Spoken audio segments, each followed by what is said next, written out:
changing the subject. £4. Philosophy, from Socrates. Adorno, changing the subject, changing the subject. Philosophy from Socrates to Adorno. Raymond Geuss, Harvard University Press, Cambridge, Massachusetts. London, England, 2017. Copyright 2017 by the President and Fellows of Harvard College. All rights reserved. Printed in the United States of America. Pursed printing. Library of Congress cataloging in publication data. Names: Geuss, Raymond. Author. Title: Changing the Subject.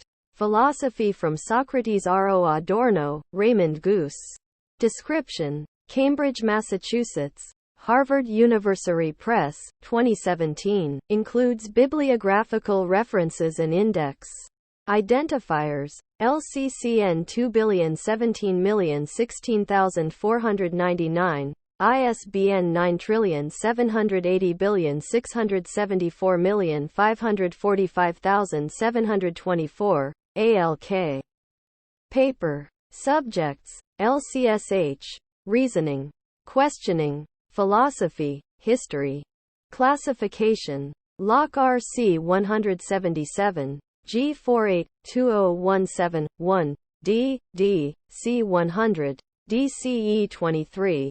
LC record available at herps://iccn.loc.gov/2017010499. Jacket design. Graciela Gabup. Jacket background. Getty, Mages. Helavitatis Causa. Endlich. Die Freibiet. Die Harpunen Fliegen. Der Regenbogen lagert in den Strafsen. Nur nach vam Fernen Summen der Riesenbienen Unterbahn. Alle verlieren alles. Das sei. ACH wie oft. Vergeblick Tiberflogen Hattie. At last. Freedom. The harpoons fly, the rainbow is stockpiled, in the streets, only hollowed are from below, by the distant humming of huge bees, anything that had ever flown. Oh how often, in vain, over anyone, everyone loses all of Thar. Meret Oppenheim. Hush, Bush. Derschenste Vokai Enteliert sich, 1933. 1, 2, 3, 4, 5, 6, 7. Contents. Preface. Note on sources. Introduction. Socrates, Plato, Lucretius, Augustine, Montaigne, Hobbes, Hegel, Z. Kicks, Fight, 9, 10, 11, T12, Nietzsche, Lukács, Heidegger, Wittgenstein, Adorno. Conclusion. Notes. Further reading. Udex 181. Preface. One of the most striking images in all of literature, including all philosophical literature, is to be found in Book VII of Plato's K. Public. In an underground cave, prisoners are chained up with their backs to a source of light. They have been this way all their lives, from birth, and they pass the time looking at the shadows that are cast on the walls in front of their eyes. These shadows appear, flicker, coalesce, dissolve and melt away, and, sometimes, reappear. And, from time to time, they form certain more or less regular patterns. They sometimes succeed one another at random, but at other times they seem to exhibit some kind of order. Some prisoners become adept at mapping the sequences of shadows to the limited extent to which any regularity at all is discernible in their appearances and disappearances. Common sense is the name given to the skill they have learned to develop in studying this play of shadows.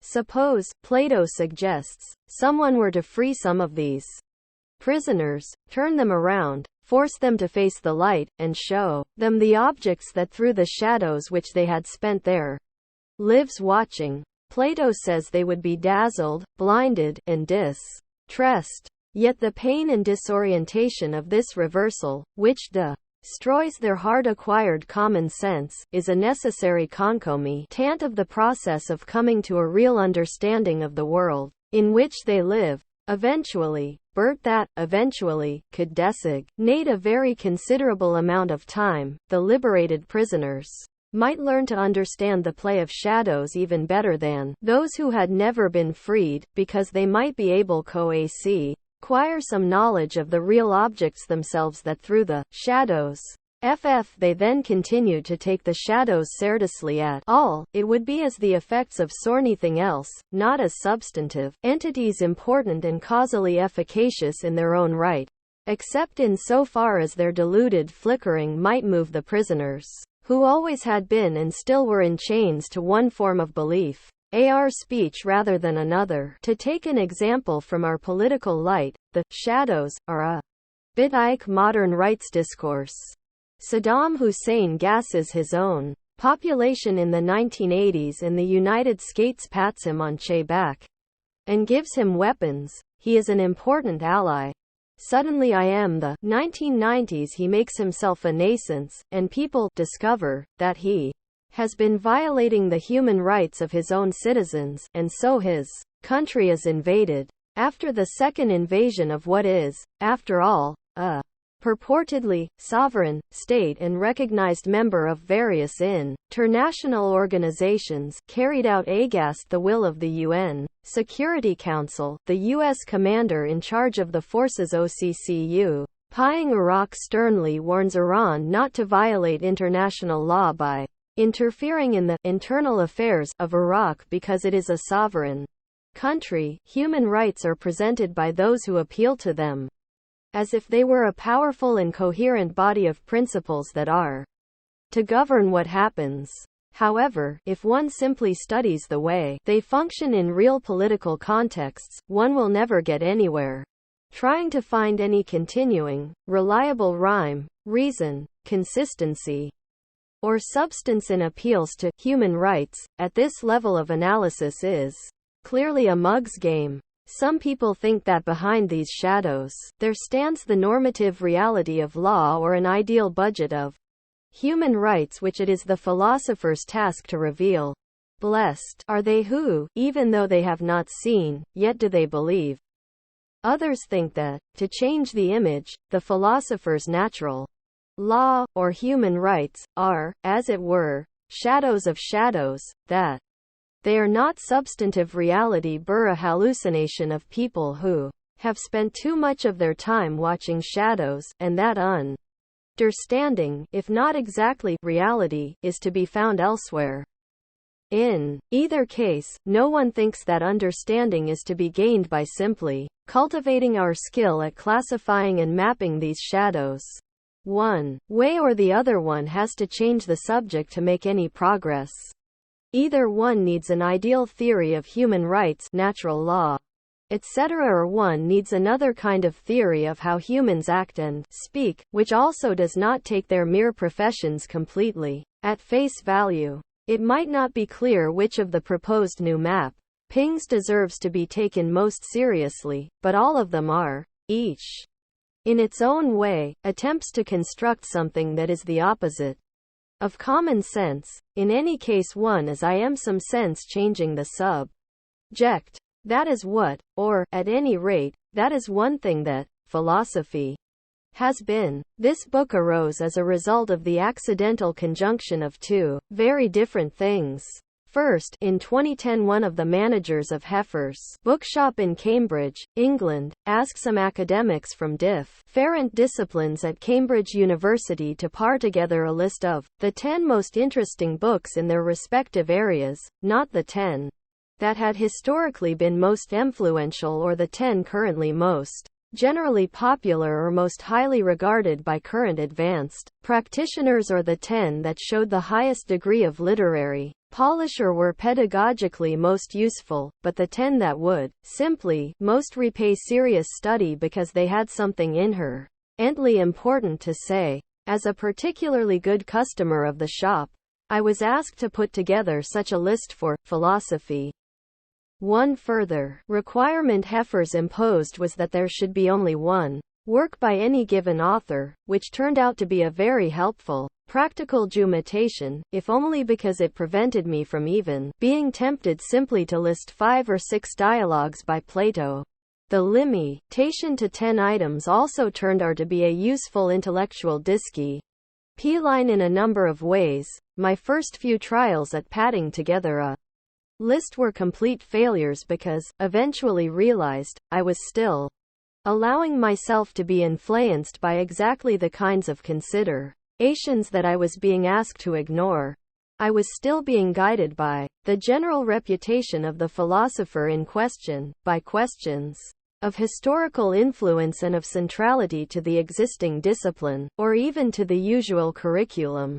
Only after several go-rounds did I feel had freed myself from these concerns, which it would be perfectly appropriate to take into account in a different kind of query, but which ought really to be irrelevant to deciding which works were powerful, engaging, enlightening, and worth the attention of the easily distractible members of early 21st century populations. The second factor in the genesis of this book is that Thad always been embarrassed by the mistakes, lack of syntactic and lexical variety, and general clumsiness of my written French. Never seemed to have the time to undertake any kind of serious improvement.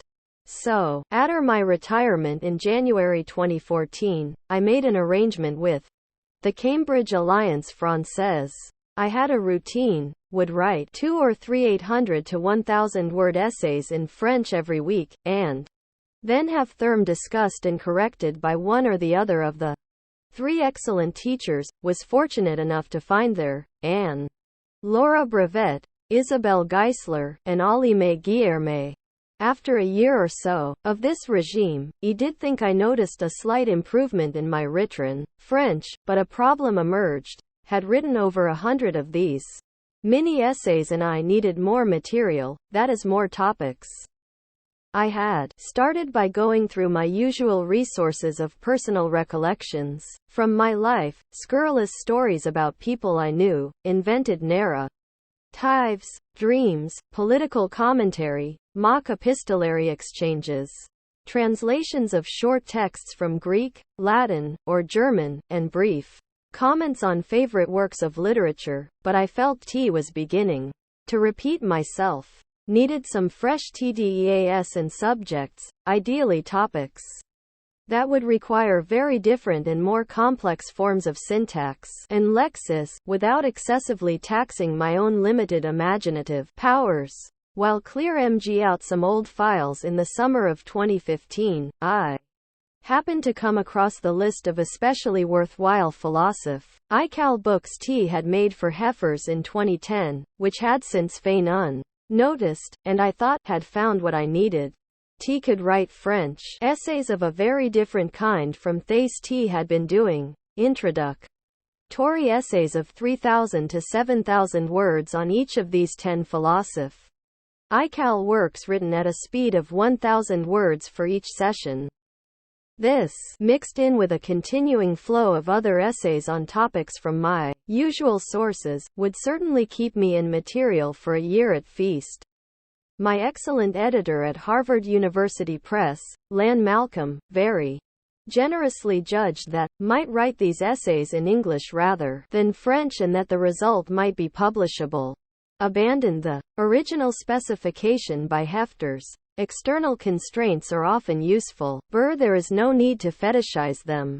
Raising the number of works treated from 10 to 12 and then eventually adding a farther introductory first chapter and a brief conclusion gave me a bit more scope than the original dispensation would have allowed. While was writing this book, I happened to read Paul Vane's autobiography, in which he describes how at the École Normale in the 1950s all the students were obsessed with the issue of whether they should become scientifiques or essayistes. Fortunately, I have come to the conclusion that essayistic treatment is a fully appropriate way to approach the material in this book, not necessarily the only way, but one that should be in every way perfectly acceptable, given the nature of philosophy as it has been commonly understood for the past 2,000 years. The history of philosophy is a dignified and important object of study which deserves to be pursued with all the philological exactitude, historical rigor, hermeneutic skill, and analytic acumen we can muster. This book is not intended as a contribution to his rhetorical, or any other subarea of scholarship. It is not addressed to scholars at all. Rather, it is intended as an intellectually relaxed, essayistic introduction to some issues that I take to be of interest, by way of a discussion of some historical texts, and its ideal reader would be the intelligent person with no special training in academic philosophy who thinks that philosophers have sometimes raised some interesting questions and who wishes to try to get clear about whether this is the case and what some of these questions might have been. I am the interest of thinking about them further. Although the book presupposes no prior knowledge of philosophy, and have tried to make my presentation in each chapter as clear and as simple as I can, the book does, have a cumulative structure. So most readers will find it most useful to start at the beginning and read the chapters in the order presented here rather than treating them as separate essays, each of which can be read on its own. In a work of this kind, errors, in particular, I must say, historical and interpretive errors, are inevitable. Of course, I try to get the reading of these texts right. Otherwise, what would be the point? Since my real concern is with the issues, in principle the text could retain the value I hope it might have despite being full of mistakes in historical interpretation. A certain amount of distortion is also introduced precisely by my attempt to focus on those aspects of these texts that seem to me most likely to reward sustained consideration, which means that a certain arnand of what I take to be less interesting is undertreated or completely ignored. Worth considering, obviously, does not mean true. I realize that this may be thought by many readers to display rather too relaxed an attitude to an important aspect of this material, but those for whom that is true will find no dearth of works to cater to their taste. With respect to a number of other aspects of this work that might seem unto me or to readers, Lamb also inclined to reply as the early 19th century writer Jean-Paul did with reference to his Vorschul der Aesthetik, Word doch jeder Meber als meine Aesthetik in der Studier, Stube haben, gut, was also in meiner Feld, das Ergens, sich aus der ersten besten, warum soll ich eine erste beste schreiben, da sie obnehin schon oft genug da ist? Anyone who reads this book at all will be likely to have more than one aesthetics on his shelf in addition to mine. So then he can easily supplement what is missing in mine from any of these standard treatments. Why should I write another standard treatment, given that there are so many of them around already? Because of my attempt to keep this text as uncluttered and elementary as possible, and also my own failing memory, I know that I have pinched any number of points in what follows from others, sometimes from their conversations, sometimes from their written work, sometimes from their publications, but failed to document this. I apologize unreservedly to the persons concerned. Tam also especially grateful to Alex Englander, Lorna Finlayson, Peter Garnsey, Gerald Garuti, Alexis Papazoglou, Richard Ruch, Tom Stern, and Eva von Radecker for discussions, during the past 5 or 6 years, of the topics treated in this book. I wish also to thank the 2 readers of the manuscript for Harvard University Press, whose helpful reports allowed me to avoid or correct a number of errors, misleading statements, and infelicities in the penultimate draft. My greatest debt of gratitude to Hilary Gaskin, whose comments unproved every page, and who, in any case, is the sine qua non of the work. Note on sources. At the end of this note, I give a list of the works on which the individual chapters of the book focus and also bibliographical information about an English translation of all the works except Hobbes' Leviathan, which was written in English. The existing translations into English of the various works discussed here are of highly variable quality, ranging from the more or less readable to the downright absurd passing through cases of truly heroic failure to render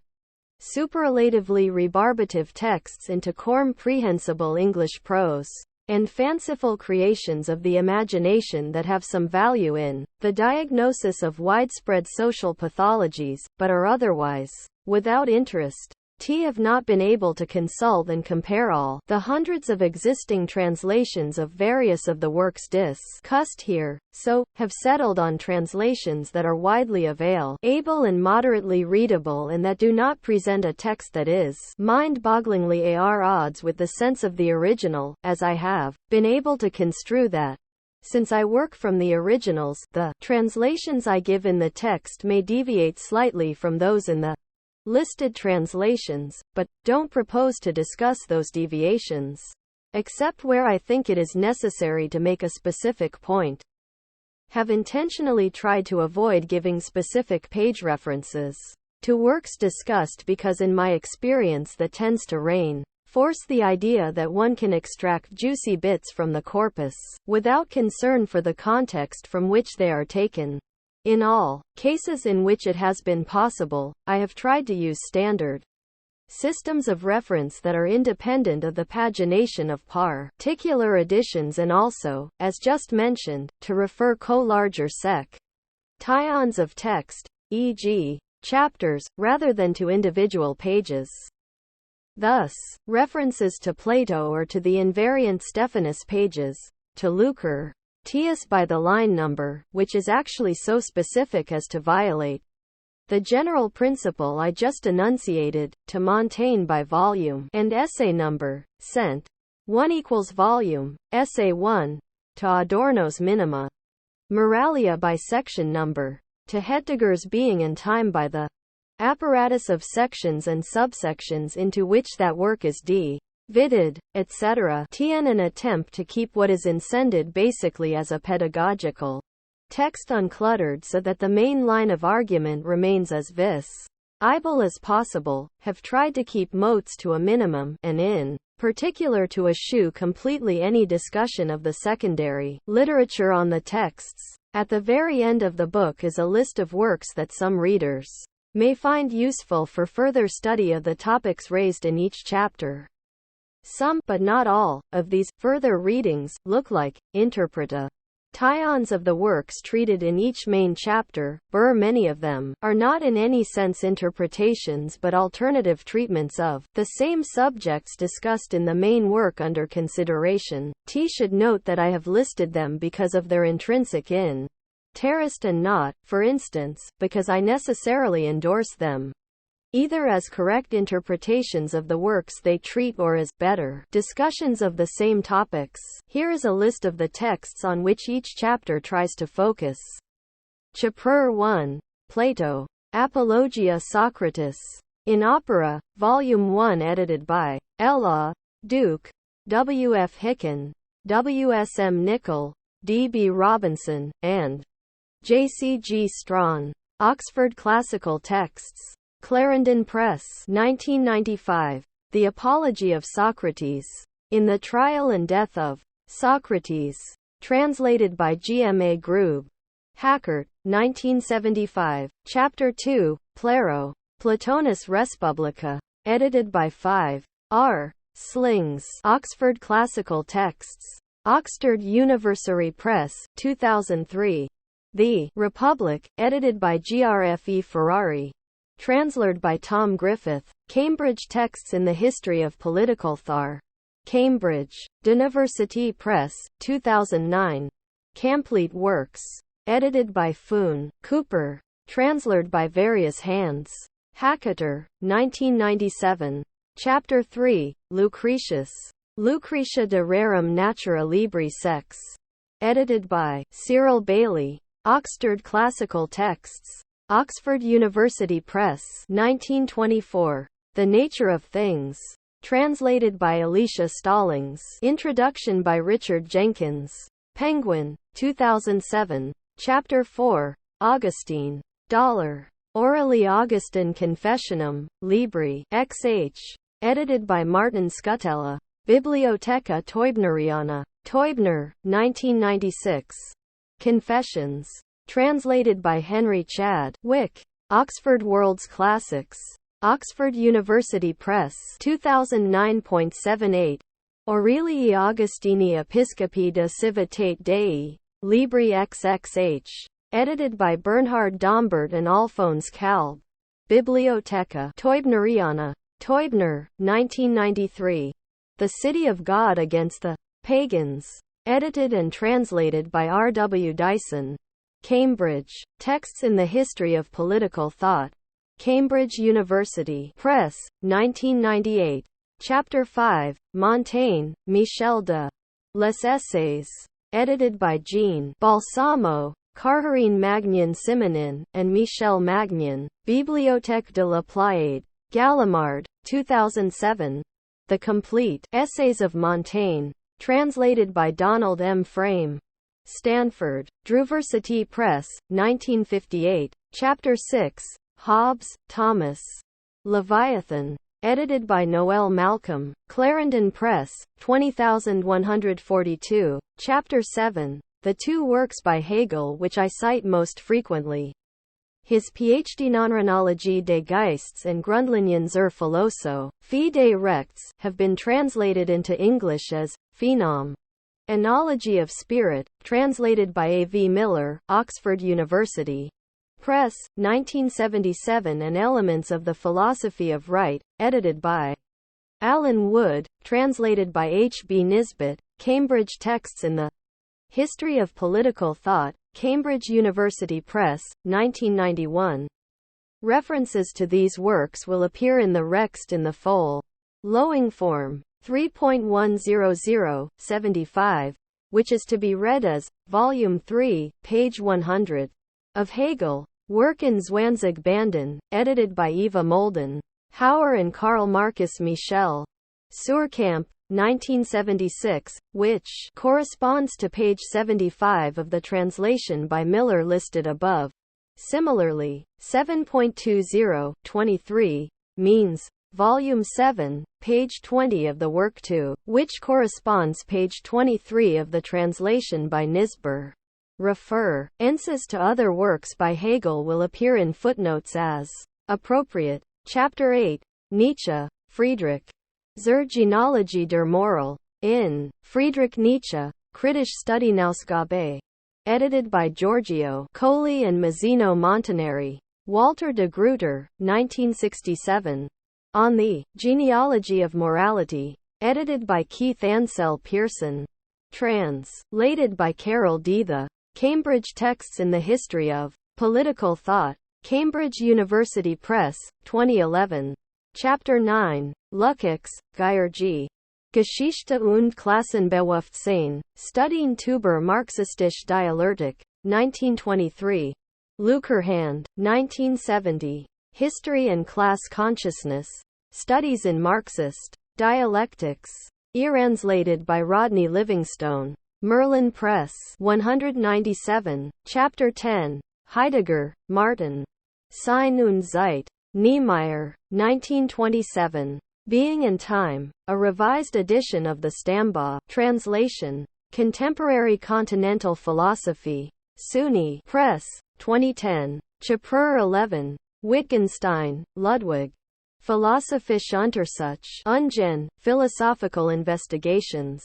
Translated by G. E. M. Anscombe. Blackwell, 1953. Chapter 12. Adorno, Theodor W. Minenza Moralia. Reflexionen aus dem beschädigten Leben. Suhrkamp, 1951. Minima Moralia, Reflections from Dantaged Life. Translated by E. F. N.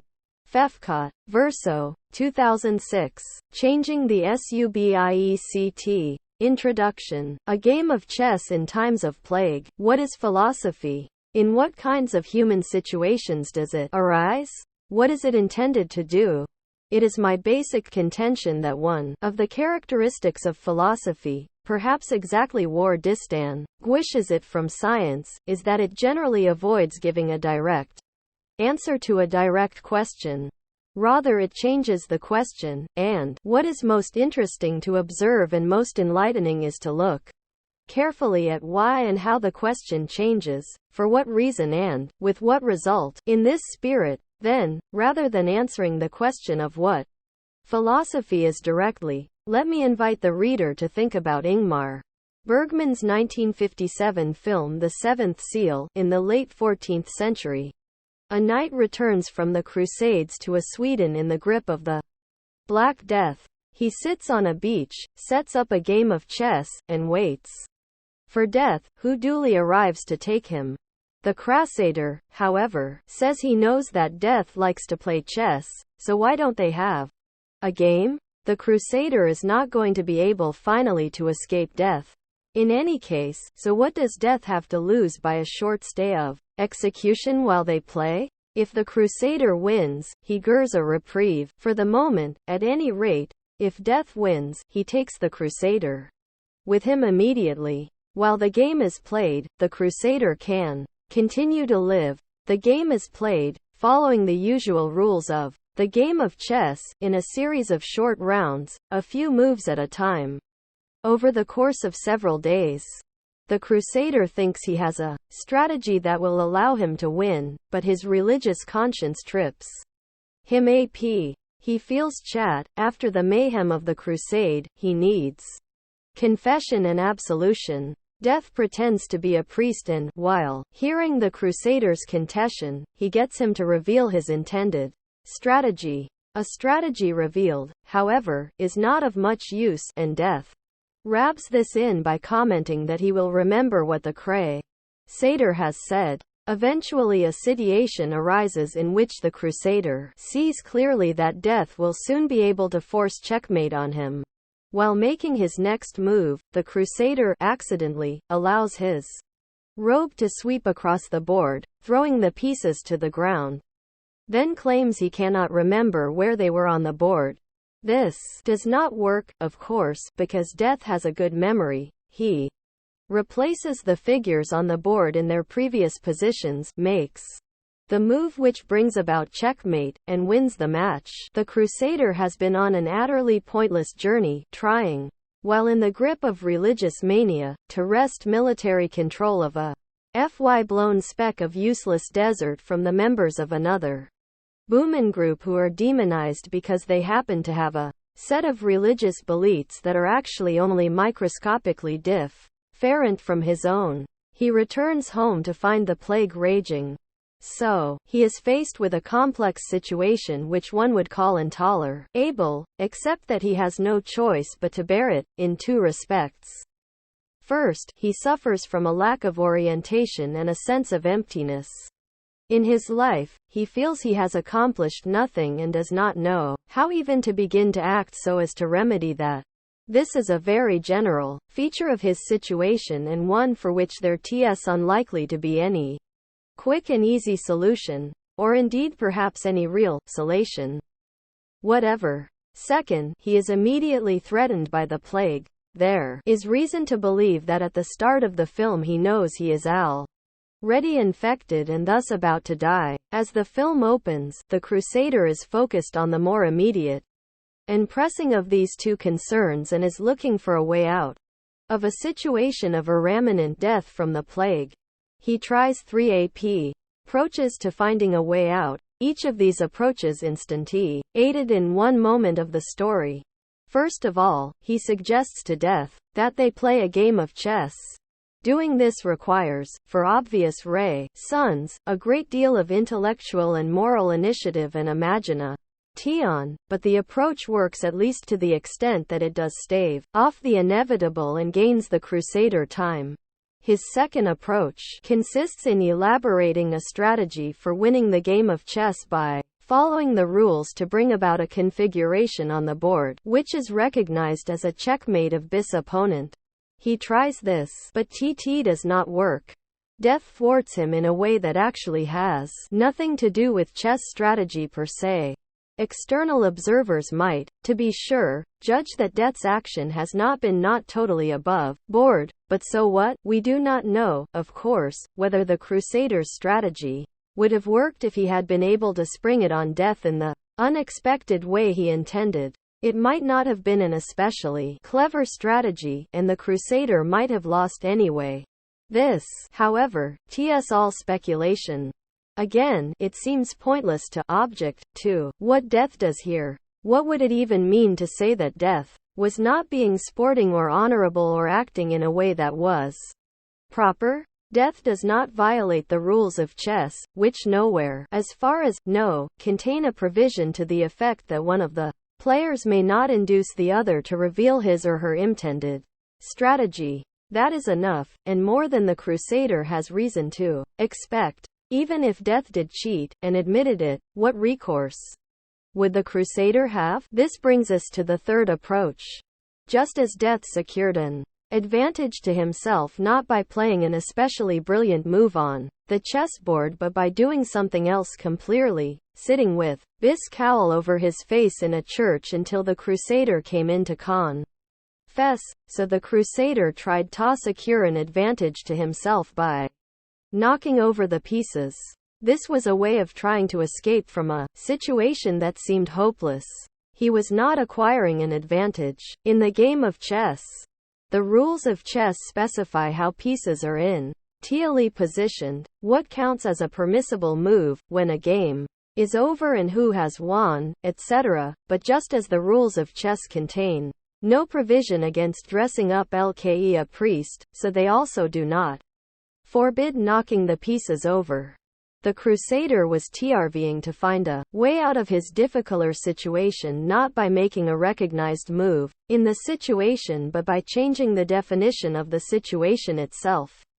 They are no longer making moves in chess, the crusader is struggling for his life. This is, at the very least, a different kind of game altogether, and what he does is probably not best construed as part of a game at all. Have distinguished three moments. First, deciding to play a game, and this specific game. Second, making various recognized moves in that game. Third, redefining the situation by reference to a wider situation in which it is embedded. The suggestion that motivates this book is that the moment of philosophy is definitely not the second of these three moments. It is chat is the moment when either the crusader or death analyzes the board and thinks up and executes an especially brilliant move. Rather, wish to suggest that to understand what philosophy is, it makes more sense to consider the third moment, the moment when the crusader tries to find a different way out by changing the situation, in this case by knocking over the pieces and thus putting an end, he hopes, to the chess game. He does not actually succeed, but that is a separate matter. Knocking the pieces over is not making a move in chess, it is thinking of the world as not exclusively defined by the rules of chess but as set in a wider context. Philosophy takes place when someone, an individual, or a group, begins to try to look for a way out, which might include transforming the framework of some situation, changing the rules, asking different questions. The moment of philosophy occurs when the crusader shifts from asking, which of the possible moves on the board should I now make, to, how can to avoid having death take me? He may originally have thought that answering the first was a way of answering the second, but he now recognizes that that is not the case. Philosophy arises when one first realizes that these are two different questions. The fact that one is never finally going to win against death is also a possible object of reflection. It is neither here nor there in this discussion. The most characteristic feature of philosophy is its connection with a moment when the gears shift, the code breaks down and changes or is changed, the definition of the situation is thrown into question, and we need to reflect on the wider context within which a course of action, including possibly a discussion, has been proceeding. When expectations change and terms need to be redefined. Let me give a few more examples of the kind of phenomenon I have in mind. If I'm a barrister and hide my opponent's wig so that he cannot speak in court, not by doing that making any argument that has any legal standing. am doing something quite different, which may or may not work, and which may or may not have certain other consequences for me. Or imagine the case of an operatic tenor who is killed, but must remain on stage as a visible corpse for the rest of the act and who uses the time to have a nap. Or suppose, I'm a member of parliament. The government and opposition benches are on opposite sides of the House, RWO, sword lengths apart, in order to discourage dueling. Now suppose that, when am recognized by the speaker, I stand up and, instead of asking a question, pull out a gun and shoot a government minister. Have certainly done something which will most likely be reported in the newspapers, but it is in a clear sense not really a contribution to the parliamentary debate in the narrow sense of the term. Here, have rather clearly taken a step outside a given frame work of rules and expectations, redefined the situation, and acted I am such a way as to impose that new definition of the system on others. No member of the opposing frontbench will be likely to respond to my firmgia pistol at someone in the chamber with a rebuttal, an argument, an answer, or a long rambling speech.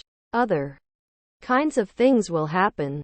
When Haydn transmitted the message to his employer Count Esterhazy that the musicians of the court orchestra were tired of the summer residence and wanted to return to Vienna, he did so by writing a symphony in whose final move meant the players one by one stop playing, put away their instruments, extinguish their candles, and leave the room, until only two are lit.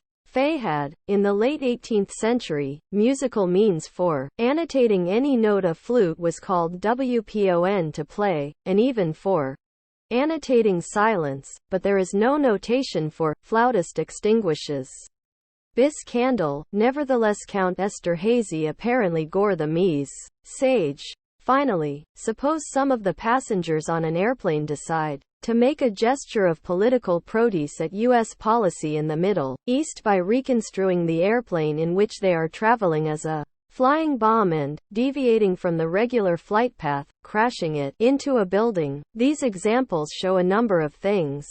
First, the role of cognition in the examples is very different. In Haydn's case, he had to plan and calculate carefully, violate expectations sufficiently to keep the Count's attention, but do so in such a way that the Count was not completely disoriented and yet did not fail to get the message. In the case of the MP who shoots the minister, the example is not described in enough detail for us to know whether this was a considered act, an attempt, for instance, to change the political situation from parliamentary rule to civil war, or simply an unreflective action taken in the heat of the moment, or even another move in a completely different game we are unaware of. Different kinds of cognitive skills, such as observation, strategic planning, hermeneutic acumen, analytic and argumentative skills, play a particularly important role in philosophy, although the specific form these take in different contexts can well differ. A second point is that it is by no means clear that changing the situation through reconfiguration represents either moral or cognitive progress. Whether the examples above represent moral progress will depend on one's judgment about whether or not it was a good idea for the musicians of Esterhazy's court orchestra to return to Vienna, whether one thinks it was on the whole a good thing or a bad thing for the minister to be assassinated or the building to be toppled by an airplane with the resulting death of most of those inside, or whether hiding the barrister's wig did or did not contribute to advancing justice, the common good, or various other passable values.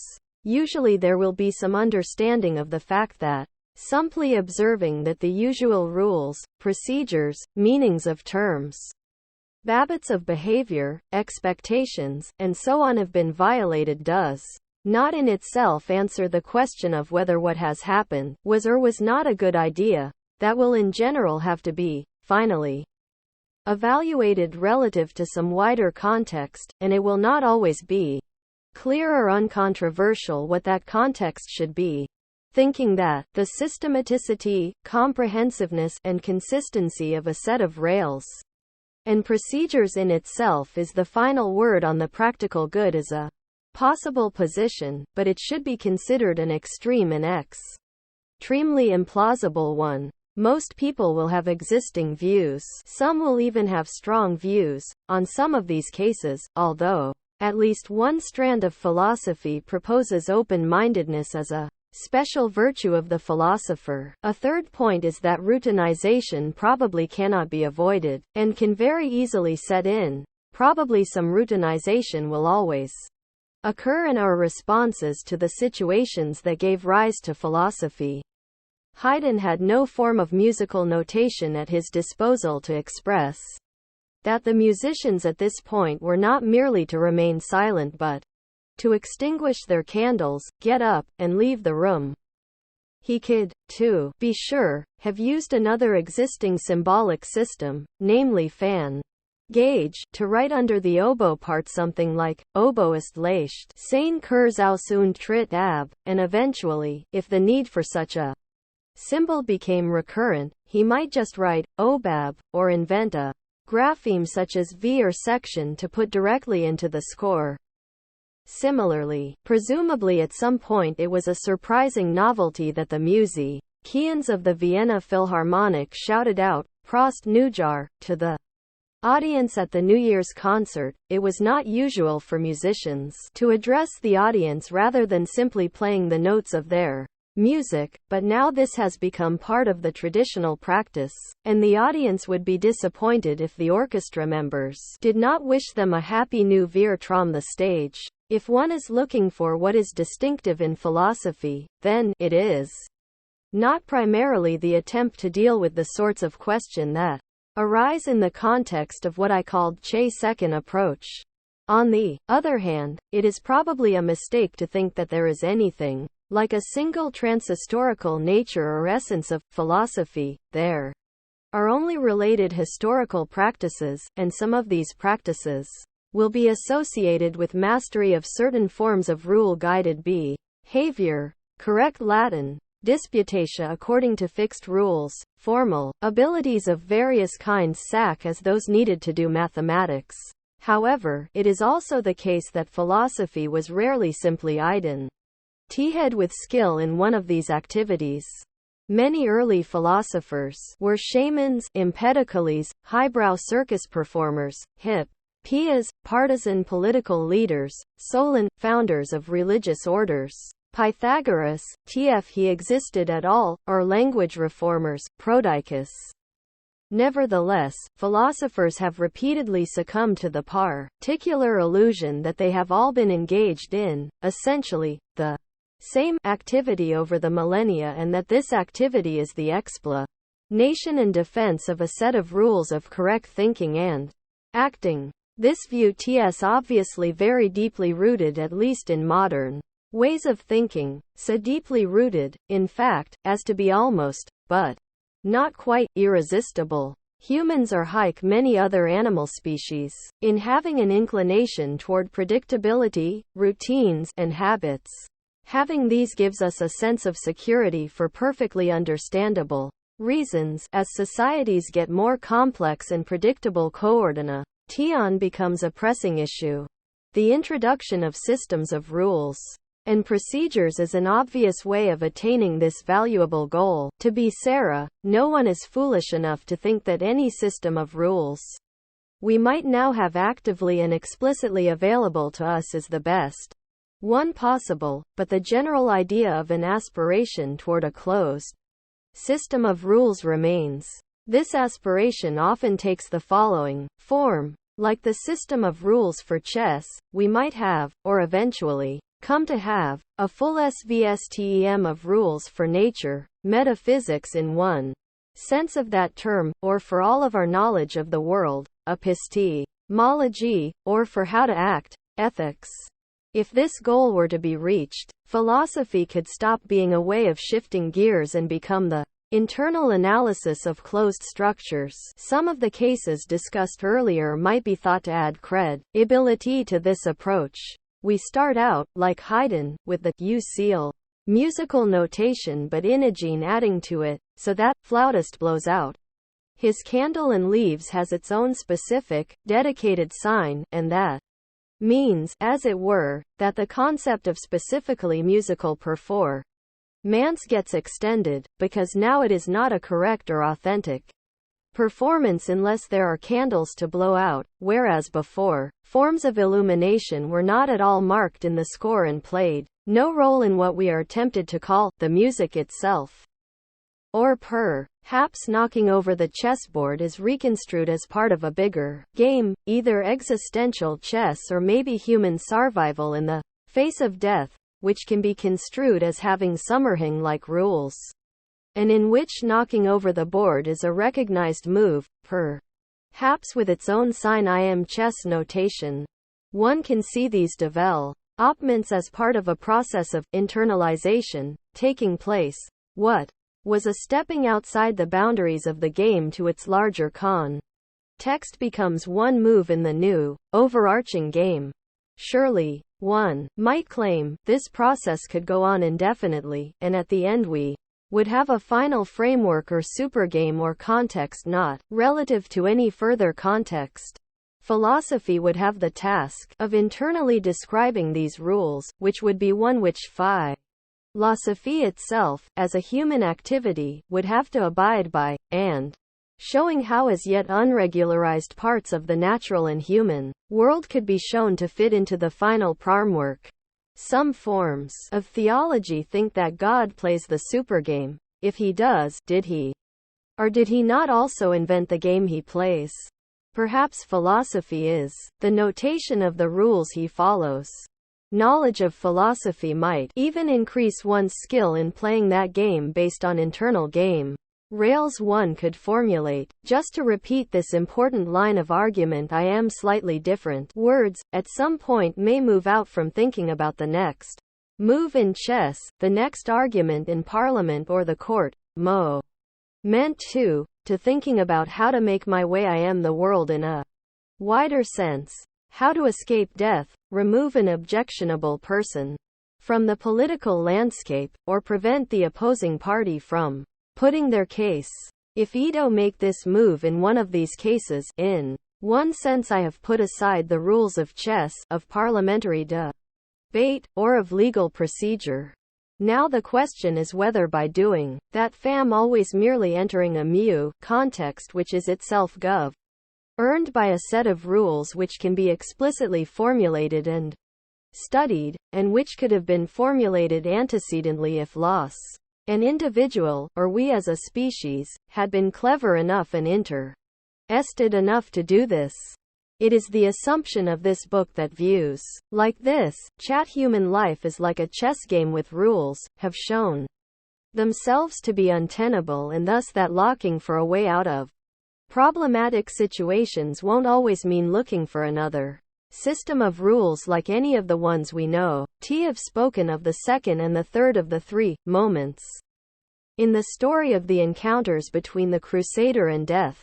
But what of the first? One might well think that it required more imagination to propose to death a game of chess than it does to try to knock over the board when one is about to lose, and that is probably true. It would be good to be able to think of philosophy as potentially having a genuinely originative and constructive rather than a merely analytic or reproductive function, and perhaps some philosophers, thinking especially of Hobbes and his idea of the stare, are best understood in these terms.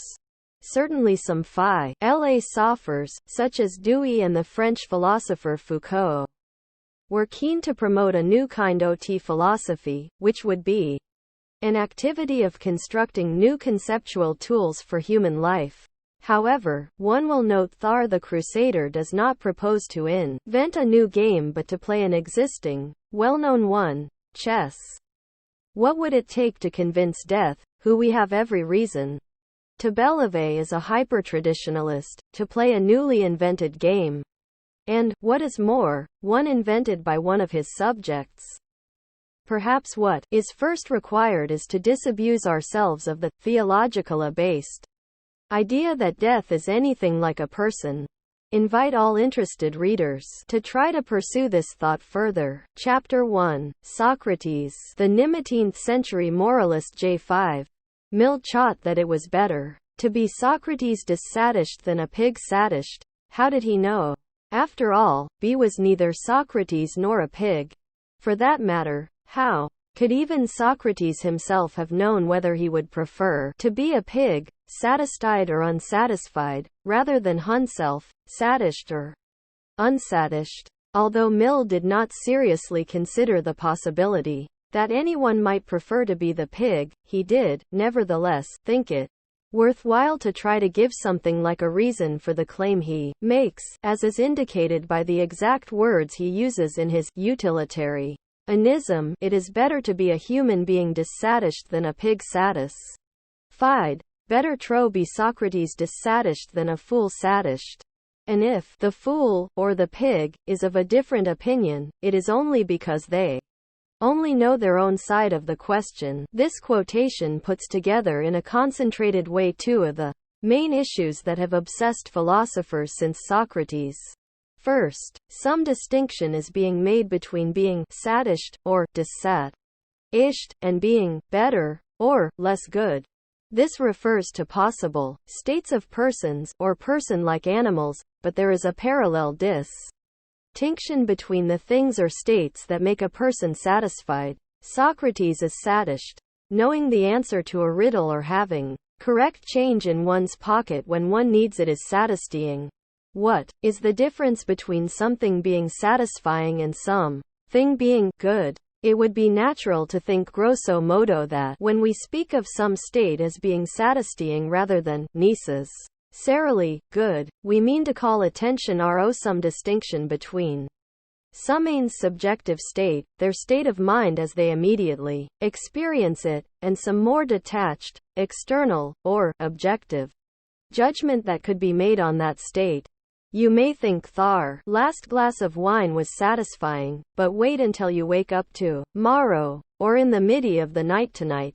It may be highly satisfying for you to have pinched my wallet, but it is still possible to judge, from my perspective, from that of the common law, etc., that I see would have been better that you not have done that. The second issue this passage raises is that of difference of opinion. People have differences of opinions about what is better and what is worse, and, if one takes Mill's account seriously, so, it seems, do pigs. Has anyone, however, ever canvassed the view of the pig? In fact, someone has, at least in imagination.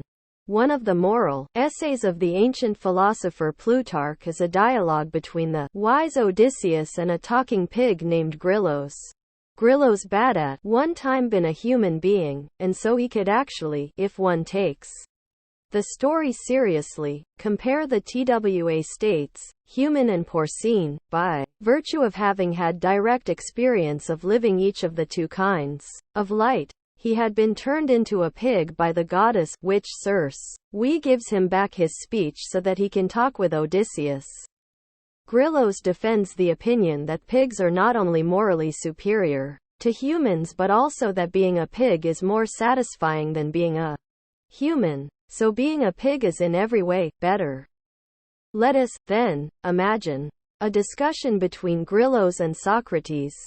One of them, presumably, has made a mistake and is wrong, but which one? We can imagine at least three kinds of reasons for making a mistake in a case like this. First, there could be a simple mistake of the kind with which we are almost universally familiar. 1 am not paying attention properly, am distracted, impatient, careless, and read the word down in the manuscript as clown, or add up the column of figures incorrectly. Similarly, might make a simple snap judgment about the fr of the waller without paying adequate attention to some of its relevant consequences, public shame, prison perhaps. A second way I could be thought to make a mistake would be not in mistakenly applying the correct, universally accepted criteria to the case but in evaluating the case with reference to a deviant or even to the wrong set of criteria. Thus, F might be thought to have made a mistake if T page that it is better for you to have picked my pocket than not to have done so, basing that judgment on my observa Tion that you are an especially dexterous and graceful pickpocket, whose work is elegant. Perhaps the exercise of your gift for larceny really is attractive, a delight to watch, but, as we might say, thar is not the point. The right criteria to ace for deciding what is better are moral and perhaps legal, not aesthetic.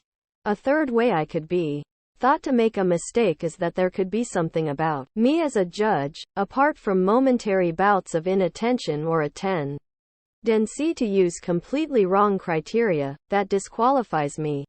Mill asserts very thoroughly that if one is dealing with a disagreement of this kind about the relative merits of two states, one should disqualify the opinion of a judge who has direct experience of only one of the states in question, in favor of the judgment of someone who has direct experience of both. So either Socrates and the pig are both disqualified, if neither of them knows both of the states being paired, or, in Plutarch's Version, in which Odysseus is substituted for Socrates as the model human sage and philosophers, the sage is disqualified and the pig wins. Trail is not hard to see that Mill's argument is completely implausible, or rather that it is not even an argument at all, but just a relatively unreflective expression of his own prejudices.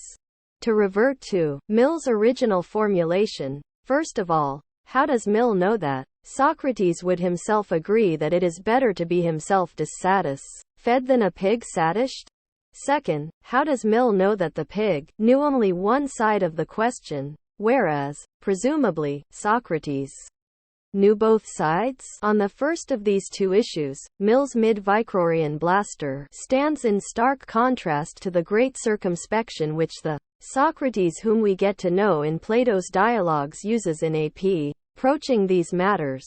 Socrates repeats again and again that there was a historical Athenian named Socrates who was condemned to death and executed in 399 PCE. He wrote nothing himself, but he occurs as a character in a contemporary comedy by Aristophanes and also as a character in Plato's dialogues. And we have some other, scattered, more or less contemporary testimonia about him. There is considerable controversy about the extent to which the character, Socrates, in Plato's dialogues does or does not represent correctly the real historical personage, his opinions and methods. A farther complication is that the character, Socrates, in Plato's dialogues seems himself to change as Plato's own views develop. Finally, later philosophers have a tendency to treat earlier philosophers as if they were not real concrete individuals but as if their proper names stood for a characteristic set of doctrines or methods or even a general style of philosophizing. When this tendency gets the upper hand, Socrates, Socratic, and Plato, Platonic, can come to be detached from any close connection with the actual doctrines of these two figures and be used as general terms to designate kinds of approaches. Eventu, ally, Socratic, can come to designate something very significantly different from anything the historical Socrates, or any of the characters named Socrates in any of Plato's dialogues, could conceivably have envisaged. There is nothing inherently wrong with this, it is one way human language usage develops and can lead to an enrichment of one's conceptual possibilities, but it does make it exceedingly difficult. Knows nothing, except that he knows he does not know various things which others think they know. Apology 21d.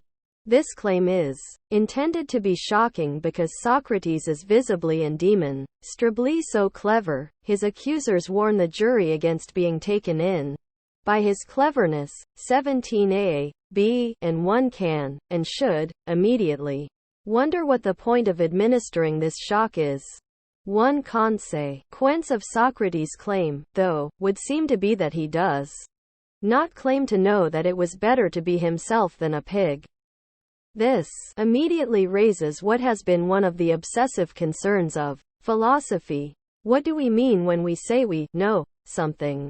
And under what circumstances should a claim to knowledge be allowed to stand? In English, the word know takes three different grammatical constructions, and it means something slightly different in each degree. First, there is know with a direct object, as in, I know Martin. He is a good friend who lives 3 doors down from us and always takes very good care of our cat when we are away.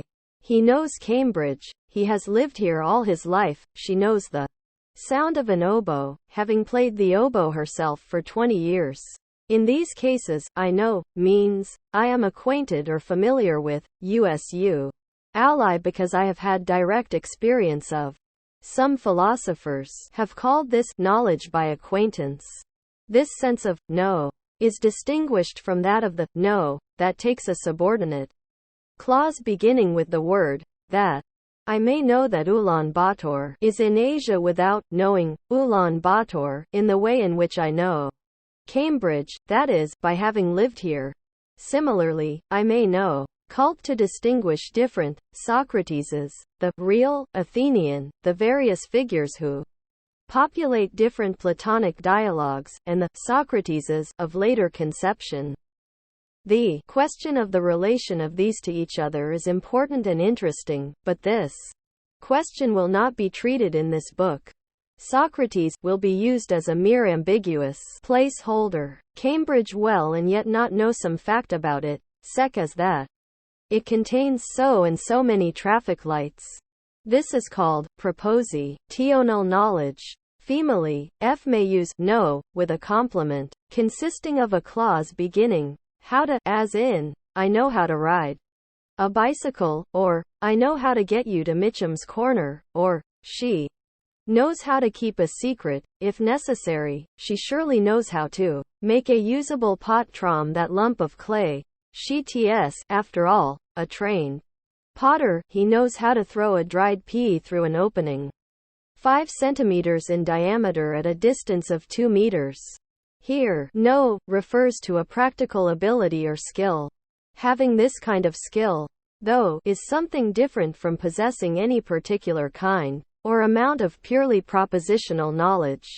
I can reliably get you to Mitchum's Corner without necessarily being able to tell you in so many words exactly how to do that, that is, without giving you a set of correctly formulated directions.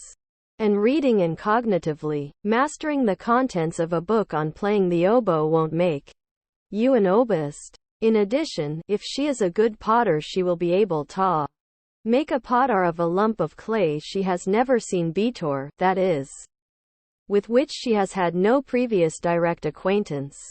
Equally, just directly experiencing the clay, say by smearing it thickly on your face, will not make you a potter. Some philosophers have had a further obsession, however, in addition to trying to sort out exactly what was meant by know in any given context. They have wished to devalue much of what we think we know. T is not really knowledge, but something less than that, such as mere opinion, and to discover, or perhaps promote, or even invent, a kind of propositional knowledge that has a privileged status, particularly as a reliable guide to action.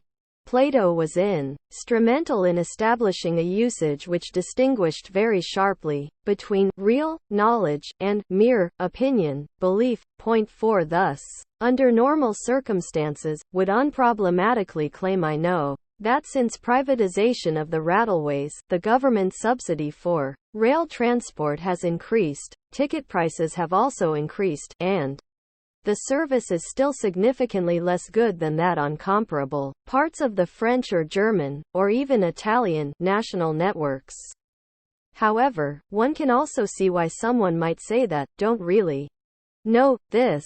Think to know that the government subsidy has increased, but that is just because, have read that in various newspapers which might all be unintentionally in error, or they might be trying to mislead me. My direct experience of ticket prices is very limited, and comparison of my trips on the train here in Britain with trips in France, Germany, and Italy is at best anecdotal. So I don't really know, especially if one is keen on connecting knowledge as closely as possible with certainty or complete reliability. I simply have beliefs or opinions about it. Beliefs and opinions may not necessarily be wrong, but then a random guess may not be wrong, and yet we will be loath to call it an instance of knowledge. A mere opinion may be true. What is it that pushes a true belief into the charmed and privileged circle in which it counts as knowledge? This is a matter of great controversy. But in general, one can say that philosophers have wanted to reserve the honorific knowledge for true opinions that have two further properties. First, they are especially well supported. Often this means they are supported by one of the pet methods the philosopher in question prefers, and second, they are particularly reliable as guides to action, or perhaps even certain. One can already notice one way of developing this that makes Socrates' claim to ignorance less shocking than it might initially seem to be. Maybe he is merely denying that he has this especially high-octane knowledge, which TS a special status assigned only to something Tharsatistes' especially stringent demands about anything. This might, of course, depending on what conditions are imposed on real knowledge, be compatible with admitting that he has knowledge in the everyday sense, namely he has opinions and beliefs that are better or worse supported and that generally guide him in acting. So perhaps Socrates does not know it is better to be him than a pig, but he has a belief to that effect, perhaps even one toward which he can muster some support, although not enough toward him to be comfortable speaking of knowledge. Even if, though, one puts aside what might be a special philosopher's use of know in some highly technical sense, Socrates seems reluctant to express any beliefs about what states are comparatively better than others. In Apology he even says that he does not know how to evaluate death. 40c 41e. Is it the passage to another world? Is it anthelation? Is it like dream, less sleep? In any of these cases, he thinks being dead would probably be better than being alive. So at the end of his speech, Socrates tells the jury at his trial that they go now to life, he to death, and he has no idea which is better. Furthermore, this does not seem like some kind of hyperbolic, philosophical doubt, a dubur that arises because some belief that we accept in everyday life without much questioning fails to attain the stratospherically high standards of certainty which some philosophers wish to impose in order to speak of real knowledge. Rather it yearns to be like our ordinary garden variety uncertainty, the kind that actually affects our action. No, in the everyday sense, that lamb sitting in my loft typing, but T could have some kind of philosophical doubt about whether am not really dreaming or hallucinating or making some mistake about my surroundings, so I don't really know. Nothing aboard this is going to make me actually stop typing. In contrast, no, I don't know which horse TS going to win a certain race tomorrow at Newmarket. Not having any interest at all in garns of chance or competitive sports, I'm also uninterested in this, but even if T were interested, the fact that I don't have any idea which horse has the best chance of winning would make me likely to hesitate to bet. Socrates' attitude toward an afterlife is more like my attitude toward the race at Newmarket than like my attitude toward whether or not I am sitting in my loft. His uncertainty affects his action, making him unwilling to do various things it might be appropriate for him to do if he had reason to think that death was something bad, such as escaping from prison and running off to Thessaly, as various of his friends propose that he do. Socrates spent his life seeking this kind of gold-plated philosophical knowledge, in particular knowledge of how to lead a good life. But he did not think he had attained it in any area of light, that is, what he means first of all when he says he does not know anything, except that he does not know anything, but in addition, he is unsure about whether he knows much of anything in the usual, low-powered everyday sense of know.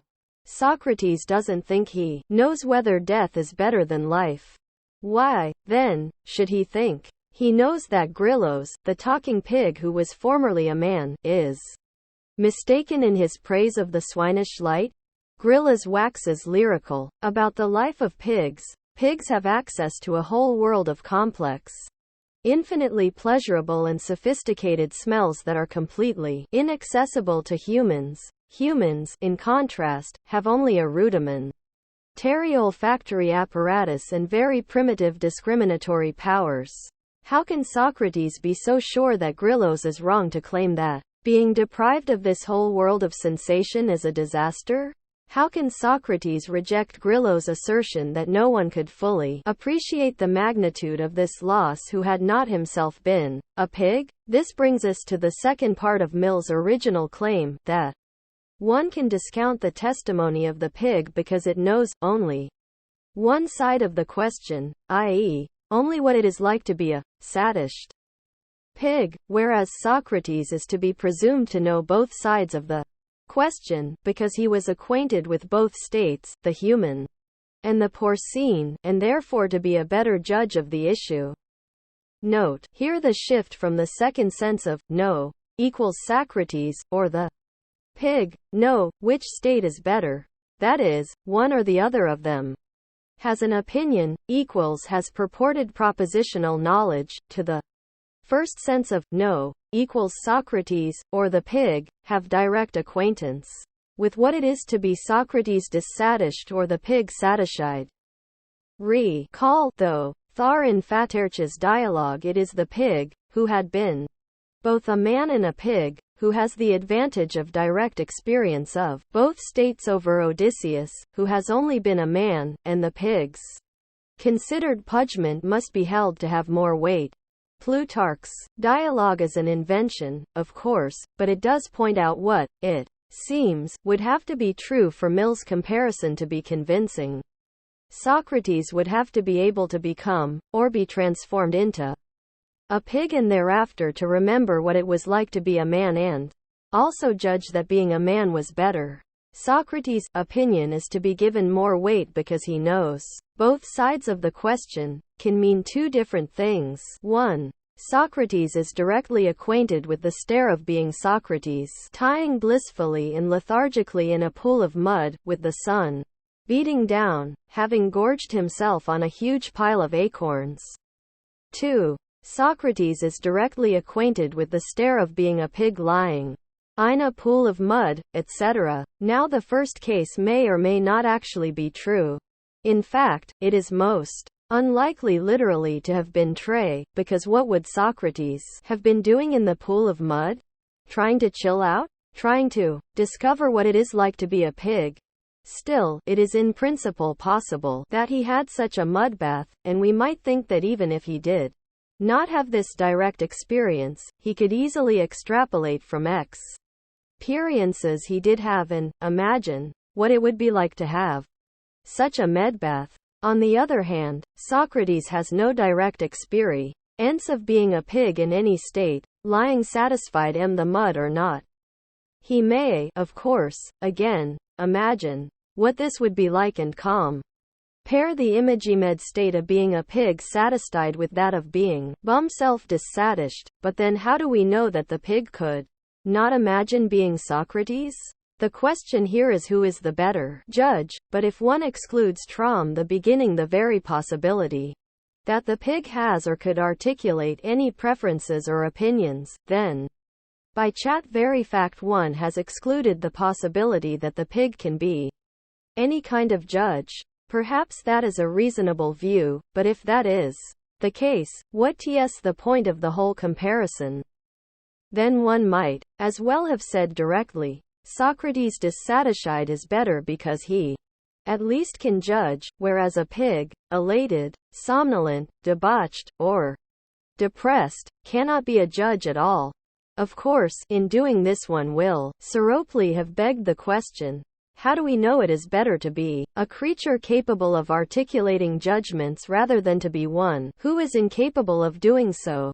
Perhaps one wants to say we just know that no need then bother with philosophy. To put this point I am a slightly different way, conceivably Socrates had had the experience of being I am the same, externally specified circumstances as those which a pig would find highly satisfactory.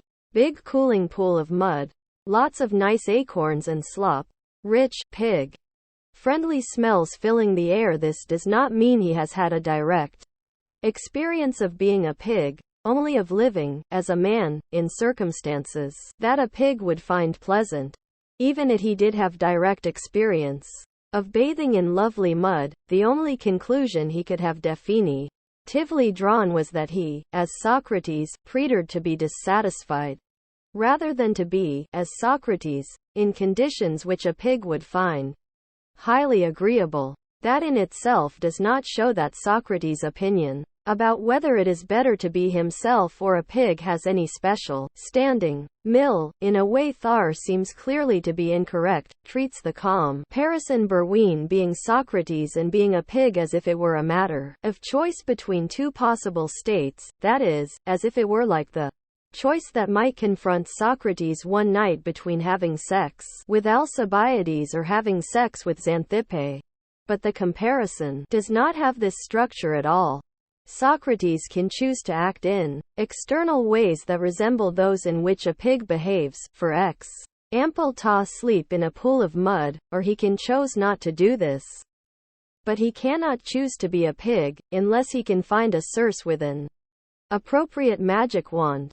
Alcibiades' magic wand shows itself to be inappropriate and inadequate. Furthermore, in considering Mill's original choice between the pig sadisted and Socrates dissatisfied, it is unclear what the basic unit of comparison actually is.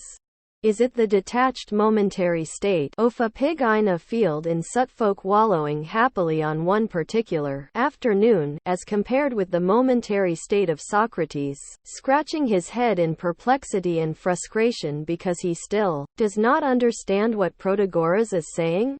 Or is it the idea of a pig who has what is, for a pig, as far as we can tell, a highly satisfactory life, reckoned as a whole, with all its pleasures and pains, compared to the whole life of Socrates, even if that life is one of great dissatisfaction? Mill P's general approach gives priority to the first of these two interpretations, which amounts to the claim that a human life, for these purposes of evaluation, can be analyzed into a series of episodes: lying in the sun in a field in Suffolk, sleeping undies turbed in the sty, eating slops in the rain, etc. for the pig, arguing with Xanthippe, walking to the agora, standing and talking with Euthyphro, etc. for Socrates. Mill assumes that there is one clear sense sadished, dissatisfied, that can be used of both Socrates and the pig, and that is highly dubious. Whatever is true of Mill, it is rather clear that for Socrates the appropriate unit of analysis, discussion, and evaluation is not primarily the individual action or some individual momentary state, but a type of life as a whole.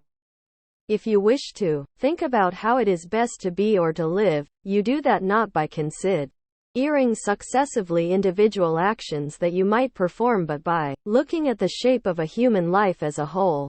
After all, one of the ways in which the apology may seem slightly strange, if one compares it with speeches for the defense with which we are familiar in more modern legal contexts, is precisely that Socrates acts as it what is on trial is not any specific individual or datable ace or acts he performed, but his general mode of life, and his accusers and the jury, as far as we can tell, seem to think he has got that right and is giving a defense of the right kind, although one they do not accept. It is his philosophical manner of life that is on trial, not any particular thing he did. Featuring is perfectly understandable that people who live in an unpredictable, unsteady, and potentially dangerous world, that is, in any world we know of, should be deeply concerned to make the right practical decision in the individual emergencies that sometimes confront them. Is this a venomous or a non-venomous snake? Is the water drinkable? tm very thirsty, or not? Is the only path out of these mountains the one to the left or the right? Do I step out of the way of this oncoming car or not? 'Tis then not a wholly unnatural assumption to think further that as human beings we should be CUSED on trying to decide whether to act in such pressing situations, and, if so, how exactly to act. Emergencies, though, present themselves to us as detached episodes, so that TT makes sense for us to think. What we really need to do in light is simply be able to decide what to do and react appropriately in each such episode as it arises. Human life, however, as a whole is not a series of emergencies, or rather those that are like that tend to be very short. Indeed, because who could survive the press of constant necessity? Humans have the ability to retrain from acting immediately and to step back from some immediate situations and reflect beyond any immediate context of action. Sometimes this is highly disadvantageous or even fatal. If you spend too much time trying to determine whether this snake is venomous, it may be too late for you. But if the inhibition of immediate action was never possible, human life would be radically different from what we know it to be.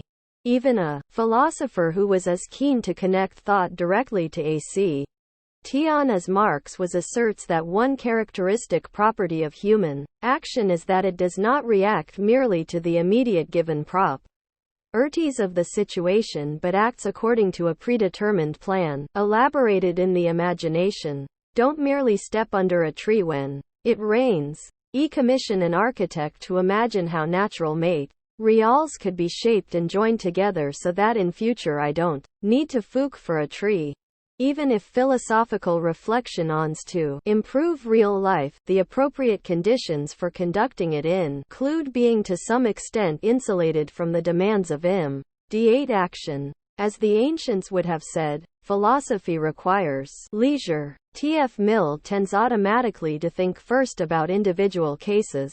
Socrates starts from the idea of a kind of human life considered as a whole. To consider a given human life as a whole, however, is to see its unity, and to give priority to whatever makes that unity possible. He takes for granted that a human is not just a sequence of individual actions. Individual actions don't generally stand by themselves but fit together into larger patterns that are connected, with more long-lasting goals that humans pursue, moral views to which they subscribe, and lasting dispositions they have. Thus, to take a case much cited in the ancient world, a man may at some point intentionally decide to follow a diet heavy in meat because, for instance, he wants to be a wrestler.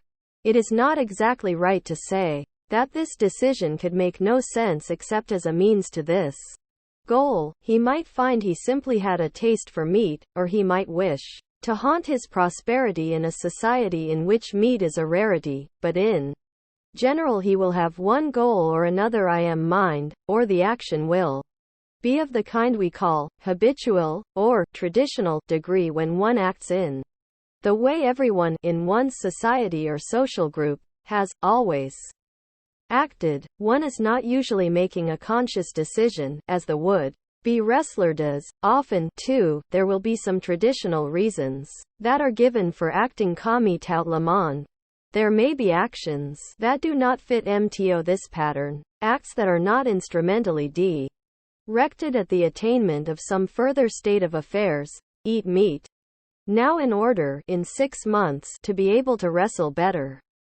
They may also not exactly be habitual or traditional, at least if one takes such actions to be essentially routine, automatic, or unthinking. I may mount my high horse and say, like Luther, "Here I stand, I can do no other," in the face of something, find morally outrageous and am not willing to tolerate, regardless of the consequences. Here, too, though, this decision will be very unlikely to stand in isolated magnificence, without any connection to a panoply, nor so much of further goals, but of further reasons for acting. In Luther's case, the reasons are given by a complex theology and a set of religious experiences. One of the bizarre aspects of Socrates' inner voice, 3IC-32, 40, is precisely that, whenever it does speak, it always says, no, preventing him from doing something he is about to do. It never says, vase, or endorses any course of action, and it never gives a reason for its judgment. These features are so unusual that they astonished and perplexed even Socrates himself. They are one of the reasons Nietzsche thinks Socrates is a pervert. As many have come to realize, a truly gratuitous action, one fully outside the human web of goals and reasons, is rare indeed. Just as an individual act makes sense only relative to a goal or a reason, so, too, the goal, or the reason, itself will be significant and comprehensible in the context of a person's other and further desires, beliefs, reasons, attitudes, dispositions, and values. One man wants to become a wrestler to gain glory. Luther wants to be pleasing to God. Since individual actions have their sense in such a context, it would be right to evaluate them not on their own but in their appropriate larger whole. One final reflection TS that this larger whole has no natural limit before one comes to the whole of a person's life with all its goals, reasons, values, desires, and commitments. Some later philosophers might say that even an individual's life is too small a unit to study if one wishes seriously to understand Haman life. One needs to consider a whole human society or the life of the whole human species or all sentient life in the universe, but Socrates does not seem to take that step. Still, this instantiates a form of argument that one frequently finds in philosophical writings. An individual action makes sense only relative to goals and reasons. Those goals and reasons make sense only relative to further goals, reasons, desires, etc. One can continue to argue in this way indefinitely. Therefore, the appropriate unit for analysis is the whole human life. Merely point out that I can go on and see no natural place to stop does not automatically imply T must grasp the whole, as if it were obvious that such a thing even existed as something determinate before study any individual case. The contrast between Mill and Socrates can be seen with Partic. Alar Clarici. If one looks at a case like that of Irhaifro, a priest who is on his way to indict his father for having unintentionally caused the death of one of his slaves, Mill would presumably have focused on the details of this particular case and the consequences of acting in this way. Was it better or not for Euthyphro to indict his father? Socrates operates in a completely different way. He doesn't actually discuss the case in hand at all, the death of the slave and Euthyphro's plan to indict his father for murder. Rather, he shifts the discussion to the concept of piety. What is piety and what kind of human life instantiates IR? The one thing that is clear to Socrates is that a pious human life does not consist in performing a string, no matter how long a string, of individual pious acts. Piety is some kind of structural property of a life as a whole. It is the coherence and unity which a life of a certain kind exhibits overall. To say that a human id exhibits an overall coherence is, however, to make a statement that has an odd and slightly ambiguous status. On the one hand, it looks like a report of a quasi-empirical fact, but on the other it can look more like a methodological principle that we adopt in trying to understand others, and ourselves. Finally, it is clearly intended to have more aspirational power than the normal report of a fact has, and it seems to propose and recommend to cash individual a substantive end rather than being a mere heuristic principle. Perhaps the recommendation is so strong as almost to amount to a demand. Clearly the coherence, which a human life does, and should exhibit is nor a form of mere logical consistency, but be yawned that it is hard to say exactly what it is supposed to be. In any case, it must be a strange kind of coherence, because it must be one that is compatible with a certain kind of coherence. If not, what space would there be for criticism or self-improvement? Or can the pious person never fail to be pious, feel regret for this, strive to do better? In addition, there are distinct types of lives which have what look very much like different forms of coherence. A life devoted to the attainment of public honor, through politics, athletic competition, war, a life organized around the pursuit of money and posses, science, a light in which one aspires to be a fit companion for one or the other of the gods, Hippolytus and Artemis, a life devoted to contemplation. Can one say anything about which of these types of coherence and types of life is better? Socrates, despite claiming to know nothing, actually has quite a lot to say on this subject. In particular, he has two answers to the question of which life is better, as we can discover by seeing how he actually acts and argues and what he explicitly says. First, human life, he thinks, is a practical activity, and thus should be possible for us to understand it in the way we understand other, more limited, practical activities. These activities include such things as cooking, sewing, carpentry, pottery, singing, nowadays perhaps driving a car, gambling, setting up a company, filling out an income tax return. We observe that these practical activities can be done better or worse, that some specific people are able reliably to do them better than others can, and that those who can do them really ably better than others are generally said to be excellent, because they know what they are doing, that is, they have a kind of knowl edge which guides them. Human life, Socrates assumes, can also be seen in this way, featuring as an activity that can be performed in a better or less good, a more or a less excellent way. A person who performs the activity of singing is an excellent singer who knows what she is doing. A human who performs the activity of living, or perhaps living a properly human HFE, is a good human or a person who has the virtue or excellence of wisdom. As the singer's song is guided by her knowledge of how to sing, the good human's life is guided by the knowledge of how to live, called wisdom. What we moderns would call the question of motivation also has a clear and simple answer. Fast as all singers want to be excellent singers. Otherwise, why would they sing? And all potters want to make good pots, so all humans want to be living a good life, as to be excellent human beings. Differences are the result of the presence or absence of knowledge about how to attain this goal. Socrates is looking for this form of knowledge.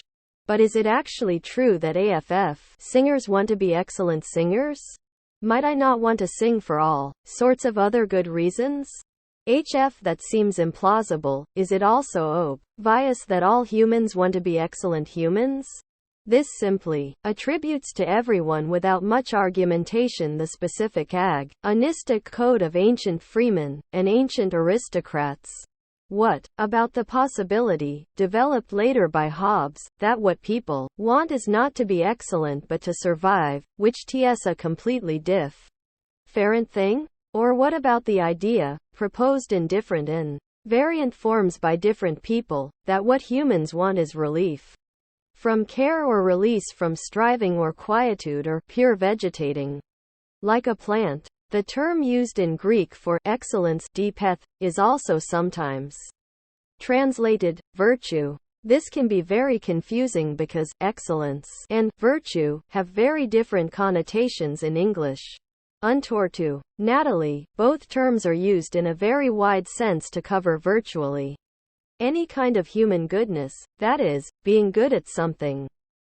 Though Socrates is keen on linguistic and conceptual exactness and in distinguishing the different meanings of different terms, the distinction of different meanings is a goal of enquiry, something not simply given at the start but to be worked toward. Fully clear distinction distinctions emerge only gradually. There is no reason to think Socrates attained this goal even at the end of his light.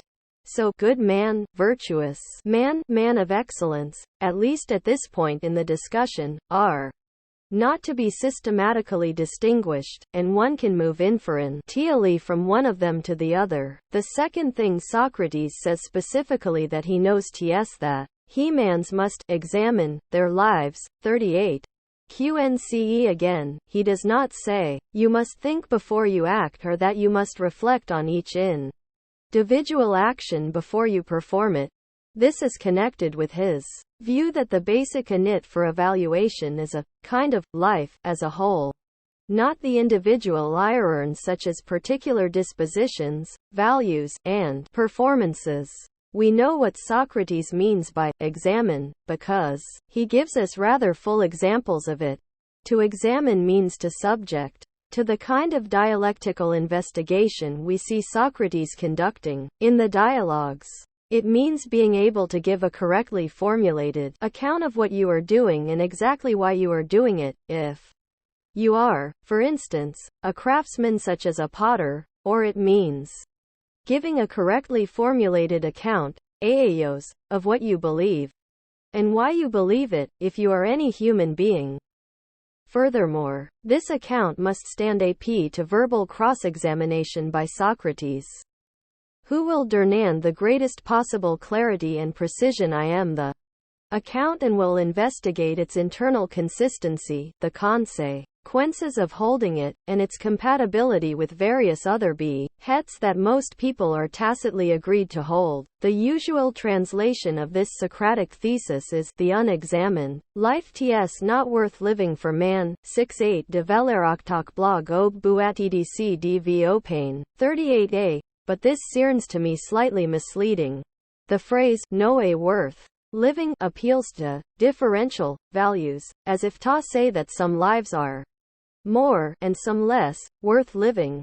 The fool lives a life that is less worth living and the philosopher one that is more or most worth living, but both are in a sense full human lives.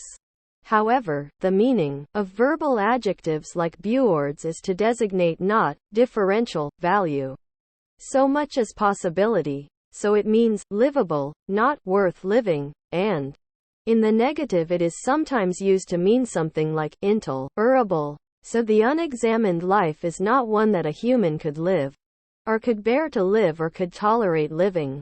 It isn't that the fool can fail to investigate his own light and that cheese will mean his life is lacking in something. Rather it is that, hard as he might try, not even the fool can fully avoid reflecting on his life.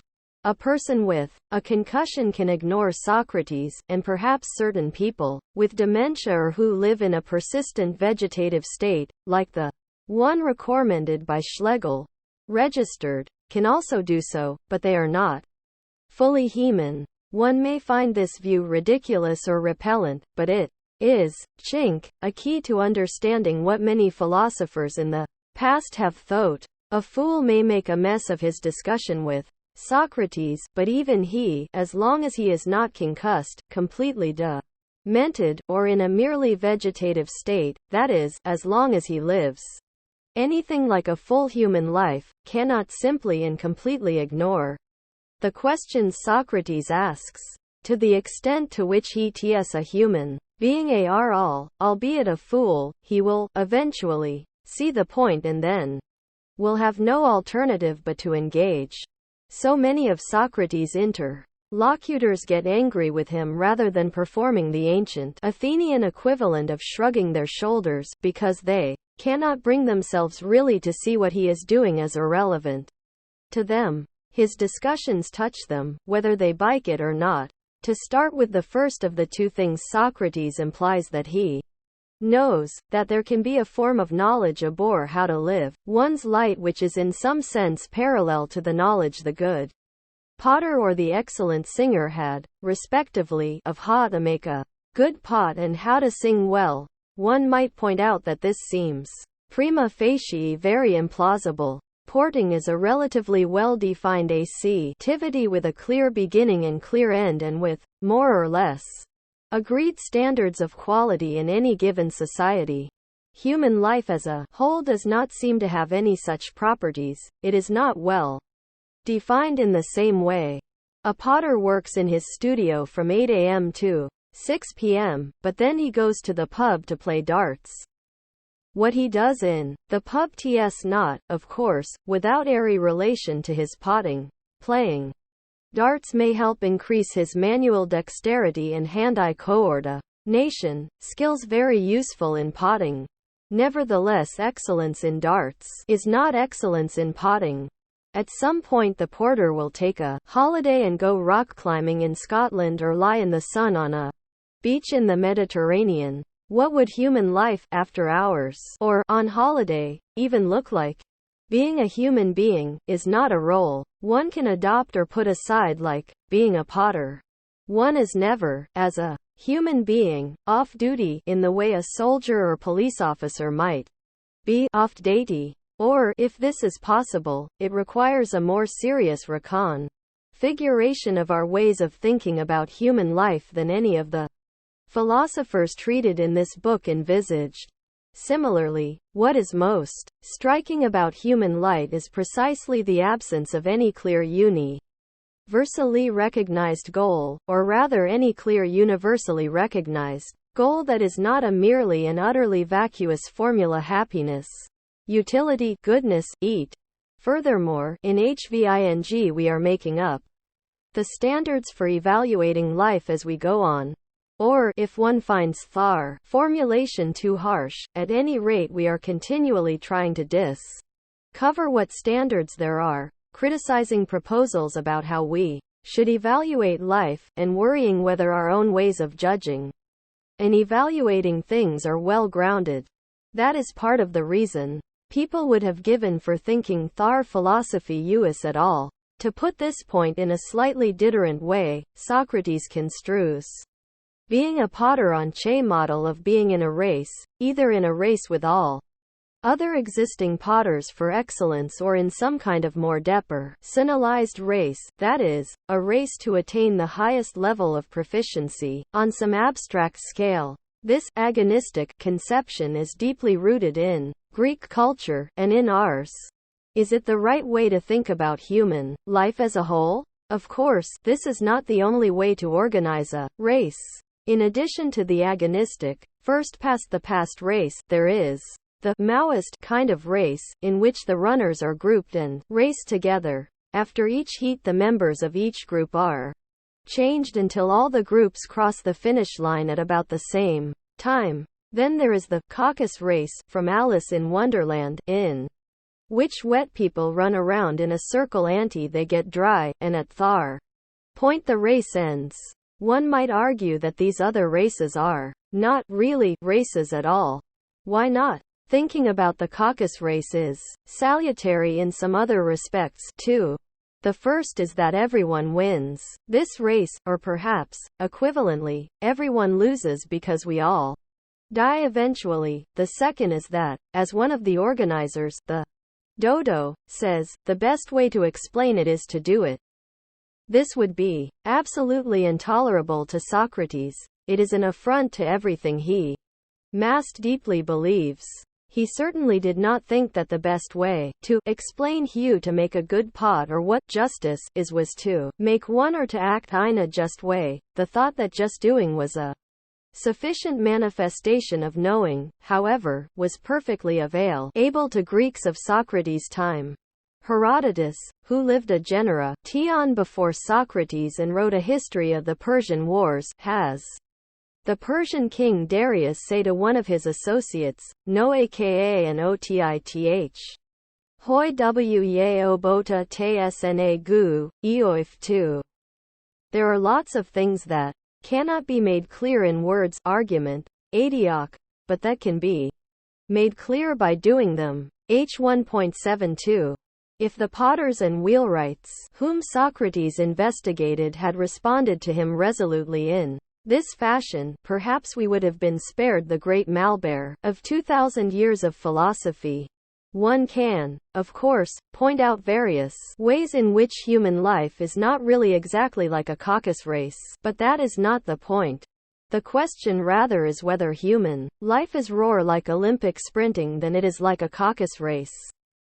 It is not self-evidently ludicrous to think this an open question. This brings us to the question of the unexamined life. The attentive reader will have noticed that Socrates thinks that if Tom, a skillful agent, producer in some area, knowing, in the third sense discussed earlier, this is because I know something, in the second sense analyzed earlier, chat is, L have some propositional knowledge. However, L can know how to ride a bicycle without being able even to describe what I am doing, much less being able to give an account of why I do what I do.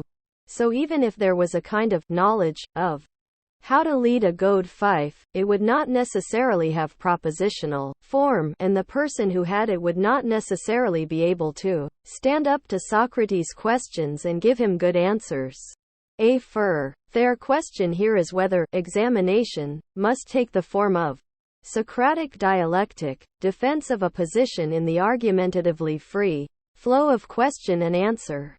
Even if we think that some kind of scrutiny is an integral part of human does it have to be the dialectic? Couldn't we imagine other ways of examining or scrutinizing our lives? Unexamined has an odd structure when used by Socrates. We generally think of an examination as something with a definite beginning and an end, something that comes to some kind of conclusion. Examining is usually a matter of standing back and asking questions. Then, when I have come to sore conclusion, I may continue to act. However, for Socrates the examined life is not a life that is examined but a fife spent in examining. War would an unending examination be? Socrates' unclarity about the exact relation of thought and action, of which this is an instance, has dogged the history of philosophy ever since. Socrates' views about the unexamined life might also easily give rise to two farther misconceptions. First, one might mistakenly think that since no one can say Socrates' questions are irrelevant, if he is given a chance to put them with his usual pungency, therefore Socrates himself is irrelevant or superfluous because even a fool will eventually ask the questions for Herselt. However, it is one thing not to be able to avoid seemingly the relevance of a question and responding, and another altogether to be motivated and able to begin to ask the questions oneself. Socrates analyzes this failure to ask questions as a form of laziness, and he sees his job as that of a gadfly sent by God to sting the rorpid into motion. 30d31. The second misconception is that if people see reason as it emerges from dialectical discussion, they will act accordingly. This would be a comforting thought if it weren't so palpably and almost insultingly false. Apology is infinitely fascinating because it announces both the beginning and the end of Western philosophy with a crack of complete failure which resounds down the centuries. Whatever the historical Socrates might or might not have thought, the Platonic Socrates, who became the patron saint of Western philosophy, puts the case for rationalism in very strong terms. Reason, adiok, is supreme. It is in itself so clear and so attractive to humans that they cannot fail, eventually, to see and understand it and, once they have seen it, to act on it. That is what the Lytle treatise asserts, but what it shows is the complete failure of this dogma. The jurors are not convinced, or they fail to act on their conviction, which amounts to much the same thing. Many of those who did see what Socrates was about didn't approve of his activity or of him at all and thought he was an exceedingly dangerous individual. Socrates suggests that this is because he didn't have enough time to convince them of the reasonableness of his views and actions. In retrospect, it's hard to find this claim at all plausible. Did he fail to convert Alcibiades to the light of philosophy because he did not spend enough time with him? How about Critias, a student of Socrates who was one of the major players in the coup against the Athenian democracy which has come to be known as the regime of the 30 tyrants? Hegel pointed out long ago that an Athenian jury in a legal case is not in general called on to make some kind of philosophical judgment about human life nor, for that matter, to judge cases relative to the kind of highly procedural and formalist criteria of conformity to the law, which we have inherited from later Roman practice. An Athenian jury was not intended to be apolitical. The jury system is almost always specifically cited as an essential component of the democracy. Serving as a member of a jury and giving a judgment was an integral part of what it meant to be an Athenian citizen and was an archetypically political act. There was, of course, some notion of law, although it must be pointed out that the distinction between what we would consider to be proper law and something more vague, such as customary morality, was not nearly as sharp as it was later to become. So the jury was called on to make a decision about whether or not the accused was guilty, as charged. Of course, they would make this decision according to their best lights of what custom and law required and permitted, and what was best for the democracy as an ongoing enterprise. We can, of course, look back at Thurm and say they ought to have used completely different criteria, imagined a very different kind of society, been very different people, but it is not clear what the point of such an anachronistic exercise would be. Since Socrates was guilty as charged, it is not at all surprising that a majority, if a slim majority, of the jury condemned him. He could perhaps quibble sufficiently about the nature of his religious beliefs to get off on that count, but he pretty clearly did have a new god, namely the inner voice that sometimes told him to desist from doing something he proposed to do. As far as corrupting the youth is concerned, Hegel seems to have got it right to hold that a fundamentally traditionalist society like late 5th century Athens could not have survived as the society it was if it had a population of young people who systematically subjected it to the kind of rational scrutiny that Socrates had invented and directed at it. If trying to corrupt the youth meant making them fundamentally unfit to reproduce anything like existing society, then it was right for that charge to stick.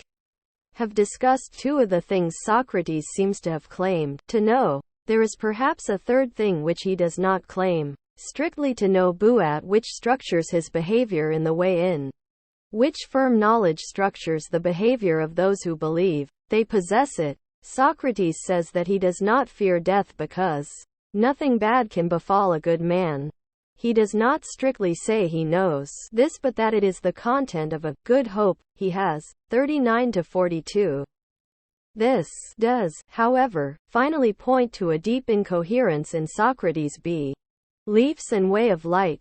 His deepest beliefs, those which structure his life, are not couched in terms of ratiocination but appeal to what he hopes, what the daimonion tells him not to do, without giving any reasons, and pious obedience to the god of Delphi. Just to repeat, on the one hand, he is completely commuted to the idea of giving a rational account, logos, of oneself. The shoemaker can be said to know only if she can say, describe, and explain what she is doing and why she is doing it. And in principle there seem to be no limits to the extent to which she would need to be able to continue that explanation. On the other hand, Socrates admits that his own life is oriented not around a logos, reason, in the sense of an argument or a way of being for which he can give a logos, but around a whole series of other, non-logos-based phenomena. Enquiry are the oracle of Delphi and, following what he takes to be the implications of that, an internal voice that never gives reasons, and finally his own good hope, that no evil can befall a good man. A hope is, however, not a reasoned reason. Thinking about how humans should live has, at least, 2 dimensions, not just one, and Socrates recognizes both. There is the question of the good, or of how things must be to be for the best. This question is complex enough because of the different ways in which something can be for the best. How exactly the bread must be cut in order to be for the best depends on the bread, baguette, round loaf, petite pain, brioche, pumpernickel, and also on what you want to do with it. Make sandwiches, feed the birds, prodaci can. Apaise. Still, more or less everyone in more or less any society that one can imagine has some grasp on the general idea that some objects are better for some purposes than others, or in thar some states of affairs and ways of acting are better than others. The second dimension is not so much that of better and worse, of excellence, and its opposite, as that of human concern or care, of relevance or importance to humans. Of course, there is a best way of dealing with a particular kind of bread so as to make it easiest to cut, transport, and throw to the birds, and eastest for the birds to find, eat, and digest, but frankly L could not possibly be bothered to discover what that way is. T simply don't care. Just as, simply do not care who wins the UEFA Cup, although I know in principle that some football turns are better at playing the game than others are, who produces the best computers, although I know in principle that some must be better than others, or which breed of dog has the keenest sense of smell, although F know that the various breeds differ in this regard. Socrates combines these two dimensions when he says that he asks any citizen of Athens he meets, "Why are you not taking care that your soul be the best it can be?" Nick, OBD. Emiadel tic toxic, SR2 cent cuz bedziorn gotot, 29d4. FF some rough and ready distinction between more and less excellent, better and worse is the bread and butter of Hernan Light. The specific cocktail which Socrates proposes is an unusual mixture containing four principal components. The philosopher is to 1. Have a special concern for the unity of whole human life as the expression of the unity of the human soul. 2. Be concerned not just to act well, but to attain a particular kind of knowledge of the good, the better, and the best kind of human life. 3. Pursue self-knowledge, where knowledge is taken to be instantiated in a dialectical process of discussion in which one can give an account of oneself and of what one claims to know by answering fully and adequately Socratic questioning, where this is the fourth component. As far as the unity of human life and the human soul is concerned, it is useful to look at a passage from another Platonic dialogue. In Phaedrus, Socrates is walking outside the walls of Athens with a young friend named Phaedrus. They come to a place where legend has it Thar, the daughter of one of the early kings of Attica, was abducted by Boreas, the god of the north wind. Phaedrus wonders whether the story is true. Did anything like that ever happen? If something did happen, is it to be given a mythological interpretation? Was it really a god who took the girl off to be his plaything, or a debunking, naturalist explanation? Was she just blown off the top of some rocks by the north wind and killed?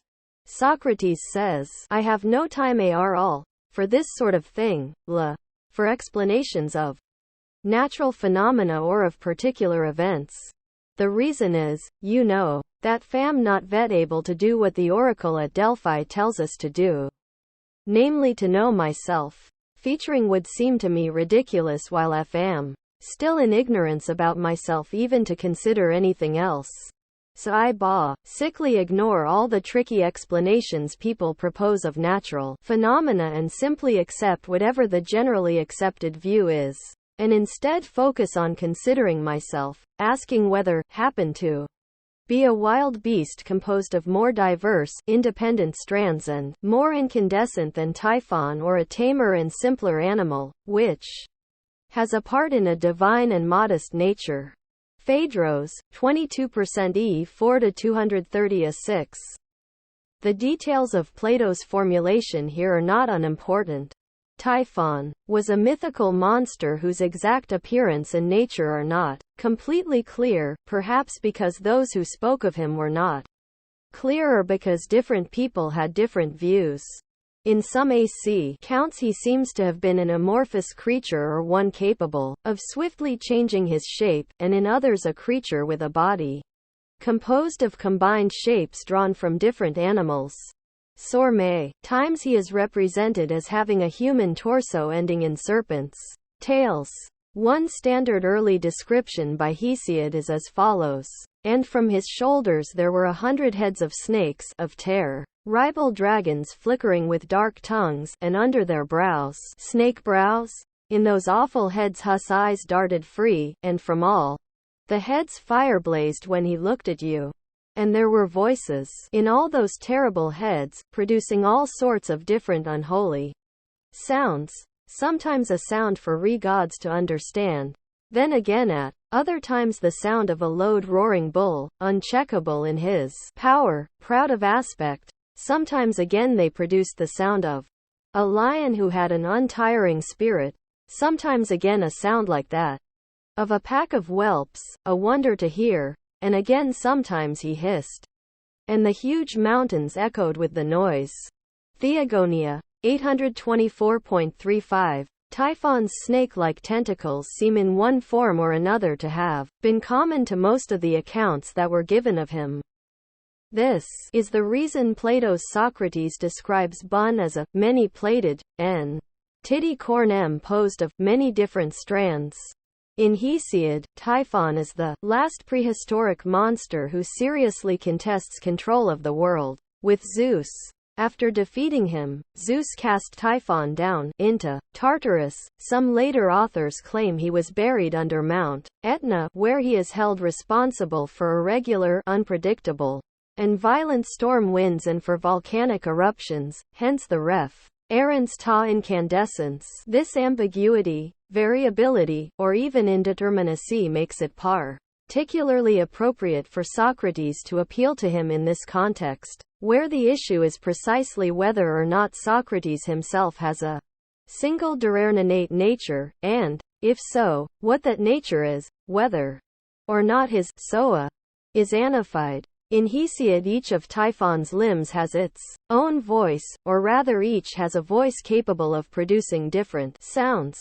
It is possible to imagine that each head made its own noise at any given time. That is, if they all spoke together, each had, as it were, a mind and soul of its own. There seem to be two slightly different things about Typhon that represent states of affairs that Socrates fears. First, he is afraid that B might have a complex and convoluted, or indeterminate, nature, like that of Typhon rather than a simple and unitary soul. Typhon speaks with a number of different voices out of his various snake heads at any particular time. One might think he did not constitute what has come to be called a single, unitary subject, and, of course, he would not be a possible participant in Socratic dialectic. Which head would Socrates question first? What would he do if he got 100 separate answers all at the same time to a question like, what is piety? Or if he got 50 answers, 40 hisses, squeals, roars, and discourses in a language comprehensible only to the gods? Second, Socrates is also afraid that he himself might be as uncontrolled and potentially incandescently violent as the monster. The assumption that these two things go together is not obviously true. Why couldn't a soul be unitary avd also violent, or non-unitary, in a way that prevented one from being violent, or at any rate effectively violent, at all? Socrates says that his quest for self-knowledge was his way of trying to comply with the Delphic injunction to know thyself. Socratic self-knowledge, though, seems a rather Procrustean thing. It is not a highly individuated understanding of my own unique featurish properties, idiosyncrasies, fears, predilections, taste, the micro history of my emotions and cognitions. I see as nor anything like what Freud would later call the story of my family expressed in the form of a novel, Familienroman des narratikers. In a lifetime of discussion with Socrates, one would most likely also get to know some of these things, but that would not be the point of the discussion, and everything would be filtered through and regimented by an abiding and overarching concern for defensible, general reasons. In practice, Socrates turns the command of the god of Delphi into his own characteristic request that his interlocutor give an account. 8 Dev 1 Asiath, of his opinions on whatever topic is at issue. Another way of parsing the Socratic project, then, is as the mode of life which tries to satisfy two Karamans. 1. Know thyself, YVG at 0 T Severve. 2. Give an account FOF yourself, how you act and what you believe. Sidu Adyav Shatob. These two, the question of who or what lamb, and the question of what I can give an adequate account of, seem very different from each other, and each seems to be very different from questions of what is valuable or of practical necessity. Is it true that if to know myself, that is, can give an account of my opinions in abstract terms, I will also know what is the best form of life? Modern philosophers often stand under the spell of some form of romanticism and do what they can to emphasize the novel, original, or even revolutionary nature of what they are trying to do, of their methods or views. To be sure, the most original modern philosopher, Hegel, was, oddly enough, almost completely immune to this unhallowed rather ancient practice. In the ancient world, one was likely to understate the originality of one's position. Philosophers tried to connect what they were doing with purportedly ancient forms of wisdom by inventing for their own views a longer and more distinguished pedigree than they really had, and Socrates has an especially amusing variant on this motif. He is just doing what the god of Delphi has been telling people to do from time immemorial. We are told that 3 inscriptions stood over the entrance to the Oracle of Delphi. Know yourself, YVGOI Sewative. No, A. Don't overdo it. Undev Diav. WS. Surety is next to catastrophe, i.e., stand surety for someone and vow LL be sorry. Take an OU and you'll pay for it, Ayo Anapa and OT. Socrates gives his own highly idiosyncratic reading of 1, which seems originally to have meant, the god is busy and irritable. Don't pester him with too many questions. Know what single question you want to ask before you enter the sanctuary. Socrates does follow this injunction, thus interpreted, only by virtue of displacing his pertuning on to his fellow citizens. It is hard to see him as in A and V way, conforming to the second demand. Most other Athenians certainly thought he was definitely an extremist in that he asked distinctly too many questions. The history of philosophy would perhaps have been different if Socrates had interpreted the first 2 Delphic injunctions as meaning, know yourself, but don't overdo the pursuit of self knowledge. As far as the question of surety is concerned, Socrates has no need of this advice for himself. He is so notably poor, no one poor would ask him to stand surety, but he accepts the offer of Plato and some others to stand surety, Jivdu 0 38b, for the fine he proposes. As bis punishment, the god at Delphi is to be trusted. This is not a very friendly way to treat Plato, whom the catastrophe would be most likely to befall. Perhaps that catastrophe is precisely Western philosophy, although the full force of Thar calamity did nor hit Plato so much as the whole population of Europe during the subsequent 2,000 years or so.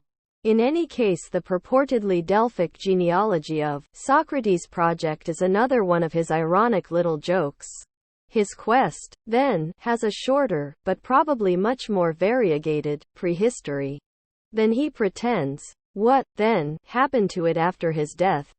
Chapter 2. Plato. The main character in Plato's apology of Socrates seems clearly to think that I, and each one of us, could come to lead a better life by seeking wisdom, and that wisdom is constituted by ability adequately to answer questions and give reasoned explanations about what constitutes the nature of human excellence. The real historical person Socrates, as far as we can tell, will also most likely have subscribed to some version or approximation of this. We encounter in the Republic a figure called Socrates, who seems to have a different project. The Socrates of the Republic thinks that we, U and F, can lead a better life if we live in a society without laws, and which is sharply divided into two classes. One class would contain a very tiny number of individuals. The members of this earlier class would have an exceedingly rigorous training in mathematics and dialectics, which would give them insight into the good, and they would rule over the rest. The great majority would be completely subject to the instruction of and control by members of this group of people who were presumed to know the truth about the world. People in the elite group, once they had that insight into the good, would also realize that it was incumbent on them, a sad necessity, to become, for a while, absolute governors of our societies, administer the details of the lives of each citizen in such a way that the general good and the ultimate common interest of all were realized, whether or not the members of the majority knew that. Socrates, at least as represented by Plato in the Apology, tried hard to stand outside the usual sphere of everyday politics. 31 ff. He knew his fellow citizens only too well and knew that he would never have survived as long as he did had he been at all involved in politics. 3 id tilde e. 50 He tried to improve the citizens of the city by discussion, one at a time, while at the same time avoiding all public office, as much as that was possible in democratic Athens, where every citizen was liable to be chosen by lot to fill a political post. Featuring would be completely out of character for the man who spoke the Apology to argue that philosophers should be kings and that they should tell the rest of the population what to do without any framework of public rules or laws. This, however, is exactly the way the Socrates in Plato's Republic describes how the purportedly best city is to be run. The Socrates of the Apology is a man of a deeply skeptical disposition. He doesn't even completely believe the god of Delphi when he receives an oracle that seems implausible. And he is ionic, playful, sometimes tolerant. He doesn't even seem to be able to summon up any wrath against those who accused and those who condemned him. Featuring is hard to imagine anything less like the usual conceptions of what is kingly. Imagine Agamemnon, Lear, or Henry Ville in a comparable situation. Nietzsche, to be sure, thought this was a very clever mask which Socrates had invented in order to cover up the fact that he had the most tyrannical soul, we would say, character, or personality, of any of his contemporaries, and that the mask did not simply cover it up but was an active instrument for furthering his aim of always being the one to come out on top. Socrates invents 4 new agonistic game with new rules. Get the opponent to make some substantive general claim, usually about the good human life, its preconditions and constituents. Engage him in discussion, and tie him up in knots by making him contradict bumself. You W, and if you succeed, he wins. If you don't, in fact, he always loses. From one point of view that does not seem very surprising. Socrates invented this new game. Nietzsche thinks it is one particularly suited to his own psychic deformity, a cancerous growth of the part of the soul devoted to ratiocination, and practices it contumely. 50 Why shouldn't Socrates be especially good at it? The rules are so peculiar that even if he switched places with his opponents and let them do the asking of questions, as Plato envisages at one point in his dialogue Gorgias, 462 tt. They are rubbish at this. As Nietzsche also points out, the real trick is not to win the arguments but to get anyone, and eventually everyone, to find it perfectly natural to play Che game all the time.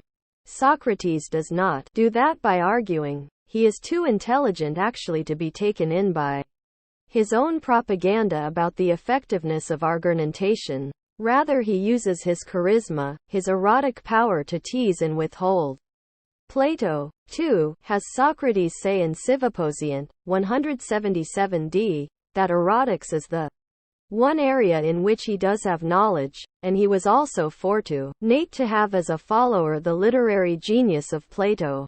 Philosophy wins over the West to playing its peculiar game of argumentation, not by arguing but because Plato presents an irresistibly attractive, literary image of Socrates as a model to be emulated, an Evonra ally because philosophy comes to be seen to serve important social functions, plus, however that might be, still the Socrates who emerges from the pages of Apology does not merely seem different from real or mythical kings such as Priam, Philip of Macedon, or Louis XIV, but he seems to be very different in significant ways from the ideal philosopher kings envisaged in the Republic. For one thing, the philosopher kings in the Republic are definitely presented as knowing something, not as instances of Socratic ignorance. Furthermore, they are not merely said to know various things, such as astronomy, mathematics, geography, and music, but they are supposed to know that which is most important in human life, namely what is good. They know what is good in general, in individual cases, and they know why doing, say, in any situation is good. Fr would be disingenuous to think that Socrates' pretense of merely asking questions was ever any more than that, a pretense. He almost always asks what are called in the context of legal cross-examination, leading questions, and even in Apology he says that he encourages people to think about how they can lead the good life, which is a way of going beyond merely asking questions. Earthless, he does not give anyone a direct order to do anything or to refrain from doing anything else.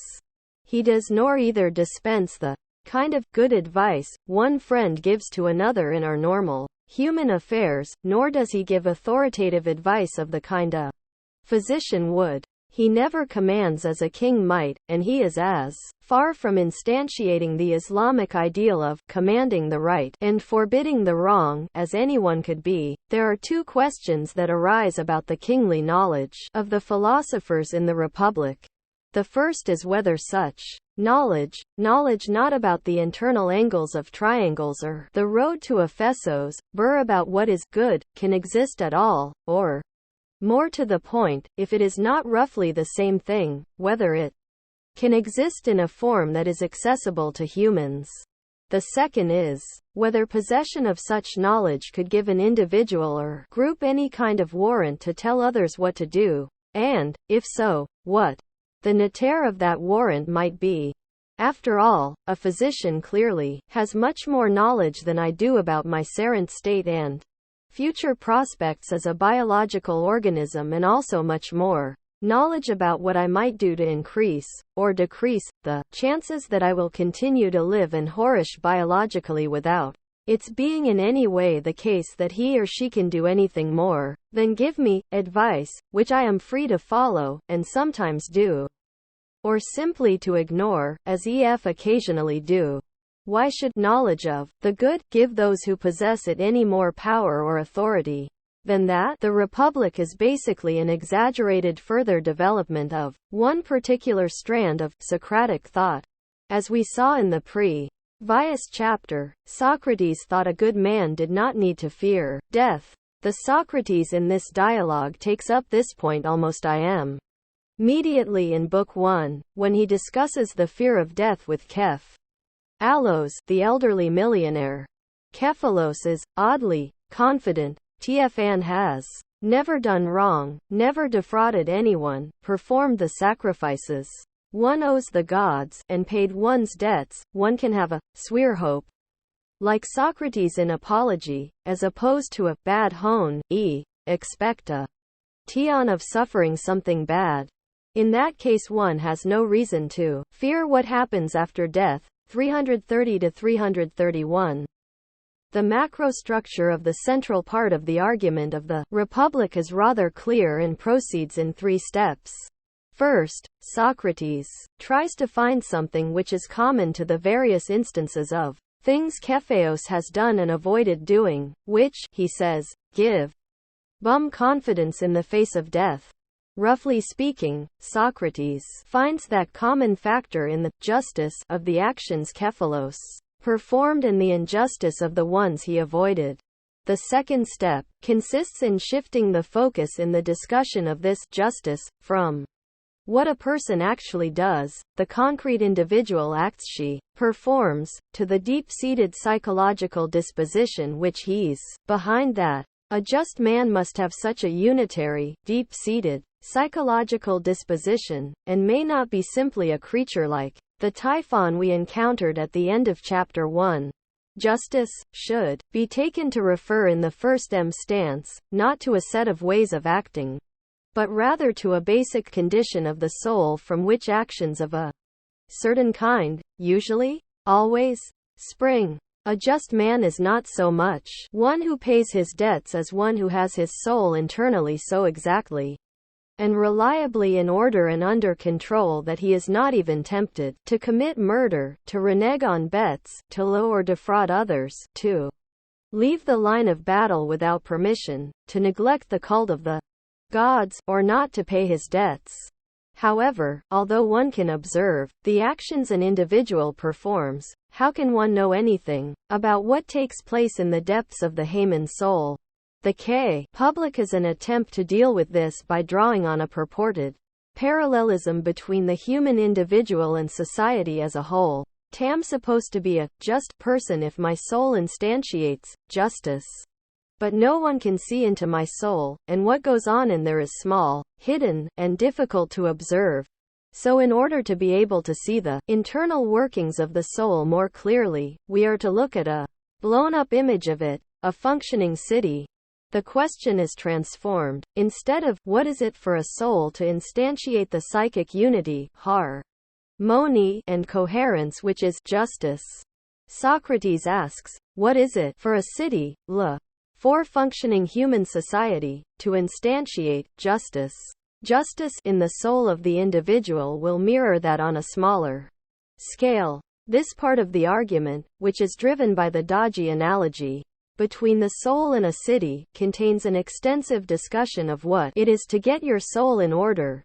Turns out that, according to Socrates, the best and most reliable way to do that is to be very talented at philosophical discussion and reflection and to have trained and developed that capacity to a high degree. Anyone who does that will have a very clear view of the idea of the good, which turns out to be an ordering principle for the soul and for the city. If you are not naturally gifted at philosophical discussion, there is still a second best kind of light available to you. It is to live in a city ruled by such philosophers and to be completely subject to their commands. Having established to his satisfaction that justice in the individual is a kind of correct, harmonious ordering of the parts of the human soul, just as justice in the city is a correct ordering of the different social groups and functional parts, Plato ends the Republic with a myth that tries to give a final answer to Cepheus' question. If you have your soul in order, you need not fear death and what potentially comes after death, because harmony of the soul is not only the source of all just action but also the basic principle of human happiness. If that is the case, the person with an ordered soul will always make the right choices in life and will always be happy. To be sure, according to Socrates, that order in the soul can act to ally mean two slightly different things. Either, as one of the elite philosopher kings, one can have had a view of the idea of the good, which stabilizes all one's beliefs by connecting them in a reliable way with each other, or, as a non-light inhabitant of a good city ruled by a group of philosopher kings, one can have habitually lived a life of excellence because one followed the directives of the philosopher kings.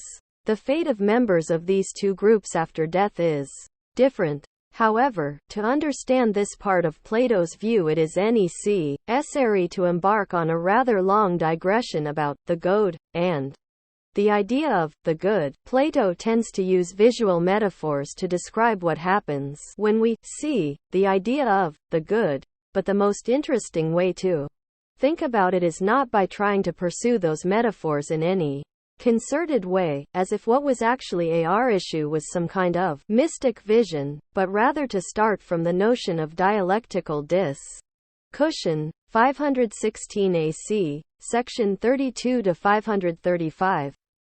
Plato thinks that if we start discussing how we wish to act and live, making proposals about this case, questioning our friends about their proposals and why they make them, and submitting ourselves to the questioning of others, the discussion, if pursued with vigor, will quickly move from individual points to more general topics and will soon become extremely wide-ranging. When people in such a discussion try to defend their proposals, they will give reasons for them, and these reasons will eventually appeal to some notion of the good. Thus, I may propose that we in Britain should become vegetarians, renationalize our natural monopolies, railways, water, etc., break up and severely regulate our banks, remain in the EU, but leave NATO, increase our level of tax support for state schools and for the NHS, reform the House of Lords and the archaic first past the past electoral system, and so on. Needless to say, this proposal of a collective way of life will not and should not simply be permitted to pass without scrutiny and careful examination, and so should be made an object of discussion. Dozens of objections can easily be raised to each of these proposals. If we are engaged in a proper dialectical argument, I shall be expected to give an account, at least, of each component, and of my reasons for supporting it. Thus, may say that we should eat more vegetables and much less meat than we now do because this is good for our health. F might add that the rearing of animals for slaughter is not good for our environment. By some calculations, the methane gas produced by cattle is a greater source of environmental pollution than any other, including industry and the internal combustion engine, and the demand for animal feed is a major cause of deforestation. P might add that the actual conditions under which meat production takes place are not good for the animals concerned, and perhaps also not morally good for those involved. I am the direct production process because of the attitudes toward living things which it engenders in them. LFF hold that Britain should stay in the EU. It is because I think it is good to try to find collective solutions to collective problems, such as immigration. And because I think it is good for us to be able to resist the depredations of large multinational corporations, and that this is possible only as a full member of a large and unified economic bloc. None of these reasons will itself necessarily be the end of the story, because objections can be raised to each and every one of them as the discussion progresses and the arguments ramify. Plato's claim now is that the more thoroughly and persistently we discuss how to live and how to act, the more abstract the discussion is likely to get, and the denser the interlocking network of reasoning that appeals to some good will become. The first impression may be that the discussion is getting more and more dispersed, leading further and further in a number of very different directions. Is there really any common concept of good involved in discussions of a good diet? For humans, what is good? For animals who are raised for food. For humans, what is good? For our environment, a good form of political association. Good economic policies, a set of morally good attitudes?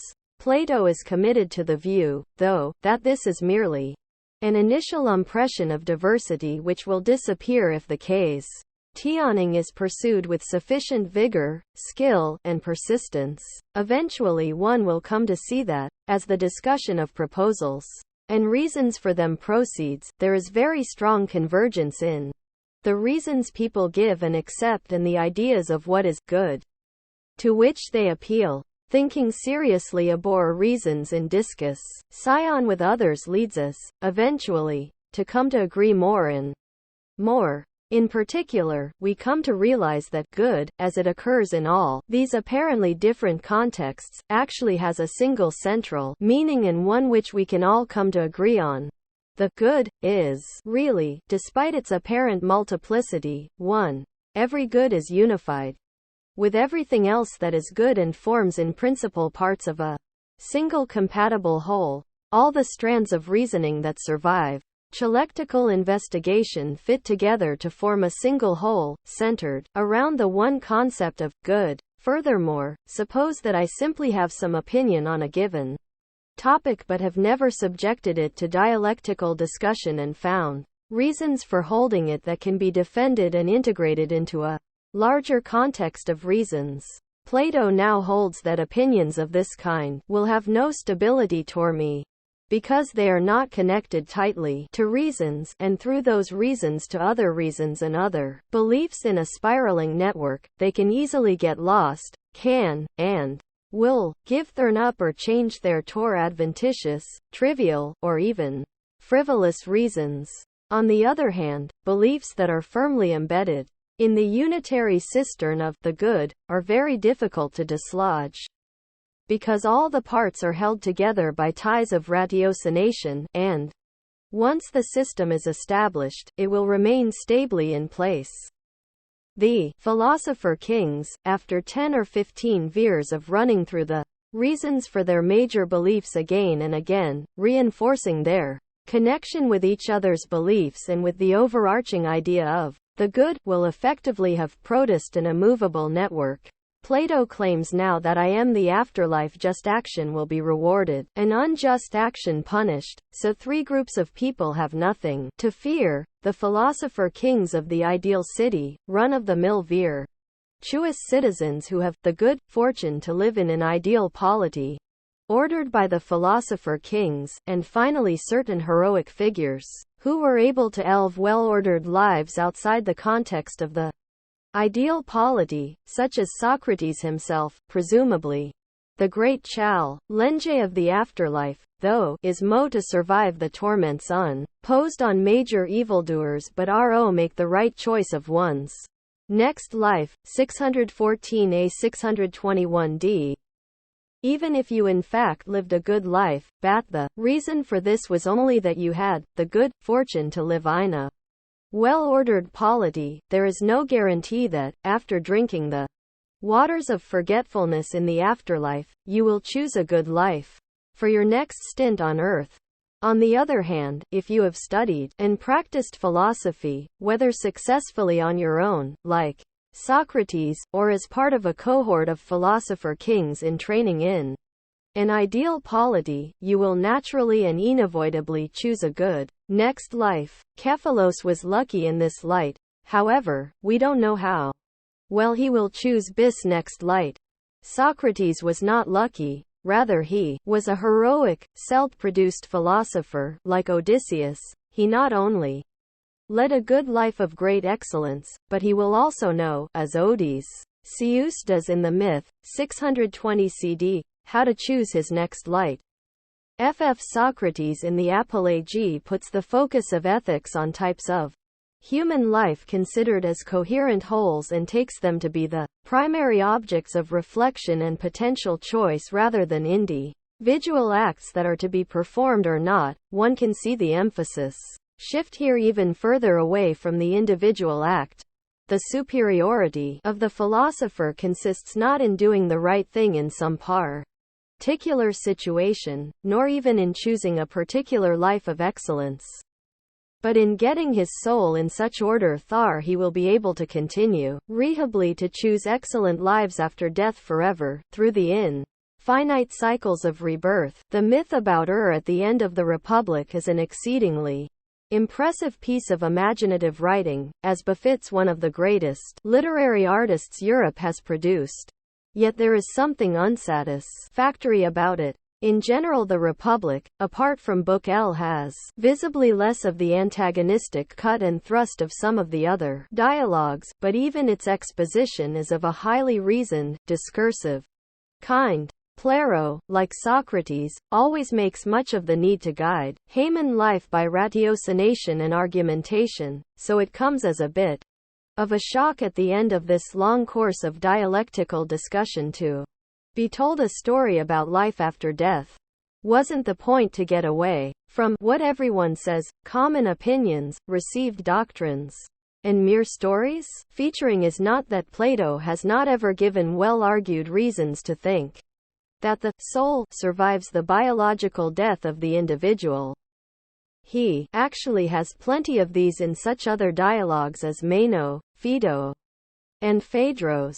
One might not find these arguments finally convincing, but they are clearly arguments and not just forms of story telling. So perhaps the dialogue Meno does give us some reason to think, for instance, that our knowledge of geometry does not depend on the observations we make of the world around us, and thus is not empirical. Perhaps this should count as an argument that the soul must have existed before birth, when it saw the archetypes of the shapes of things in our world. Furthermore, perhaps this means that the soul must be capable of existing independently of the body. One can discuss the plausibility of this in comparison with that O.T. Ather ways of thinking abhor our knowledge of geometry. However, there still is a step, not to say a gulf, from this claim about some kind of antenatal existence for the human soul to the detailed story about the conditions under which the souls after death choose the form of their next life. In this story the details are not mere embellishments but have great bearing and import on the conclusion that can be drawn. It is important that drinking the waters of Lethe produce a highly differentiated form of forgetfulness. It makes people completely forget the accidental actual opinions they formed during their lives, so that the memory and mental slate of non-philosophers, even those who were virtuous in their lives on earth, because they lived in a pust city, are wiped clean. However, imbibing these waters does not cause philosophers of frail death to lose their grip on the system of well-grounded beliefs and reasons which they managed to construct through dialectical argumentation and which is held together finally by the single idea of the good. This detail is essential to Plato's argument that the genuine philosopher has some advantage over the person of merely accidental and habitual virtue who has led a good life only because he or she has happened to grow up a member of a just city. What warrant do these details have? At the beginning of Book FF, 357a 368b, Socrates undertakes to show that the good, virtuous man, the man of excellence, is not just more praiseworthy but is actually happier than the an-pist man. What would it mean to show this? War about the happiness of those who live. I am the ideal city. FF asked to list human goods, both ancients and moderns would tend to include happiness in the range of things that are human goods. However, this masks an important difference.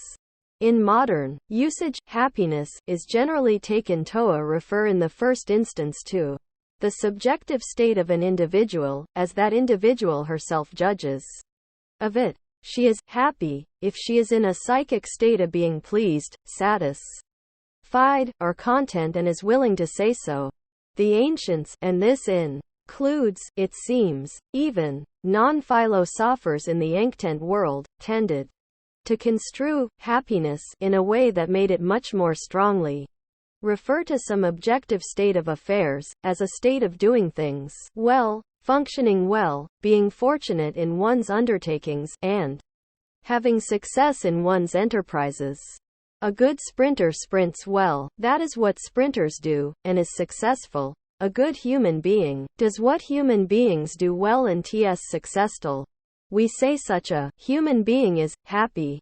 The very word that was used most commonly, eudaimonia, signifies the property of living as if one had a good spirit watching over one's life and one's endeavors to ensure that one functioned well and one's affairs prospered. A happy life was one in which the agent flourished. To be sure, the ancients also thought that if one was overwhelmingly successful, one would be subjectively pleased with one's light.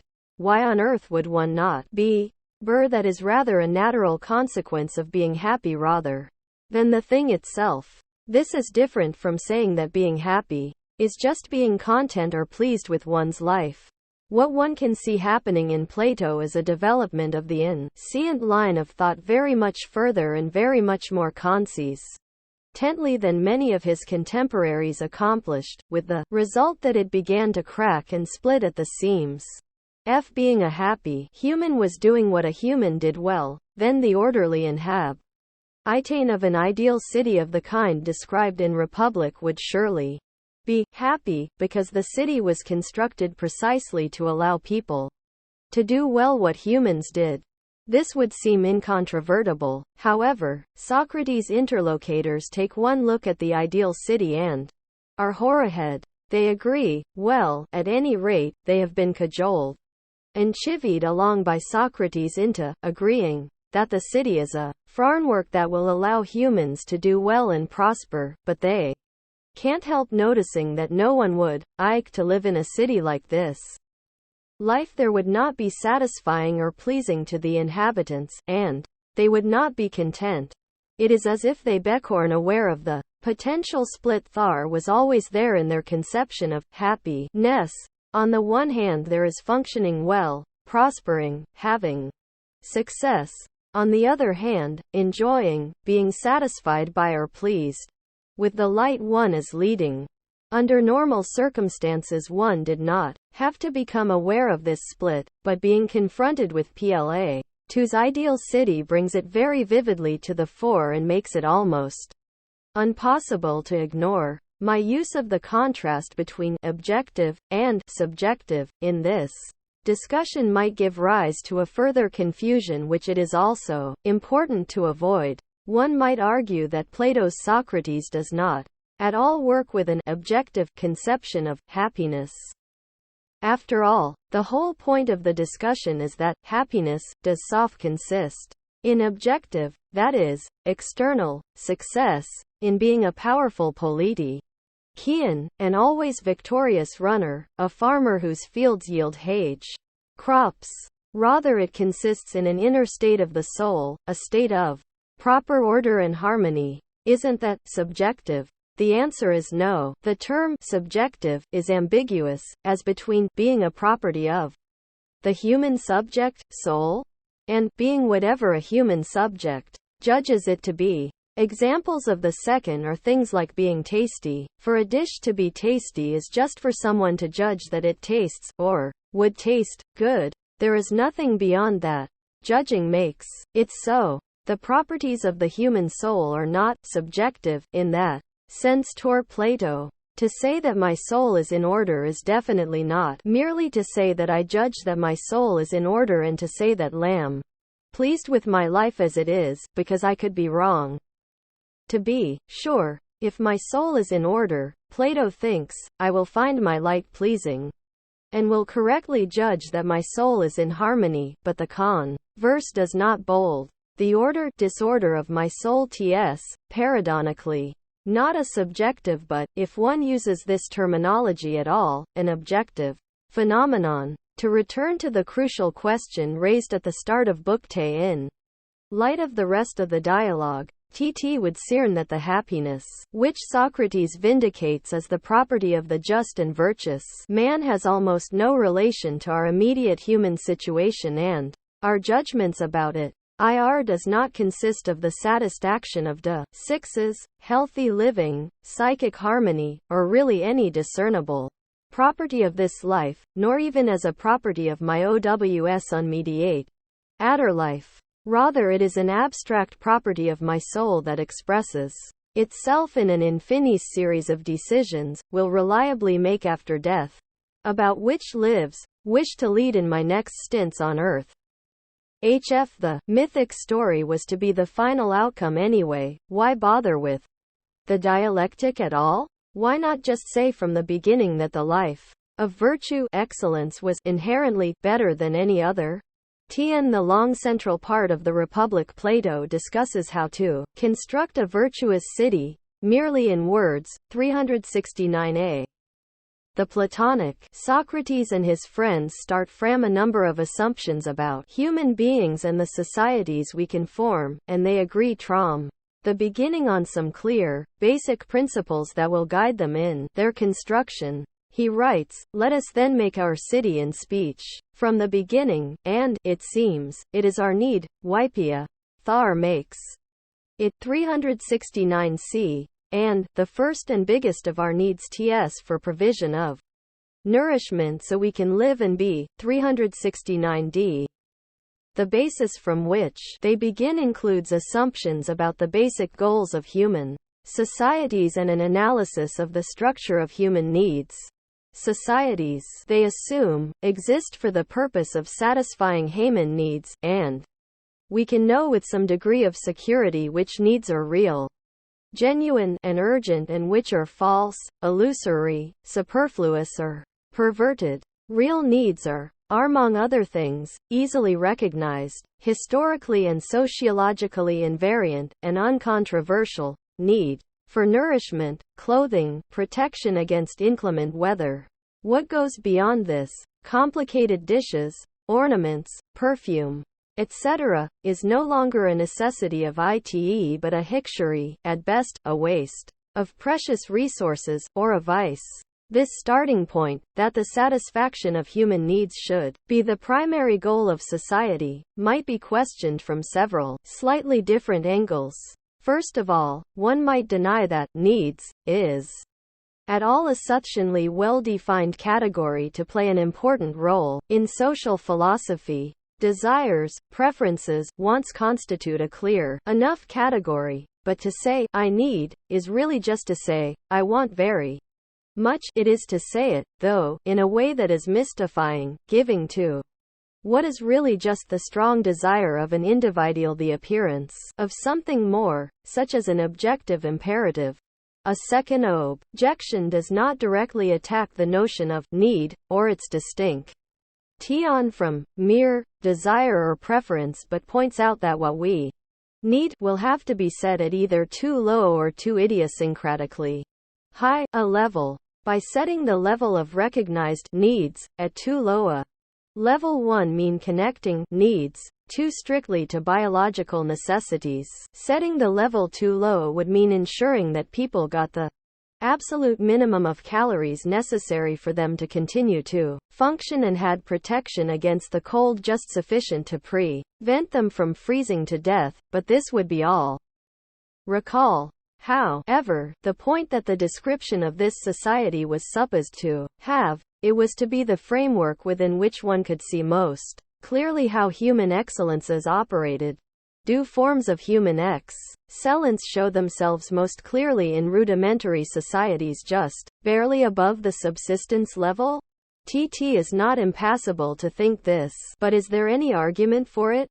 To set the standard of need too high would mean identifying needs as conditions that must be satisfied not just if bare minimum biological subsistence is to be preserved, but if a certain minimal form of social and perhaps even cultural light is to be maintained.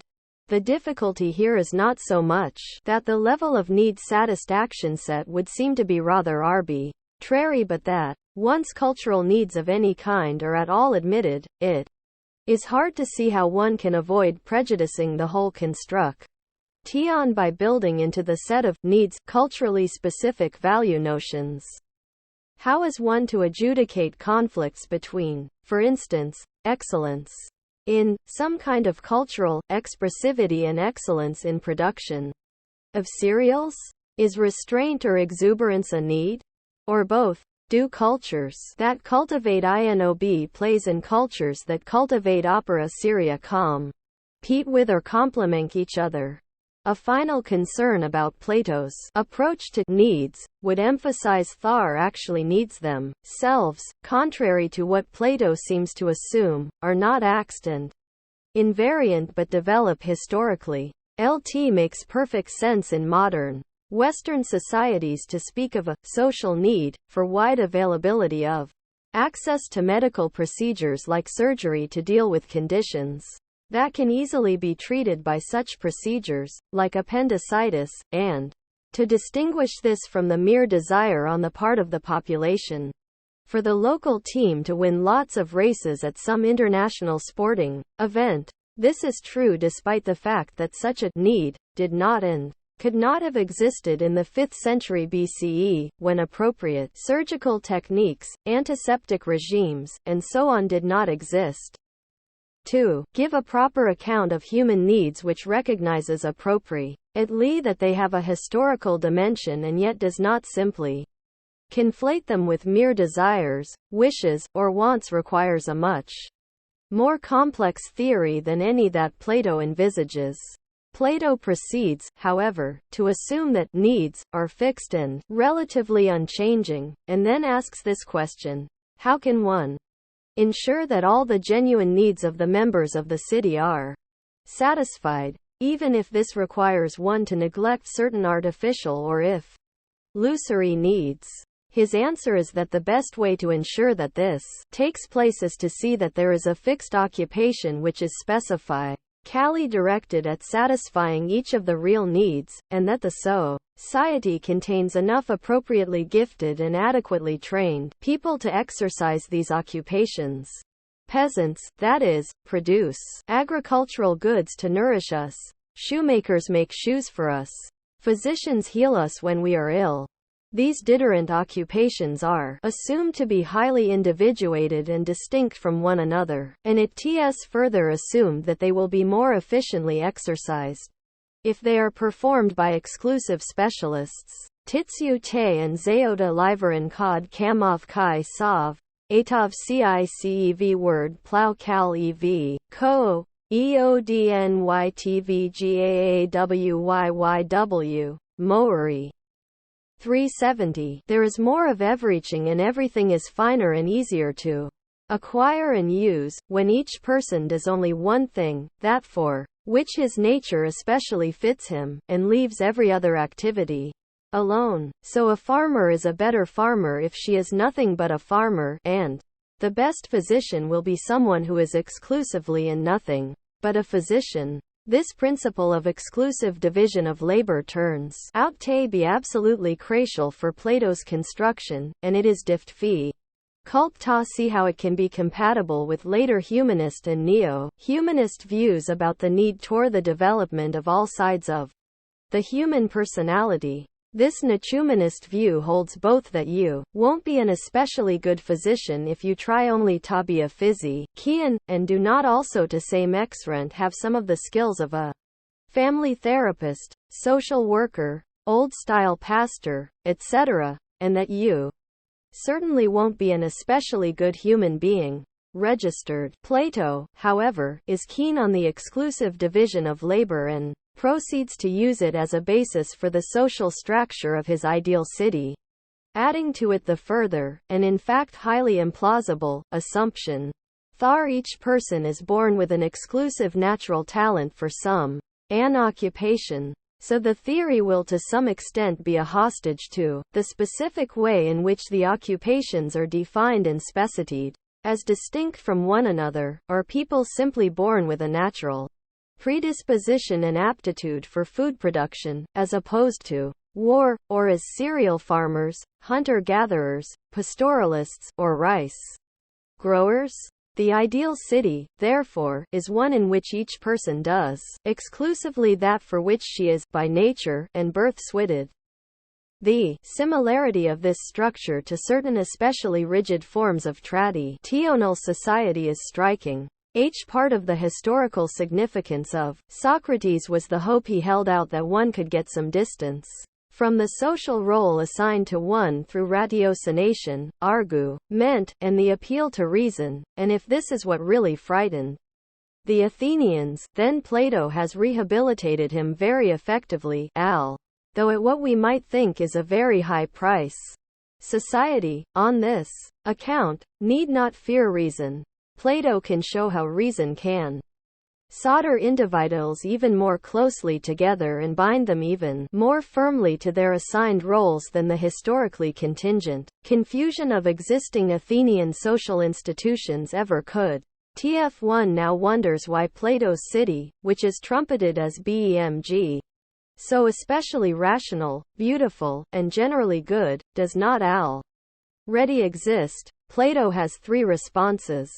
First of all, there is no guarantee in nature that in each generation enough people with the right kinds of natural talents will be born so as to ff all the necessary occupations in the city. If that does in fact happen, it is a fortunate accident, but no one can count on it. Sometimes there are simply not enough naturally gifted physicians available to train, and if this phenomenon is repeated on a large scale, it will be impossible for an ideal city either to be established or to maintain itself in existence. Second, although the Platonic principle of exclusive division of labor is, perhaps, admirably rational, it is not self-evident. It would have to be discovered, recognized, and implemented. So, people can simply and non-culpably be in ignorance of this fundamental truth. Without knowledge, no ideal city is possible. Plato's third reason for the non-existence of the ideal city is that up to now, no one has had both enough power and enough insight into the necessity of implementing the appropriate division of labor actually, to set up a whole city based on this principle. Our human situation is hopeless, Plato thinks, as long as we fail to give absolute monarchical power to a group of correctly trained philosophers or until a powerful king has himself trained in the proper way as a Platonic philosopher and practices what he has learned. 473. This final demand is really a tautological requirement for Plato, given that he thinks you have only really learned something about the proper way to act if you actually reliably act in that way. The shift in Plato's usage during the course of the Republic between speaking of a group of individuals being trained in dialectic, and then potentially forming a collegium, and speaking in the singular about a philosopher king is not perhaps insignificant. In any case, it is the non-conjunction of power and knowledge which is the third reason for the non-existence of the ideal city. The question about what is a better, or the best, human, has a number of different dimensions. Some of the interlocutors in the dialogue themselves bring up the question, even if we assume that the inhabitants of the ideal city will be good, or leading good lives, will they also be happy? To this question Plato gives the mind-numbing non-answer that they may not perhaps seem to be very happy, but they are as happy as it is possible for churn to be.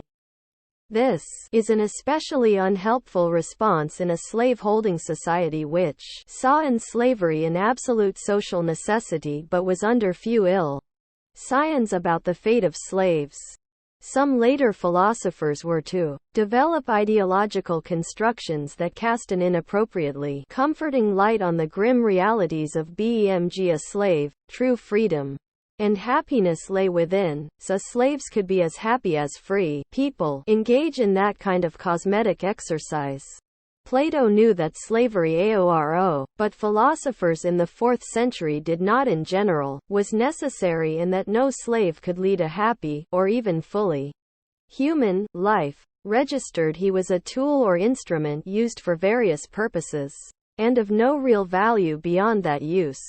It was an unmitigated disaster to be a slave. For slaves to be as happy as it was passable for them to be, was not to be happy at all. This was clearly the case for slaves, then equally the ordinary citizens in the ideal city might not be at all relieved to hear chat they were to be permitted to be as happy as it was possible for them to be. This brings us back once again to the question of goodness, and its relation to happiness. Earlier I suggested that there might be some reason to wonder whether good really was a term with as unified a meaning as many ancient philosophers assume. Some philosophers have claimed that good is a simple perceivable property. like blue, warm, or sharp. But thar both seems inherently un-LTKely and also would be of little help in trying to decide what kind OT human life is good.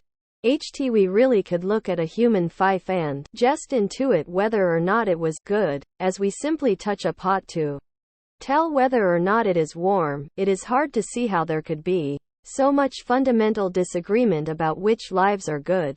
So, it seems to make more sense to start out from the assumption that good refers to a relative or contextual property of something. This might be thought to account for the wide variety of senses and ages of the term, because the context in which the judgment about the good TS made is highly variable. So what is basic is not, this is good, but, this is good as. This is good for. This is good, too. Examples are easy to find or invent. She was good as a university lecturer, but has been terrible as an administrator, or vice versa. That performance was good for a beginner, but for an advanced student it would not be good enough. This brick is no go to build with, because of its non-standard shape, but it is very good to break windows with, because it fits nicely in the hand and is aerodynamically streamlined. This dress is good to look at, but not to wear. The Guardano, non-Toccari principle that applies to much Italian design. What is important is that, prima facie, this covers a wide variety of different forms of contextuality. Each is the context given by an envisaged form of activity. Lecturing, building, breaking a window, stroking for pleasure. The good human life would mean good as a human light to live, or good for boomin' living, just as a good knife would be one good for cutting, or good as a cutting TOCL. This discovery, or as assumption, would be more gripping if we knew more clearly what human living was. We know what cutting is, what TS, human living. TT clearly is not supposed to be simply continuing to conduct a certain biological process, because the one thing almost universally rejected by early philosophers is the view that you are leading a good human if you do whatever is necessary to save your skin in any given situation. Cutting is a relatively clearly defined activity. Biological life is also a rather clearly defined activity. But, surely, specifically human living is a mess of different activities. Drinking vodka, writing letters to the editor, sleeping, sacrificing some of your children to a god, currycombing a horse, tattooing a neighbor. The varieties seem infinite. You might not approve of human sacrifice, but it is hard to say it is not part of a specifically human way of living. Or do animals sacrifice their offspring to their gods? So one cannot even say that specifically human living is doing those things that are distinctive of humans and distinguish them from animals, such as human sacrifice, laughter, 7, card games, religious persecution. Human living is not just a matter of biology, then. We seem to be returned to the question that has arisen already in a slightly different context. How do you avoid simply building a conception of the good into your concept of truly human living? Why is that not circular? There is, however, another dimension to this ambiguity. At first blush, good seems not to be what is sometimes called an objective property, but to be doubly dependent on a relation to a human subject. Circle has a diameter of 2 centimeters, or if a block of cheese weighs 200 grams, or if this knife can cut a certain type of wood, a certain size. These seem to be properties these entities have that do not necessarily require reference to any Heyman plans or projects. To be sure, the choice of centimeter or gram as a unit of measure is a human choice and thus subject to all the usual conditions of such, but that is a different matter. Featuring is difficult to specify in what this objectivity is supposed to consist, but that I can't give an account of X certainly does not mean that XIM no sense exists and cannot be used in suitable contexts in a way that is perfectly unobjectionable. On the other hand, if I say, this action is good, it seems natural to ask, good for whom? One of our aboriginal experiences as grown-ups is that what is good for me may not be good for you. It seems plausible that there is some close connection between what is good for me and my happiness, even if it is difficult to say exactly what this connection is. Surely, one might also suggest there might be some connection between what is good for vous in general and morality in some appropriately broad sense. Surely, that is, one could construe you in the phrase good for you in a way Thar was sufficiently all-encompassing yet not completely empty of human content. Plato holds that the operation of dialectical discussion, correctly and very thoroughly processed by people with natural gifts for it and appropriate training, will smooth out the differences between what is good for me and what is good for you, leaving a single conception of something that is both at the same time. Can happiness and morality, in some broad sense of each, fit together 30 harmoniously? One of the ambiguities of good is good for me or good for you. Indeterminate who. There is, however, a second ambiguity which is not identical with this first one but is also important. We often distinguish between what I think is good for me, for you, for whom ever or whatever, and what someone else thinks is good for me, for you, etc. Lots of things are good for me although don't know it, and despite the fact that other people, e.g., doctors, know it. Doctors might know that evil-smelling, unappetizing, and unpalatable potions or painful surgical procedures would give me the health I desperately would like to have but which I reject out of ignorance of or false belief about their properties. 50. The doctor's judgment of what is better for me, her version of what is good, may be different from my own judgment, and better. So now whose version of happiness is to be compatible with whose version of morality? Plato's central claim is that there is such a thing as an objective good, something that is not identical with what is either merely good for me or merely good in my judgment. Through dialectical discussion, knowledge of this good is supposed to be accessible to us. At least those of us with the right natural gifts and training and who use that training in optimal contexts. Those who are capable and attain real knowledge at the end of the dialectic see the idea of the good. This, for the philosopher king, will be his warrant to rule others. So, the idea of the good cancels the merely apparent contextuality of good in all the dimensions mentioned earlier. Plato's good is, as it were, good for anything, plays a positive and valued role, even an essential role, in any activity, good for anyone, and finally good in any one's judgment, provided that judgment is fully rational. Why, however, should dialectical discussion, at least of a Socratic type, ever come to an end? Or rather, why should it come to a natural end, in the sense of a definitive, agreed-on concision? Clearly TT can be interrupted, repressed, or abandoned, because of fatigue, or for other reasons. Do we, however, actually have any example of such a discussion reaching not just interim consensus but a proper Platonic conclusion?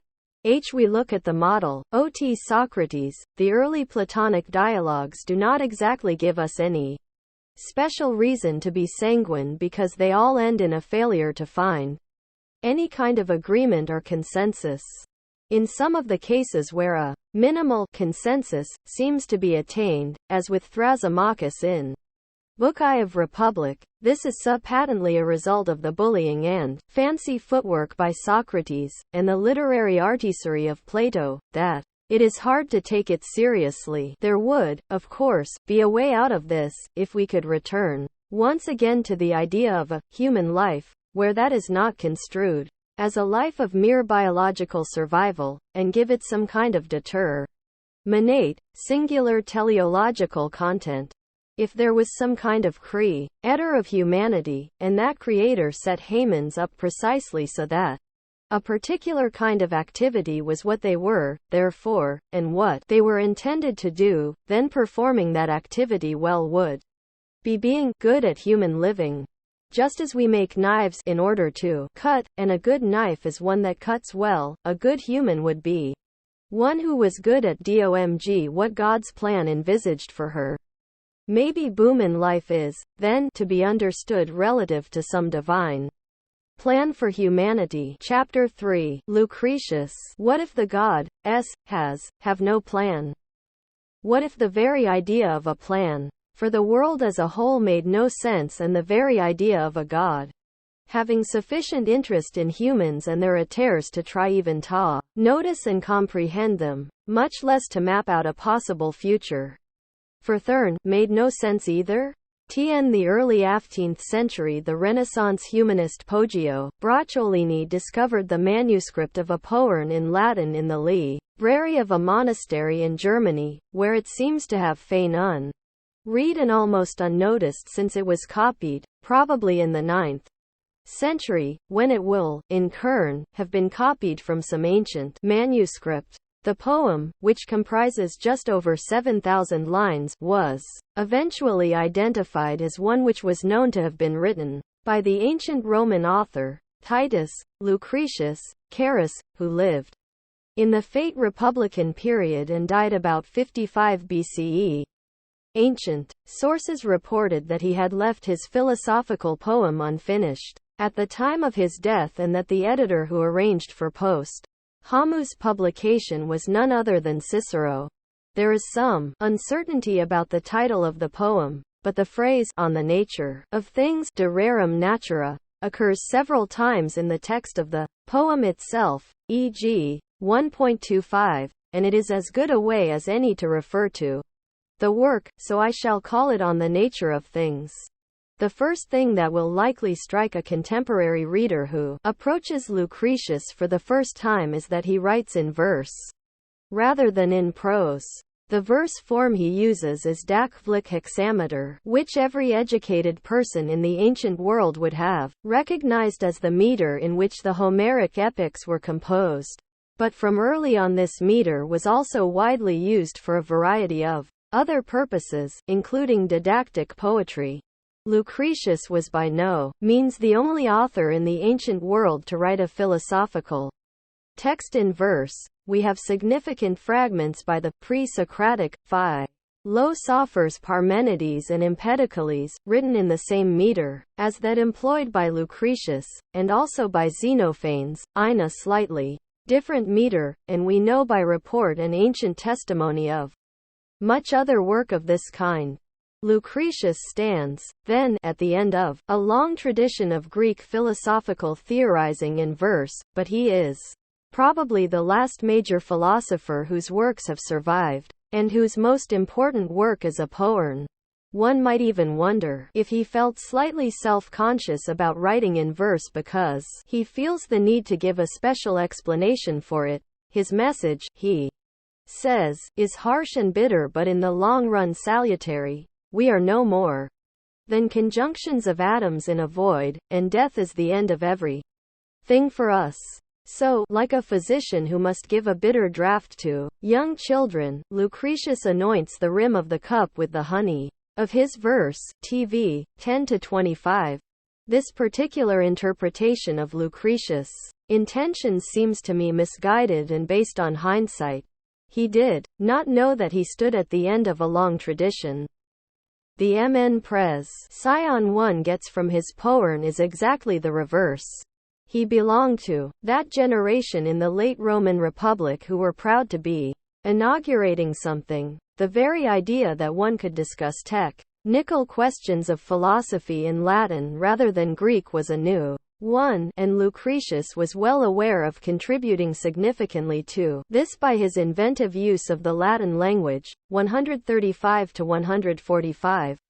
Ancient philosophers, as has already been mentioned, did not strive for doctrinal originality, and Lucretius specifically eschews any such claim. The basic truth about the world had already, he thought, been discovered by the Greek philosopher Epicurus, and Lucretius' goal is simply to express that truth in a way that will make it comprehensible and optimally palatable, especially to speakers of Latin. As Socrates traced his quest back to the god at Delphi, Lucretius traced his back to the god Epicurus, verses 14f. Lucretius is clearly less interested in novelty than he is in truth and in ridding humanity of what he takes to be one of its greatest evils, fear of death. And who can blame him? Initially, Lucretius seems to have an unfair advantage over other philosophers in that so much of what he thinks is self-evidently true. One of Plato's students said about the pre-Socratic philosopher Anaxagoras that he was like a sober man among a crowd of drunk ards who are spouting nonsense. One might say something similar about Lucretius. This advantage is, of course, a bit of a double-edged sword in that much of the interest in reading philosophers is watching them squirm, gamble, and engage in the most unheard of, but for that reason alone often bilely entertaining, antics in their desperate attempts to find some way to support their more hopelessly plausible views, for instance abhor the conjunction of happiness and morality, che essential goodness of our world, the motivational force of reason, natural teleology, the unique place of man in the universe, and so on. Lucretius doesn't have to go through any of the contortions needed to try to defend any of these outlandish positions. For him the world is atoms moving at random in a void, and the final truth about humans is that we pursue pleasure and avoid pain, and should do that with greater clarity than we have yet managed. If there are any gods, and there probably are, that is not important, because there is no reason whatever to expect them to have any interest in us or our affairs. On the Nature of Things treats what we would call the area of conjunction between religion, physics, or perhaps cosmology, and ethics, or morality. Natural philosophy was an afterthought, or even less than an afterthought, for Socrates and Plato. Socrates says at one point that he was interested in the structure of the universe when he was a boy, but that as he grew older he outgrew this childishness and turned his attention to the issues of how it is best to live. Mathematics had a kind of special epistemic status for Plato as an instance of a form of knowledge that offered cer time t, and therefore it also had a special place in the education of the philosopher kings. But whatever cosmology we find in Republic appears in the final myth. In 1913 a fragmentary manuscript came to light, written in Hegel's hand, 1797, possibly not composed by him or, at any rate, not composed exclusively by him, which scholars have come to call the Alcestis system program of German idealism. The anonymous authors of this text state that metaphysics is to be construed as a subdivision of ethics, mora, and that the basic philosophical question is, how must the world be constituted for a moral agent? This sequence is important to note. First morality, then how the world must be for there to be moral agents and for this morality to have its grip on us. It sometimes looks as if Plato's philosophy also instantiates a structure like this. There is, of course, an explicit and powerful ethical motivation in Lucretius to free men from the fear of death and of the gods, but the structure of the argument is different. The physics cosmology is by no means an afterthought, and the possibility of ethics is not taken to determine the limits of how the world must be. That the world is composed of atoms moving at random in a void can't in any way be deduced from the requirements of ethics. It stands, Lucretius thinks, as a truth in its own right and the best explanation of the appearances of our world. Any patterns we might think we are able to perceive in the ordering of our world are merely apparent and merely local configurations that mask the true nature of reality. They are like the patterns Ohm might find in the production of an infinite number of monkeys tapping on the keyboard of an infinite number of typewriters. Even if they did eventually one day produce texts that were identical to the complete works of Homer, or Shakespeare or one of Geuss Del's papers, this would be an accident. And it would be folly to expect that their next production would make any sense at all. Given that it is true that randomness is the basic final feature of our world, certain things follow for human living. The physics purportedly lets us know what we can hope for, what we should and what we need not fear, and this is the basis of an ethics. Book T of the poem begins with an invocation of the goddess Venus, who presides over the fertility of the natural world. Lucre. TS then immediately initiates a savage indictment of the crimes and outrages committed in the name of religio. So is this a work containing the type of ancient polytheistic views with which we are familiar, or is it something novel, for instance, a handbook in nous? For atheists, moralizing criticism of religion by philosophers in the Greek world has a long history, although one must be careful about the exact conceptualization of early instances because of unclarity both in the notion of moralizing and in that of religion.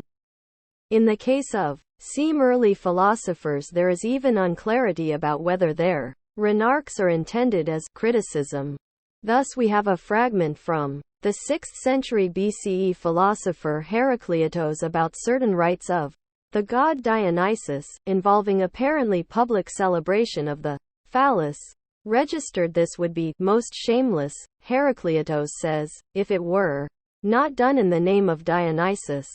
Later philosophers took this as a criticism of popular religion, but it is at least as likely, given what else we know about Heraclitus, who was keen on the coexistence of apparently contradictory things, that this was just another remark like, asses prefer straw to gold, Father 9. That is, it is an express stand of his view about context dependency. In one context, that of human light, gold is more valued. In another, asinine light, straw is more valued. Equally, in some contexts, such as religious rites, singing the praises of a publicly displayed phallus is pious, though the fragment doesn't tell us what exact word Heraclitus would have used for the opposite of shameless. In all other contexts it is shameless. One should further note that even if this passage is not just another value-neutral remark about the coexistence of opposites but a criticism of popular cults, it would not be clear that it is amoral, or moralizing, criticism. Are decency, decorum, and propriety necessarily matters of morality rather than of etiquette? Good manners or good taste, tact, or pungement? This depends partly on whether one has a clear idea of a distinct realm of the moral which is sharply distinguished from the aesthetically pleasing, the socially conventional, the personally offensive. It isn't at all clear that that set of distinctions or any like it exists, and it seems to be the case that it does not exist for the very earliest period. Then the idea of a specifically moral criticism doesn't make sense either. With figures like Xenophanes and then Plato, we are on slightly firmer ground in ascribing a critical intent and one that has some thing like a moral basis and content, but it is not clear that it is directed at religion, for two reasons. First, the Greeks had no single, simple substantive to designate what we call religion, that is at all parallel to our concept. The closest expression they had was te teif, bcdv, the things, matters, ateres of the gods, which is not the same thing at all. In some dimensions, matters concerning the gods is much more indeterminate and open-ended than religion, including all sorts of things which a post-Judeo-Christian society would not really consider to be part of religion in the strict sense, such as questions about the ownership and upkeep of temples, common rise people told about the gods, and details aboard the clothing of statues. In another dimension, to be sure, road thv gadi is more ited than most contemporary Western conceptions of religion, if only because no Greek god, nor indeed the totality of them, ever made claim to the relentless universal surveillance of and control over every, even the smallest, aspect of human life, which makes monotheists in general such a potentially nasty group of people. Second, the older criticism is mostly directed specifically at one group of humans, the poets, and their stories, Homer and Hesiod, usually being singled out for the scandalous tales they told about theft and adultery among the Olympians. This mode of criticism can be thought of as restimage on three assumptions. First, that our basic moral conceptions, for instance that adultery, theft, and lying are bad, are relatively clear and can be taken to be unproblematic. Second, that they apply, in principle, to gods as well as to humans. Third, that the gods must be only good and in no way evil. On those assumptions, some of which people like Heraclitus would bathe, rejected, Homeric tales about the gods must be false. Why, however, should we assume that the gods are always and absolutely good? Why is this nor simply a Platonic prejudice? The poets were, to be sure, generally thought to define or give shape to the gods, so they were more exposed than they would be in certain other cultures. Still, it is the poets who are banned from the Republic, not the priests, and criticism of the poets is clearly thought to be perfectly compatible with traditional religious practices. The contrast with Lucretius on both of these accounts is striking. He does not just have a simple substantive religic, but this makes him able to personify religio as he does from the very beginning of Book Fe. Religio can show her head from heaven, treading down on boomans from above. 1.64 to 65. That is, religio can and does act and do things. In Greek, Vu could say that some god had done some thing, e.g., showed his head, or that some human had done something, e.g., told a lie about the gods, but you could not even linguistically say in Greek that religion did something because that would mean that the matters of the gods did something, which doesn't make much sense. This shift in form of conceptualization is anything but cognitively insignificant and philosophically neutral. As a potentially personified, distinctive realm of human tion, refugio could itself be criticized for whae it did. Lucretius' motivation and goal, to free man from fear and psychological upset, are ethical, but his cited reasons for rejecting religio are not that it causes men to do terrible or immoral things. It is true that the gods can be and often are terrible and can cause men to do terrible things, was a commonplace in the ancient world. Much ancient tragedy is based on plots that illustrate this. Lucretius' favorite example is Agamemnon, who sacrifices his daughter to regain the favor of one of the gods, but there are plenty of other cases. The god Dionysus drives Pentheus' mother and a group of other matrons Imzan and causes them to tear Pentheus' limb because he was disrespectful toward the god. In Euripides' Bacchae, in an other play, Hera takes out her pique against Heracles by driving him mad and causing him to kill his children, Hercules' Furens. In this latter play, some of the humans on stage actually comment on how badly the gods are behaving. They are much worse than humans, without there being any suggestion that this means that they do not exist, or even that it is necessary to act reverently toward them and discharge all cultic obligation. Being able to appreciate tragedy at all requires, one might even claim, being able to envisage and embrace this possibility, namely that the gods can harm us. In any case, Lucretius does not assume that these stories must be false because they attribute immorality to the gods. He thinks the stories about the gods should be rejected because they are based on complete cosmological misconceptions. They take the bad luck arising from an unfortunate random conjunction of atoms to be a sign of the teleological malevolence of an agent who, we can know, could not possibly have any plans or purposes, good or toward us. The reason for this is that all gods are by definition perfect, and thus they must be completely self-sufficient.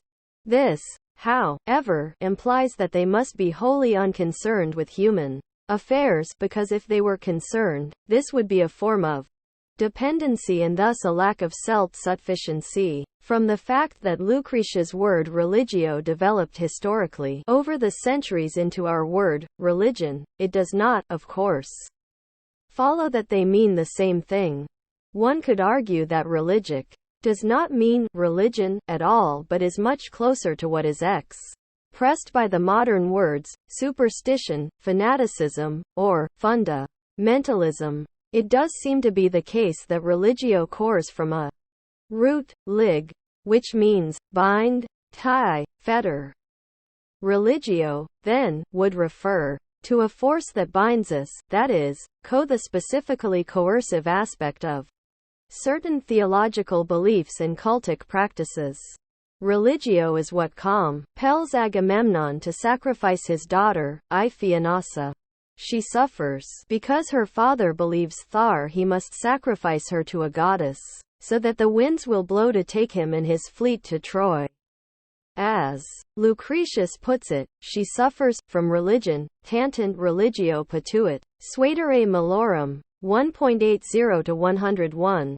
Of course Agamemnon, her father, also suffers from religion, because he has the false beliefs in question in the first place and acts on them, and they, in the long run, do him no good at Alk because he sacrificed Iphianassa. He is eventually murdered by his wife, Clytemnestra.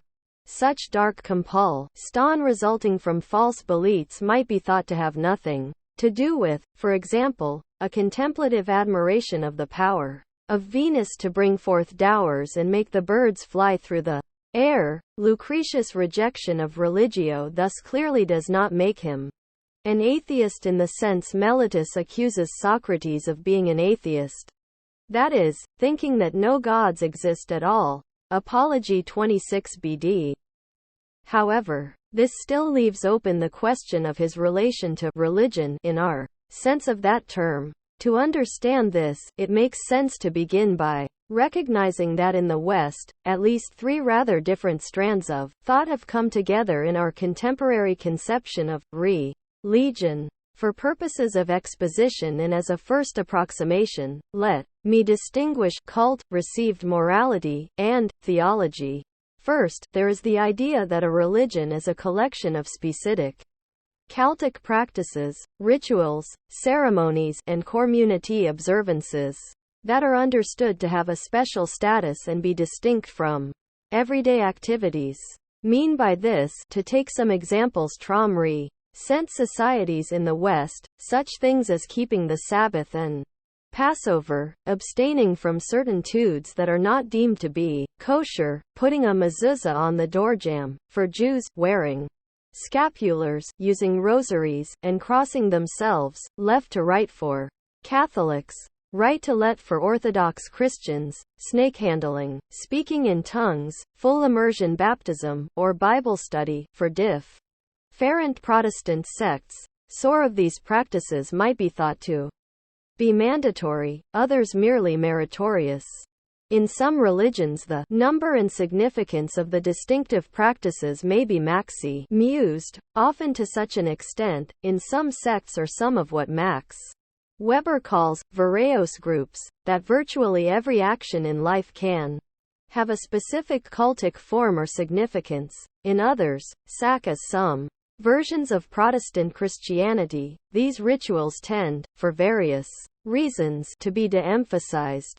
No matter how extensive the range of ceremonies and rituals becomes, it seems unlikely that one could ever really make every action a ritual action, thus obliterating any distinction between cult and everyday action. This is compatible with being able to give any individual action, including a non-ritual action, some kind of religious interpretation. Some hyper-religious believers might think this interpretation is not just part of the AC tion but its essence and the only reason they perform the action. They do not keep the peace because that is in itself a good thing to do, or even because it is a good thing to do and also part of what their God requires of them. Rather, they assert that the only reason they keep the peace is because it is a religious duty imposed on them by their gods, retrojecting this conception of religion as a set of cultic, ritual, and ceremonial practices hacked to the ancient world. One can equally identity different types of cultic and related practices. Foodstuffs were sacrificed to different gods in differing ways. The Romans distinguished between sacrifices in the Roman style, with head cov and sacrifices in the Greek style, without a head covering but wearing a wreath. Such practices, rituals, and ceremonies are inherently social in their nature, even if the rituals are performed by individuals. It is the communal context which is important. In the 19th and 20th centuries, rosaries were used by Catholics in Europe, Torah prayer by individuals. What makes using one a case of a religious practice, and not just a case of someone playing with some worry beads, is its reference to collective practices and beliefs. A person who does not belong to any of the communities of servants and does not practice the rituals recognized by any group in a given society can be said not to have a religion, in one sense of this term, obviously. Pill use a calque of the German expression Confessionsios, without a confession, to refer to people like this. Obviously, nowadays we all think that people without a confession need not necessarily behave in morally objectionable ways in their everyday life. And, for that matter, they need not deny the existence of some kind of God, nor even the belief that God imposes some moral demands on humans. This brings us to the second strand, that of a received religious morality, OFJNC. Generally, when we speak of religion, we don't have in mind merely the set of ritual practices. We also think that there are originally associated with these practices, but perhaps to some extent independent of them, certain forms of feeling and acting which belong to everyday life that are held to have a distinctive positive value. There are perhaps also some that are held in particular disesteem. The ancient Greeks thought it bizarre, and not a little absurd, that Persian followers of Zoroaster put such great emphasis on truth-telling in everyday life and expressed such detestation of lying. Similarly, it is not implausible to claim that certain variants of Judaism developed a specific, recognizable concept of righteousness to refer to an everyday social ethic, while Christians claimed for themselves a certain style of practicing charity. Roman fides in all their dealings with non-Romans was highly trumpeted by apologists for Rome, but it was in fact a bit of a joke, and anyone who depended on it was a fool, or, more likely, a slave or a corpse. Nevertheless, it was an important ideological construction. To make this idea of a received religious morality work, one probably has to have some notion of common morality, as a foil against which some specific forms of action can be contrasted and designated as specifically religious in their orientation, origin, or structure. As Achilles says to Agamemnon, every normal man loves his wife, there is nothing special about that. Mad. 9.341-343. That is common morality. To be distinctive, Christian love would have to be different from, and presumably in addition to, that kind of love. So the construction will depend on what contrast class is chosen. Naturally, though, the distinction might still make sense and be analytically useful even if it exists only in the realm of the imaginary. In fact, not every man loves his wife, and perhaps there is nothing distinctive about Christian love. Bad IC might still be an important fact about a society or group of people that they think there is a difference. Arguably, for a long time in our society, lots of things were considered to be specific. Kali, Christian virtues, that were only common sense or common morality, but that they were taken to be specifically Christian was itself a very important thing to understand, if one wanted to grasp the thought and explain the action of that society. TF1 accepts this distinction between rituals and a received religiously mtormed morality. It seems obvious that in some cases the two can diverge. One can fiddle with one's rosary all day long, go to Mass every morning, and participate correctly in every ritual, while failing to lead a life sufficed by Christian charity equally. Particularly in our post-Christian societies, there may be perhaps only residual but nonetheless not non-existent commitment to what are recognizably Christian forms of charity that are not attended by any ritual or ceremonial action at all. Finally, the third strand is theology, strictly so called, that is, a set of beliefs about the gods. Featuring does not seem unreasonable to think that having a theology, that is, some beliefs about gods, is a part of what we call a religion. In one sense, then, atheism is clearly a theology, namely a belief about the gods, that none of them exist. Even religions that lack gods, then, like Buddhism, have a theology. Buddhists think it is an important truth that there are no gods. What appear to be gods or are taken to be gods are just part of the fabric of illusion from which it would be good for us to escape. Believing that no gods exist is different from the, I think, more characteristic modern attitude, which is not to deny that any gods exist or even to express reasoned agnosticism but simply to be uninterested in the whole question and wish people would stop concerning themselves with it. Modern indifferentism is not even agnosticism, much less atheism. One can distinguish at least three potentially overlapping origins for belief in God. The first is fear, especially fear of the unknown. Thunder and lightning terrify, and our response may be to attribute them to the actions of a postulated God whom we would do well to soothe and placate. This can be seen as a way of trying to get control of the situation, and, depending on how we understand the situation, placatory rituals may or may not be successful.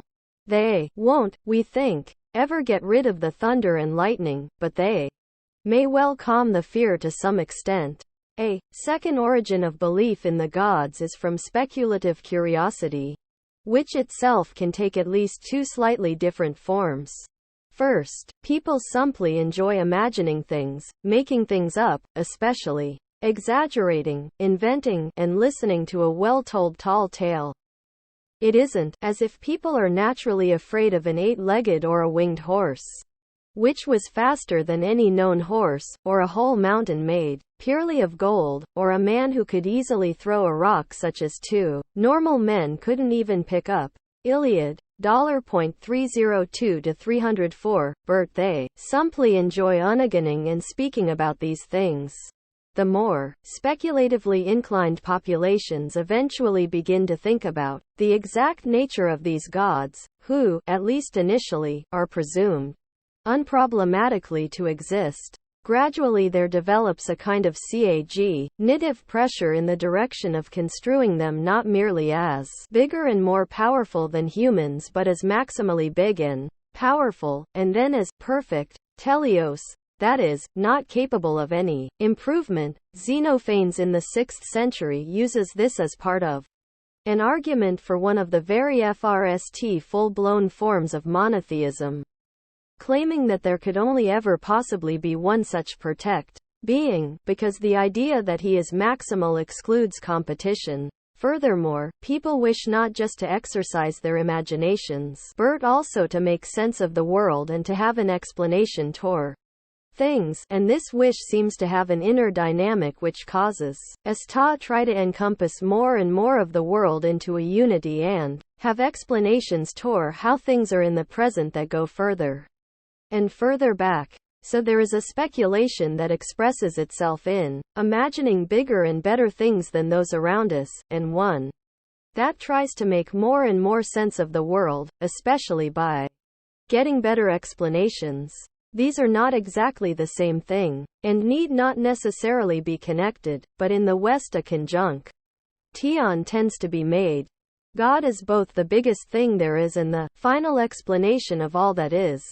One can wonder whether our speculative impulses are not very deeply connected with same existential anxieties, but on particular occasions they can certainly be activated without active fear. One difficulty that arises for Mosaic and post-Mosaic theism, I am construing its God as such a God of speculation, is that it tends to become increasingly difficult to see that there is any point in having an attitude of appropriate reverence, or indeed, any effective attitude at all, toward him.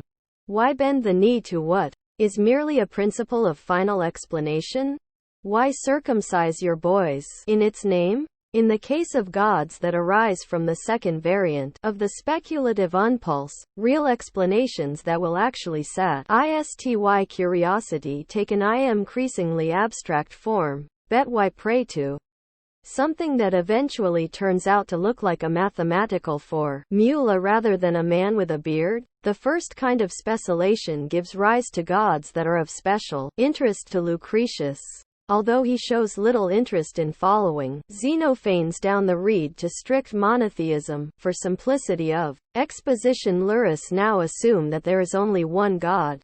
Imagine a God who is not merely good, not merely very good, not merely the best ever, but who is completely perfect. However, part of what we mean by perfect is complete in itself, self-sufficient, wanting and lacking nothing. To have a plan or design or project, however, is to lack something and be trying to, or about to be trying to, attain it. To the extent to which I don't already have what lamb trying to attain, may even say that lamb distressed or pained by that, perhaps only very mildly pained, but a perfect being would never be even mildly in distress. So a perfect being could not have plans or designs, certainly not in anything like the sense in which we could imagine them. In a memorable passage Lucretius draws the conclusion, Siememnis enim per se davam natura necessist, in mortali eva summa cum pace fruitor, semoda ab nostris rebus siunctac longe, nam pravada dolor omni, pravada perclis, ipsa sues pollens opibus, nil indiga nostri, nec bene promeritus capiter nec tangitur ira. 1.44-49. The gods by their very nature must enjoy a mortal life with the highest peace, remote from our affairs and far removed from them. The gods by their nature are without any pain, nothing could count as a danger for them. By nature they need only rely on their own resources to be powerful, and have no need of ours, so they cannot be swayed by our meritorious actions nor roused by anger. A third origin of conceptions of gods: ts human inadequacy, weakness, failure, and neediness, originally an unsatisfied need for real, practical help, eventually sublimated in various ways. So in the Pleiad various heroes ask Tor help from the gods, in general or from one or another of their special patrons among the gods, in killing their enemies or defending themselves. Eventually this can mutate into Ajax's prayer to Zeus when the Greeks are pinned against their ships and are fighting in a mist. This prayer comes to be taken as the very epitome of the sublime, because the help he asks for is so unpressively elevated, not to live, but only to die in the light. Take away the mist and kill us in the light, if that's what you want. Liad. 17.645-647. Degree trait the need for consolation, comfort, and psychological solace, which becomes increasingly important in modern forms of religiosity, to be an instance of this neediness. One can immediately see the problem Thar arises from any conjunction of gods of speculation and gods of consolation. The more, in my life of misery, I need consolation from a God who is big, powerful, and, eventually, perfect, the less will it be clear why any God, say conceived, could possibly have an interest in providing the requisite comfort, or indeed anything else. Or to put it slightly differently, Lucretius punctures the infantile fantasies of a big brother, or omnipotent father who will succor and take care of us, on the grounds that they are incoherent illusions. He leaves us, on the other hand, with a kind of consolation in that equally no terrible persecutor or great judge could exist, or, if he did exist, could have any interest in the zugatoria of human life, so any fear on this account is unfounded. When Virgil asks, how could any heavenly being have such great wrath as that which Juno directs at Aeneas? Need. 1.11. Lucretius's answer would be that the question is so ill formulated as not to permit any answer, because a truly heavenly being would not be at all amenable to anger. If religions, then, are historically extended conjunctions of rituals, forms of received morality, and theological speculation, what does Lucretius think of them? He had no objection in principle to rituals, ceremonies, and established religious practices. Although behavers in the major contemporary monotheistic religions will most likely find it odd or even perverse, there is nothing irrational about participating in and cultivating various existing religious rituals, even if one is agnostic about the existence of the God in question, or even if one believes that no such thing as a God exists. These rituals may have special standing in giving a group a sense of identity. They may foster community spirit, they may increase solidarity, and they may be thought to confer innumerable other benefits, such as calming people down or providing a protected, non-utilitarian space for general reflection in overly busy human lives. Think of Kafka's story about Josephine. Mice come from all around just to hear the famous mouse singer Josephine sing, but actually she can't sing any more than any other mouse can. She just squeaks a bit, as any other mouse could. But the mice keep coming, because sitting in the audience and listening to Josephine gives them a chance to get together and think quietly and uninterruptedly while she is uselessly squeaking about up on stage. The reverse phenomenon also occurs. The theological atheist, rabbi or priest who is nevertheless devoted to the religious rituals, and the moral and spiritual wear of his community is a common feature in literature and in HFE. Catholic doctrine even has a special provision, the distinction between ex opere operantis and ex opere operato, to ensure that the validity of its sacraments does not depend too closely on the actual psychic state of the priest who administers them. An atheist priest can administer valid baptism, provided he minimally intends to do that, just as Niels Bohr insisted on placing a horseshoe over his door even though he didn't believe in the superstition that doing so would keep his house sat. He did it because he had been told it worked even without supporting belief from the occupant of the house. In principle it is even possible for the whole congregation to be theological atheist, provided no one knows that the others are. Feuerbach in the 19th century proposed that Christian rituals be rearranged, but explicitly given a new naturalistic meaning, with the Eucharist indicating the importance of common nourishment in a community and a corresponding reinterpretation of the other basic rituals. To be sure, it might well be that in the long run these ceremonies and practices have the appropriate effect of contributing to social solidarity and well-being only if a sufficient number of members of the community continue to think that they are not mere mechanisms for fostering good community relations and spiritual growth but have some foundation in a transcendental reality.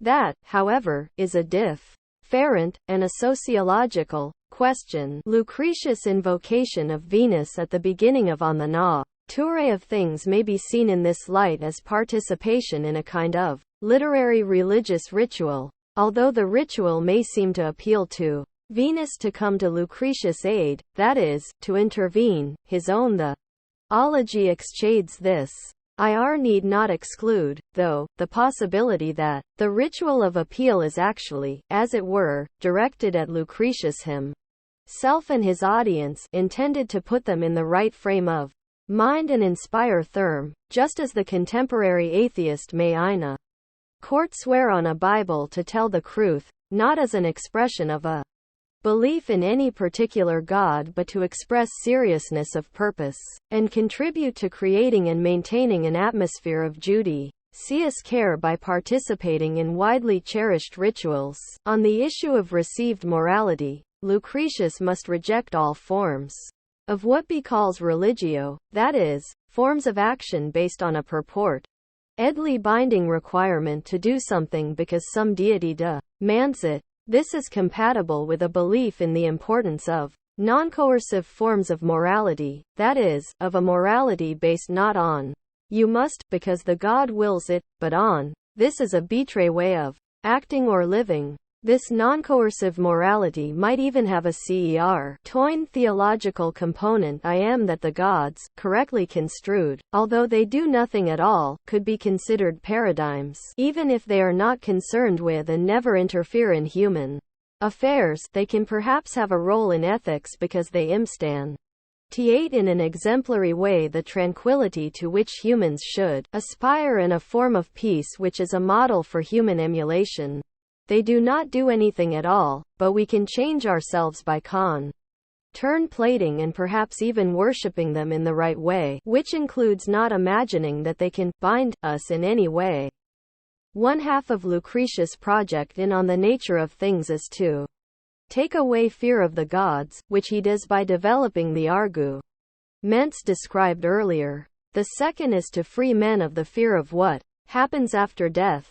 Plato places a myth at the end of the Republic, one component of which is the idea that there is reward for good actions and punishment for evil, or at least monstrously evil, actions after death, and also that it is important to develop harmony of the soul in this life based on knowledge of the good, so that we will choose our next lives wisely. Lucretius pulls the rug from under this. Because we are an accidental conjunction of atoms which is dissolved at death, there is, thus, no we who could be punished after death, or rewarded, or suffer, or enjoy, or make wise choices or poor choices. Death can't be an evil for me, because death is a state in which there is no more me. Before leaving Lucretius, it is right to correct slightly the picture which T have given as a first approximation of his view. I have emphasized that for him it is important that the ethics does not by itself simply require us to develop a physics of a type which will function to calm our troubled minds, but that peace of mind can be attained because there really is no afterlife that could be relevant to us, and it really is the case that the gods can have no interest in us and our affairs. This means that it is important that what we would call a materialist explanation of all natural phenomena, one that uses as its final principle the idea that the world is a random conjunction of atoms moving in a void, is possible, and that one such explanation is the correct one. So far, so good. However, there is another side to this that is different from anything we might be inclined to accept. Although it is important that there is a tremate, realist explanation of everything and that we hold fast to the insight that this is the case, it is not terribly important which one, of perhaps several possible materialist explanations, it is, or thar we know exactly which one it is. We can and should relax about the chase among particular materialist explanations. After all, Lucretius has no desire to replace fear of the gods with another form of mental and psychic distress resulting from an obsessive pursuit of detailed accuracy in understanding nature. Atoms move, on his view, at random, and thus with a certain indeterminacy or at least unpredictability. They swerve, or deviate, so there are in any case limitations on the possibility of human calculation, explanation, and prediction. We should accept this indeterminacy with equanimity.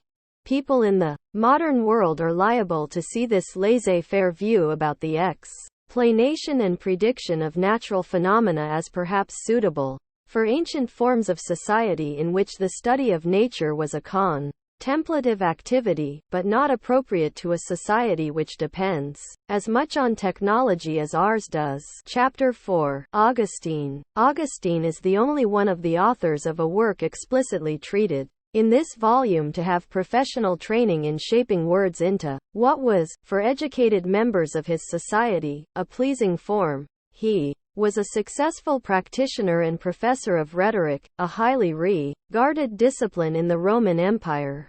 Nevertheless, his works are particularly rebarbative for the modern reader, for a number of reasons.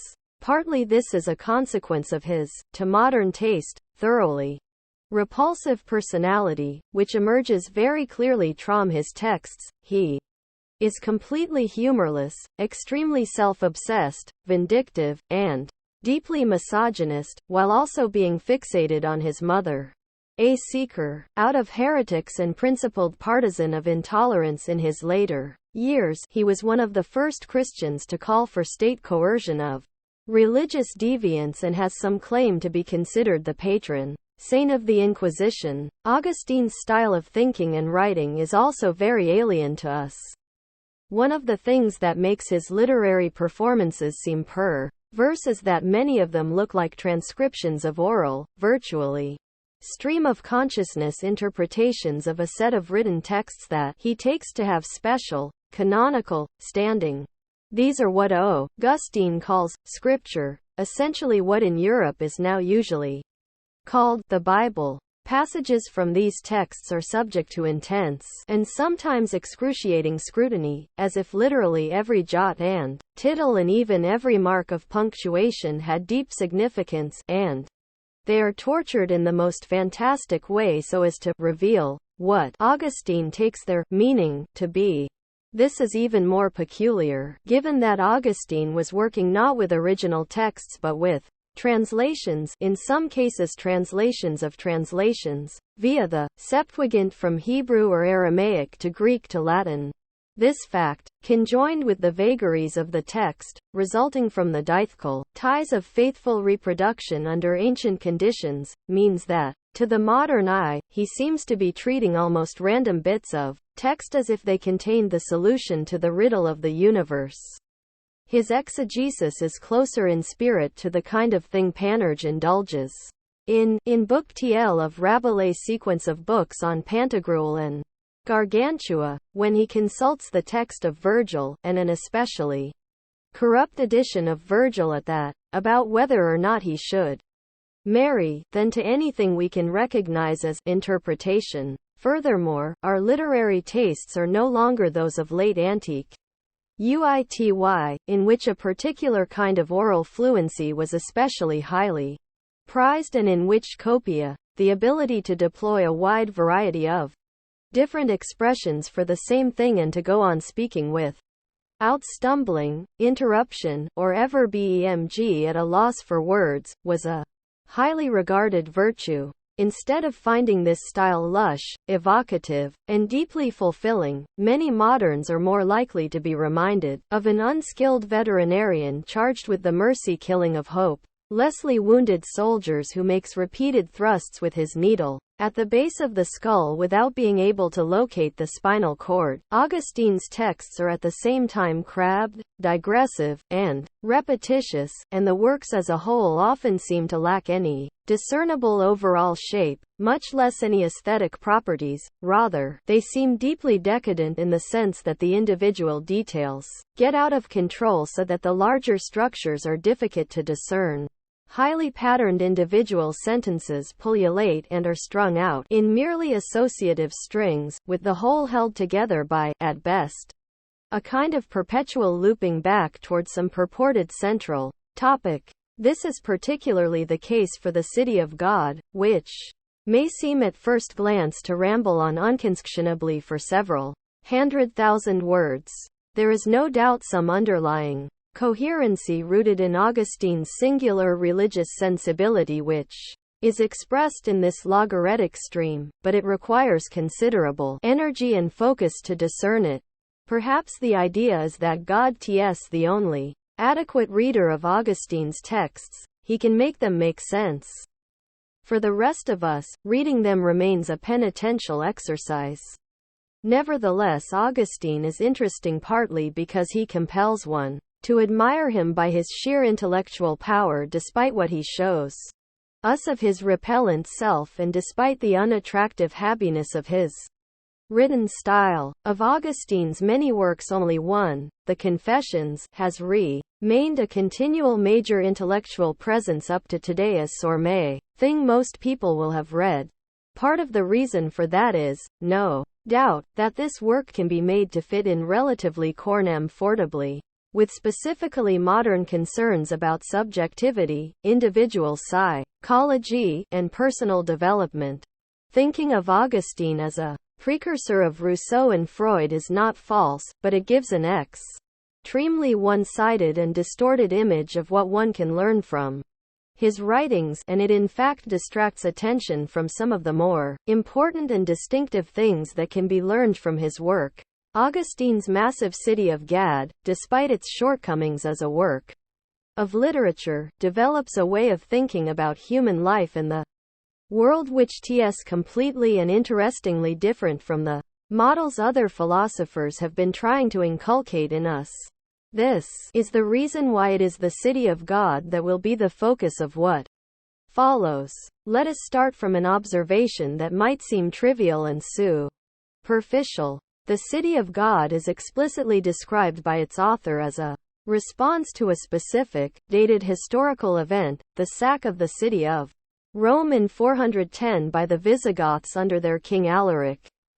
In contrast to the works of Plato and Lucretius, the backbone of Augustine's text is the telling of a sequence of stories, the narration of a history of particular events: Adam's fall, the founding of Rome, the flood. Furthermore, whatever one may think of the status of stories like this, that is, whether one takes them to be fables or to be true, there are others that are undeniably real events: the Punic Wars, the exile of the Jews, the destruction of Nineveh. The intention of Augustine in The City of God is to try to discover not the immediate causal antecedents but the meaning of these events. So there is no long account of the complicated, failed negotiations between the Visigothic king and various factions in Rome that led to the occupation of the city. Augustine tries to determine the meaning of this event. As with many of the best philosophical books, he starts with one case. How are we to understand the sack of Rome? But in the course of trying to answer that question, he gradually begins to investigate its presuppositions, and they turn out to be complex. He then ends up also asking the meta-question: what should count as having an understanding of some real historical event? To understand the event is to grasp its meaning, but this is no help if we don't know what specific kind of meaning it is that we should be aspiring to grasp. The most philosophically interesting part of the account is trying to say what the meaning of an event could be, such that grasping it would allow us to have a full understanding of the event, and that is one of the things Augustine tries to do in the work. In addition to the discussion of events, the City of God is full of references to the lives of named people: Regulus, Alexander of Macedon, Ambrose of Milan, Paulus and Palladia, Sulla, Jacob and Esau, Hannibal, Cyprian, Romulus and Remus, Adam and Eve, and to particular relevant moments in their lives. We might first save that this is not a list of real people because some of those on it, for example Romulus and Remus, plainly belong in the realm of myth. Augustine clearly distinguished the categories of myth and table. The chimera does not exist. The era passus does tilde, and he is perfectly content to acknowledge that some of these figures are, let us say, legendary, in that many of the stories told about them may or may not be true. that real charismatic persons, such as Alexander of Macedon, Frederick the Great, Lenin, or my former teacher Sidney Morgenbesser, attract and accumulate around themselves a stack of tales and purported bons mots, and that they never actually said or did many of the things ascribed to them, doesn't mean they did not exist. Whatever we might think of the historical reality of Regulus, Jacob, Hannibal, Romulus, or Eve, it is clear that Augustine did not think of them as mythic in the same way that the Chimera or Pegasus are, and, although he might in fact be wrong about this, it was of the utmost importance to him that figures like Jacob and Eve actually existed and were not just literary fictions or inventions of the imagination. This particular intention, the orientation toward concrete, his historical reality, makes the City of God different from most of the other books of philosophy one might encounter. It has often been pointed out that in Lucretius' poem on the nature of things epi, Geuss is specifically named only once, h 1.1042, the rest of the time, he is simply a Greek man. No biographical fact about his HFE, apart from his birth in Greece, is even mentioned. None is considered to be of any relevance to the argument. Similarly, the Punic Wars are referred to only offhandedly, HL830H, by way of illustration, and the only thing about them that is mentioned is that in the past they shook up the whole world. Because, however, they took place before Lucretius' time, he and his contemporaries, not yet being born, didn't notice them, and hence they are irrelevant. The point is precisely their irrelevance, despite the tact that they were, objectively speaking, major events. No actual historical events play any particular role whatever in the Republic, and the people named in it are either simply lay figures, repeating in succession, yes, Socrates, indeed, O most marvelous companion, or, how true, preternatural master, or they are used as examples or illustrations of general points.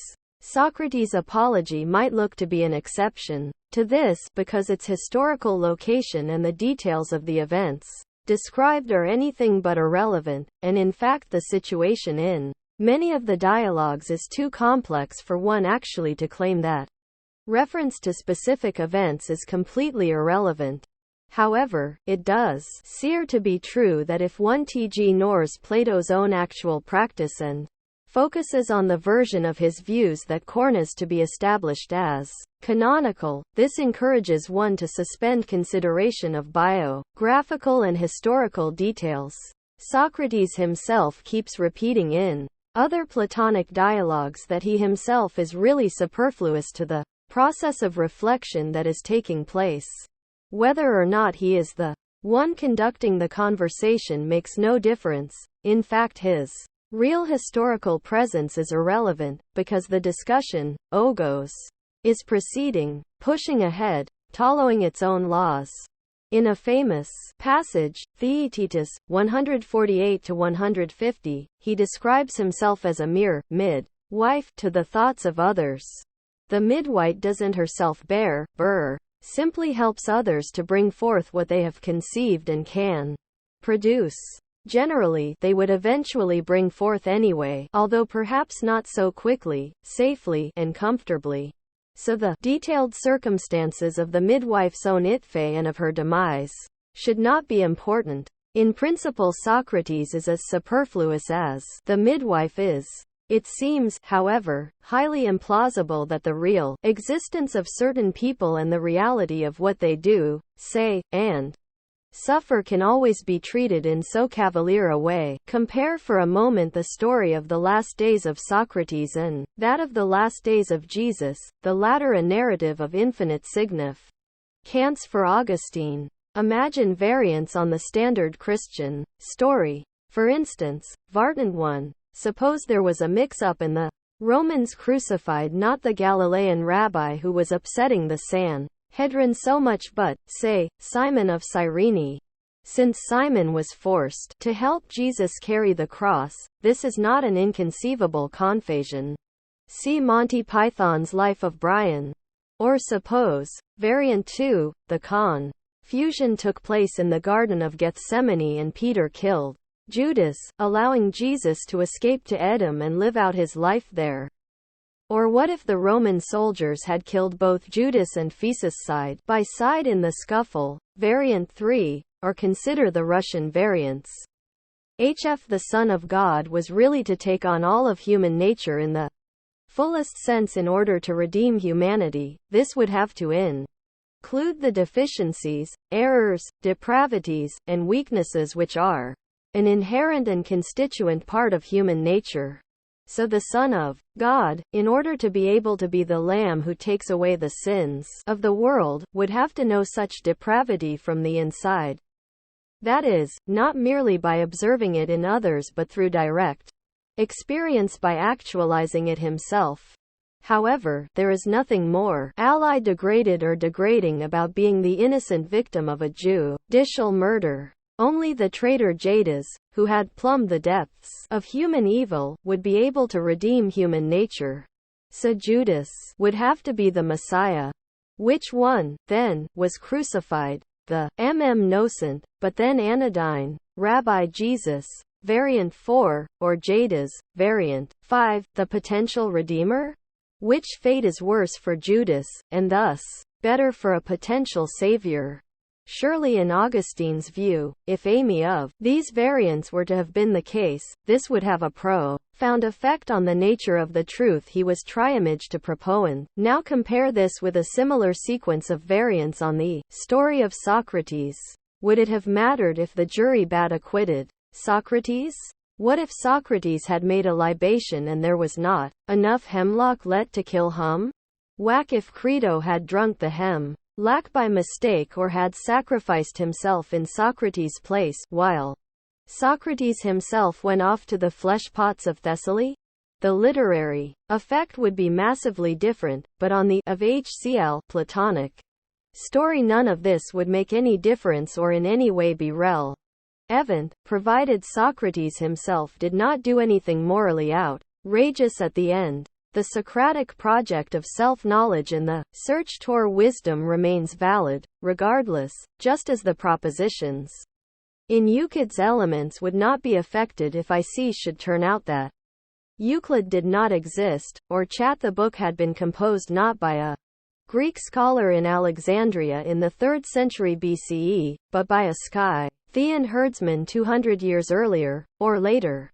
Here the early Nietzsche would interrupt to point out that the artificial Platonists were being, at the very least, disingenuous, and that thinking about the way in which they were not being honest would bring out an important limitation in their official program. Plato must be committed to some thesis about the motivational force of ratiocination alone, but would Socrates really have had the effect he did if he had led much the same life for most of it but scampered off Thessaly at the end?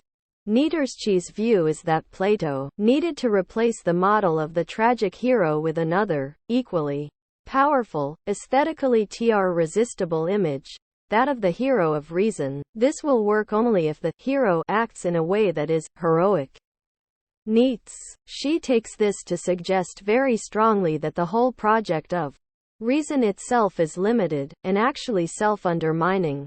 It gets going, and maintains itself only because of the powerful aesthetic images with which it is associated, but the appeal to which it must explicitly repudiate. To the extent to which it gets clarity about itself, it sees its own incoherence. Augustine would not need to have read Nietzsche to take a veer scion of this point, alchow he would have conceived and phrased it differently. Plato's main obsession is that humans are fundamentally speaking, conceptualizing, and reasoning beings, that this is the most important thing about them and the faculty that must, before others, be cultivated, developed, and refined. But both Augustine and Nietzsche would agree that this is an exceedingly shallow and superficial way to think about people. For Nietzsche, human I am, pulse, drive, and desire and the human preconceptual image-making capacity are much more fundamental and important than concepts or reasons, and for Augustine, man is a creature not of ratiocina, but of love. Augustine's way of putting Nietzsche's point would be that Plato tries to get people to give priority to a certain form of reasoning by getting them to love the image of Socrates, the image-making capacity, which Nietzsche, in some of his many moods, takes to be fundamental as an ability, and I am facta need, to generate individuated pictures, not general concepts. I recall, or see, or imagine my cat Tabitha, not a cat in general, whatever that might be, or the concept of cat. Concepts arise only by a secondary process from these images. Love, for Augustine, is equally individuated and concrete in its object and in its development, and it is a necessary precondition to cognition. I don't know, and then love, rather, unless love, which means in the first instance, have an affective relation to an individual, I cannot know. At one point in his life, before his conversion to Christianity, Augustine came very strongly under the influence of Platonism, or perhaps Neoplatonism, but for our purposes the distinction is not important, but it is of sufficient importance in understanding his mature position correctly to see how he differs from Plato on two major points, even at the cost of a certain amount of repetition. The first point of difference is Augustine's assertion of the priority of love over reason, the second his views about the constitutive role of history in human-ide. Augustine accepts, of course, all the banalities to which we have become accustomed to hear for at least the 2,500 years since Plato.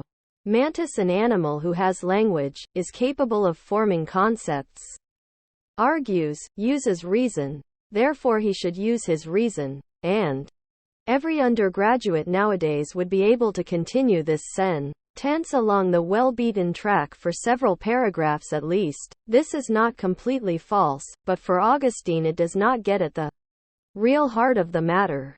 From the tact that we can reason, and that reasoning plays a significant role in our lives, it does not follow that reason is an autonomous power, nor that it constitutes the human essence, nor that reasoning being is what I finally truly am, nor that my highest goal must, or could, be to cultivate reason.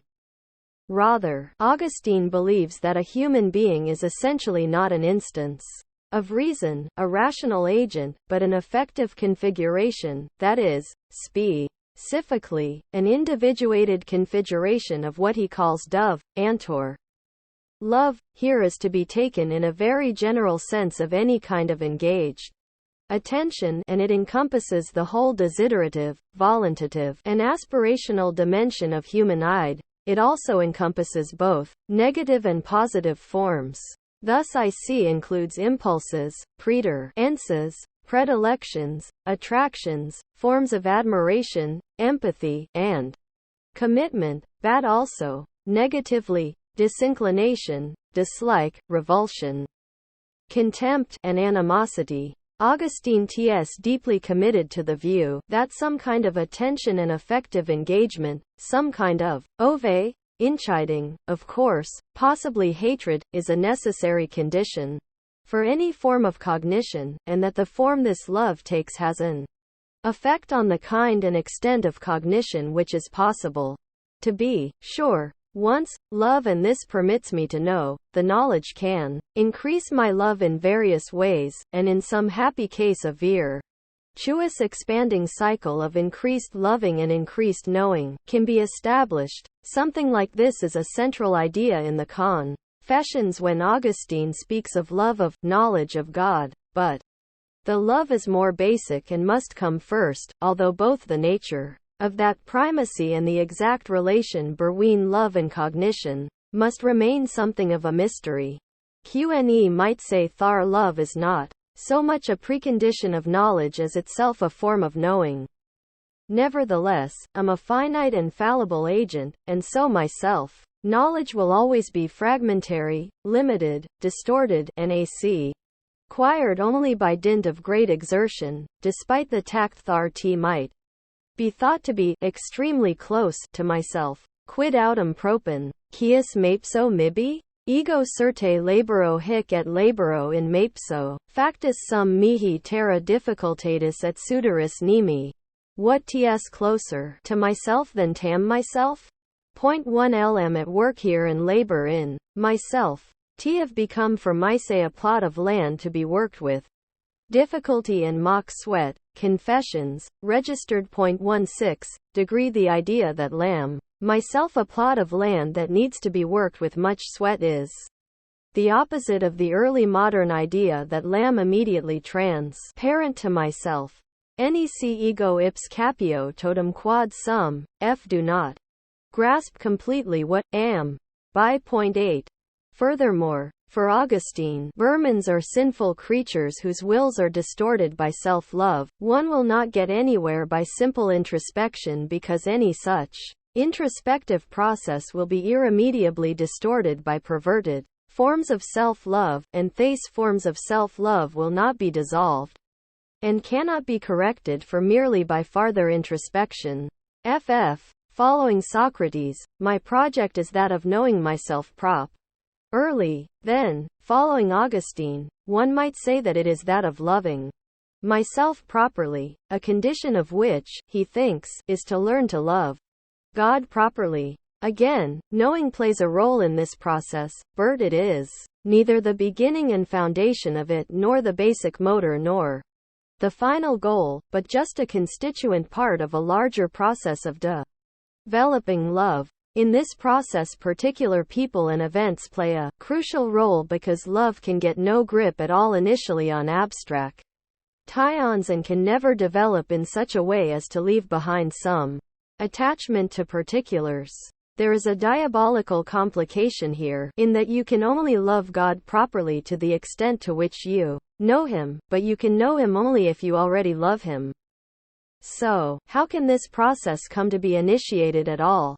Augustine's answer, which forms the basis of the main line of Christian doctrine for the next 2,000 years, is that basically there is nothing I can do on my own. The initiative must lie with God to jump-start the process by flooding me with His grace, which causes me to begin to love Him. 1. Can perhaps cooperate with this process. The details of this are highly obscure and very controversial. Cannot initiate. I see.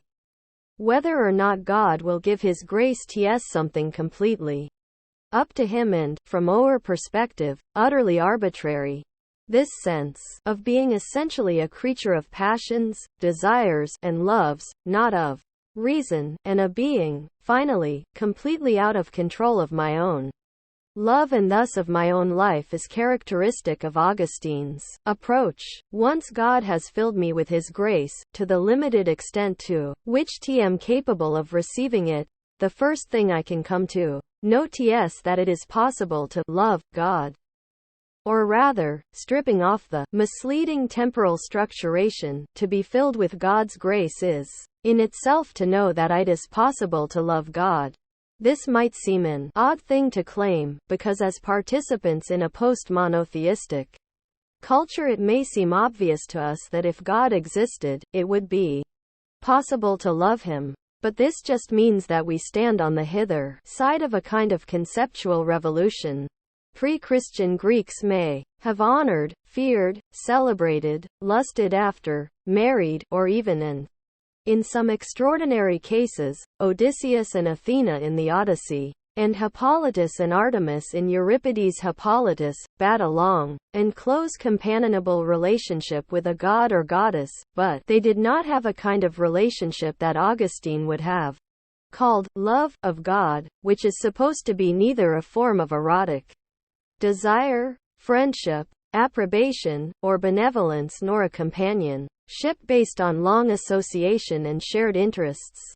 When Augustine claims that only through knowing about the historical fact of the Incarnation, that is, the Christian view that in the person of Jesus God actually became man, and interpreting it correctly can one realize that it is possible to love God, this is as much an assertion On about Augustine's rather deviant conception of the love of God, as it is a formulation of his conception of the deity, or rather, it is both possible knowledge of myself, knowledge ot God, and awareness that it is possible to love God are, however, also bound ap with having a correct understanding of certain historical events, in particular, the fall and the incarnation.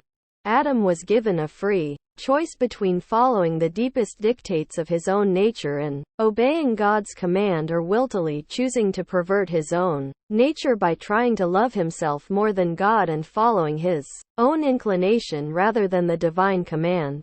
He made the wrong choice. This is called original sin, and Augustine thinks it is inherited from Adam by all subsequent humans.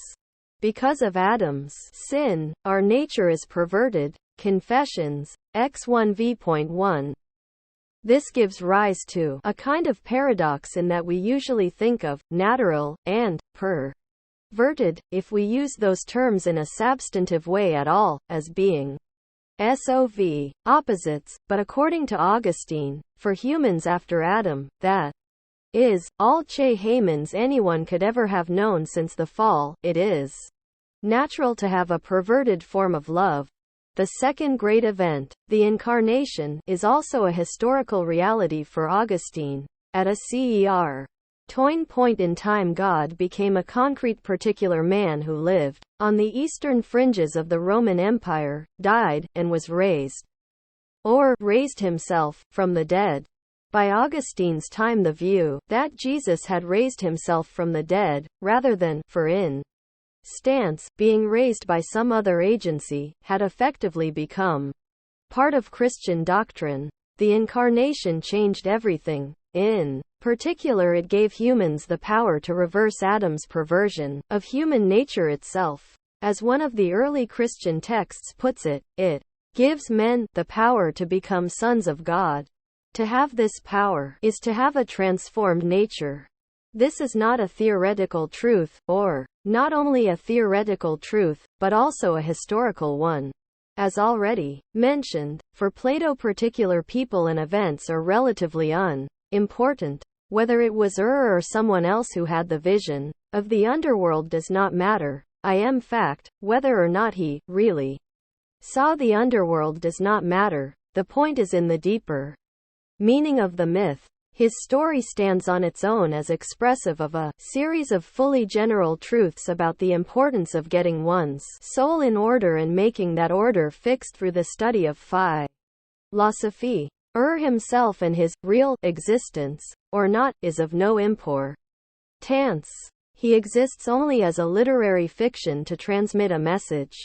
On the other hand, for Augustine, Adam's sin is supposed to be a real event and to have real consequences for all humans. Equally, if God did not really become man at a certain point, or if have misidentified this man, thinking he is Pontius Pilate, Judas, Tiberius Caesar, or Manes, for instance, the construction is thought to make no sense at all. History and the particular actions of particular people in it make a real difference, and to know myself is to know my place in that concrete historical succession of events. Knowing the history of what are taken to be real people with real proper names is essential. The history we must know is real history, but we must also understand this past reality correctly, which means that it is absolutely important to use appropriate concepts which highlight what actually happened rather than focusing attention on superficial aspects of events. We must see what happened not as the story of the Greeks versus the Persians, Herodotus, nor of the Romans versus the Carthaginians, Ennis, but as the story of the city of God versus the city of man. Neither the city of God nor the city of man, however, is a city in the same sense in which Rome, Pergamum, or Alexandria were cities. Neither one has a concrete location in space and time.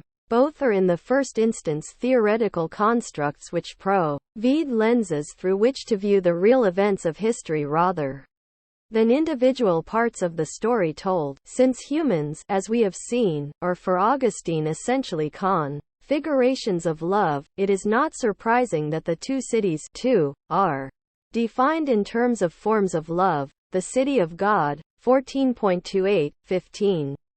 The city of God is constituted of all those ways love is essentially directed at the one true God, whereas the city of man is composed all of those whose love is not so directed.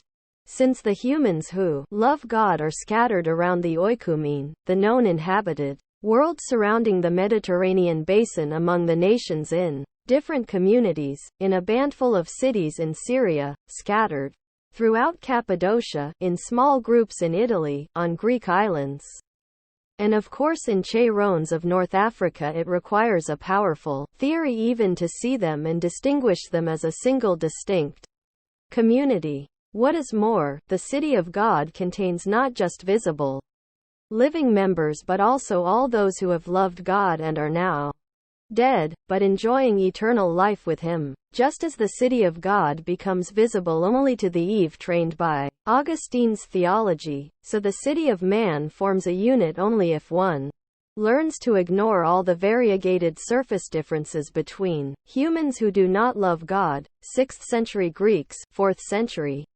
Persians, pagan tribes in northern Europe, and to focus on the one essential feature which made it imperative to group them together. They were all, in one way or another, devoted to, more or less, sophisticated forms of self-glorification. Augustine projects, as it were, his own monotheism on all others, and this forces him to see in others a parallel kind of mono-idolatry. Just as he has only one God, they must also, despite appearances, have only one. Instead of lots of different gods, different objects of human love and aspiration, there is really a unity in paganism. All pagans really worship themselves, albeit sometimes in different disguises.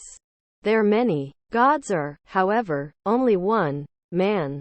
Therefore, it may look as if there were an almost infinite spectrum of passable objects of love: God, Baal, Apollo, Jupiter, family, self, fame, Rome, the European Union, humanity as a whole, reason, and so on. But the spectrum is not infinite because all the possibilities after Che first one collapse, when correctly understood, into one. Namely, they are all ways in which man tries to worship himself, in one form of another. So the choice is simple: love God, and belong to the city of God, or love man, and belong to the city of man. Augustine's conception of love of God is monolithic, all-consuming, and strongly teleological, being focused on attaining the greatest unity of object. It is usually at least faintly, and sometimes properly, totalitarian. It is only real love if you love only one thing. A thing having all the properties which make it optimally worth loving, and if you love this thing in the right way. Thus there must be only one object of love, God, and while he must in some sense encompass all possible such objects, he must also be in some sense construed as excluding all others, except as possible sub-ordinate parts. Something can be acceptable as a possible part only on terms set by the one real object of love, God. Augustine's God is not the pantheistic softy of Goethe, but a being of terrible wrath. His unlimited anger being considered the natural pendant to his infinite love. The answer to the question asked by Saint Jerome, "Can I love God and also Cicero?" is N0. Jerome may, of course, read Cicero, but not because he takes inherent delight in this, only the extent to which he can see this reading as playing a subordinate role in some project mandated by the love of God, such as learning to write in a good Latin style in order to translate sacred books into proper, comprehensible, and attractive Latin. To love God in the right way is to love Him according to the doctrines of true religion. But to have true religion is to have the right theology, to know and accept the correct historical story about the way God intervened in history in singular, unpredictable ways, and to participate in the correct kuliic practices of God's community on earth, the Church. That an action is performed from a motivation which is given by true religion is the only final standard for judging whether or not it is morally good. Augustine's view that true religion is the only final standard of good action has some highly counterintuitive consequences, which B, however, is intelligent enough to see and honest and consistent enough explicitly to draw. It means not only that there is no salvation outside the Catholic Church, but also no virtue. If being virtuous means doing what one ought to do, and doing what one ought to do means being motivated to one's action by a correct understanding and love of God, that is, by true religion, then no action not motivated by true religion can be virtuous. Sly. Quod non possunt ibi verae esse virtutes, ubi non est vera religio, proinde virtutes, quas habere sibi vidutur. Redelerit nisi ad deunt, etiam ipse vitia sunt potius quam virtutes. Nam licet acquibusdam, tunc verae acqui honeste potentiae esse virtutes, cum referusur ad se ipsas ne propter allend expetuntur. Ediant tunc inflate et superbe sunt, ideo non virtutes, est vitia mudicanda sunt. The City of God, XEK.25. Thar there can be no true virtues where there is no true religion. Unless the virtuous person refers the virus he appears to have on his own back to God, they are vices rather than virtues. By some people it is taught that virus can be true and honest when they refer only to themselves and are not sought for the sake of anything else. Then these purported virtues are puffed up and haughty, and so are to be judged to be not virtues but vices. So no Roman who sacrificed herself for her children performed a virtuous act because its motivation was wrong. It was, we might say, a higher form of selfishness, acting to benefit her children. No Roman who sacrificed himself toward humanity as a whole acted virtuously because to act toward the sake of humanity, rather than God, is to act on a false religion which does not see that love of God must be all-consuming. No Roman who sacrificed herself because it was the ultimately rational thing to do, as a member of the ancient philosophical sect called Stoicisra might have put it, was performing a virtuous action because even this is choosing to act for the wrong reason and with the wrong motives, namely choosing to do what reason demands, not what the love of God demands. Even following reason for its own sake is a way of perversely worshipping ourselves. This analysis of human and divine love is also used by Augustine to try to show that only through and in the love of God can humans ever attain happiness. If happiness means attaining what I desire, then one of the things I clearly desire is, he thinks, to live forever.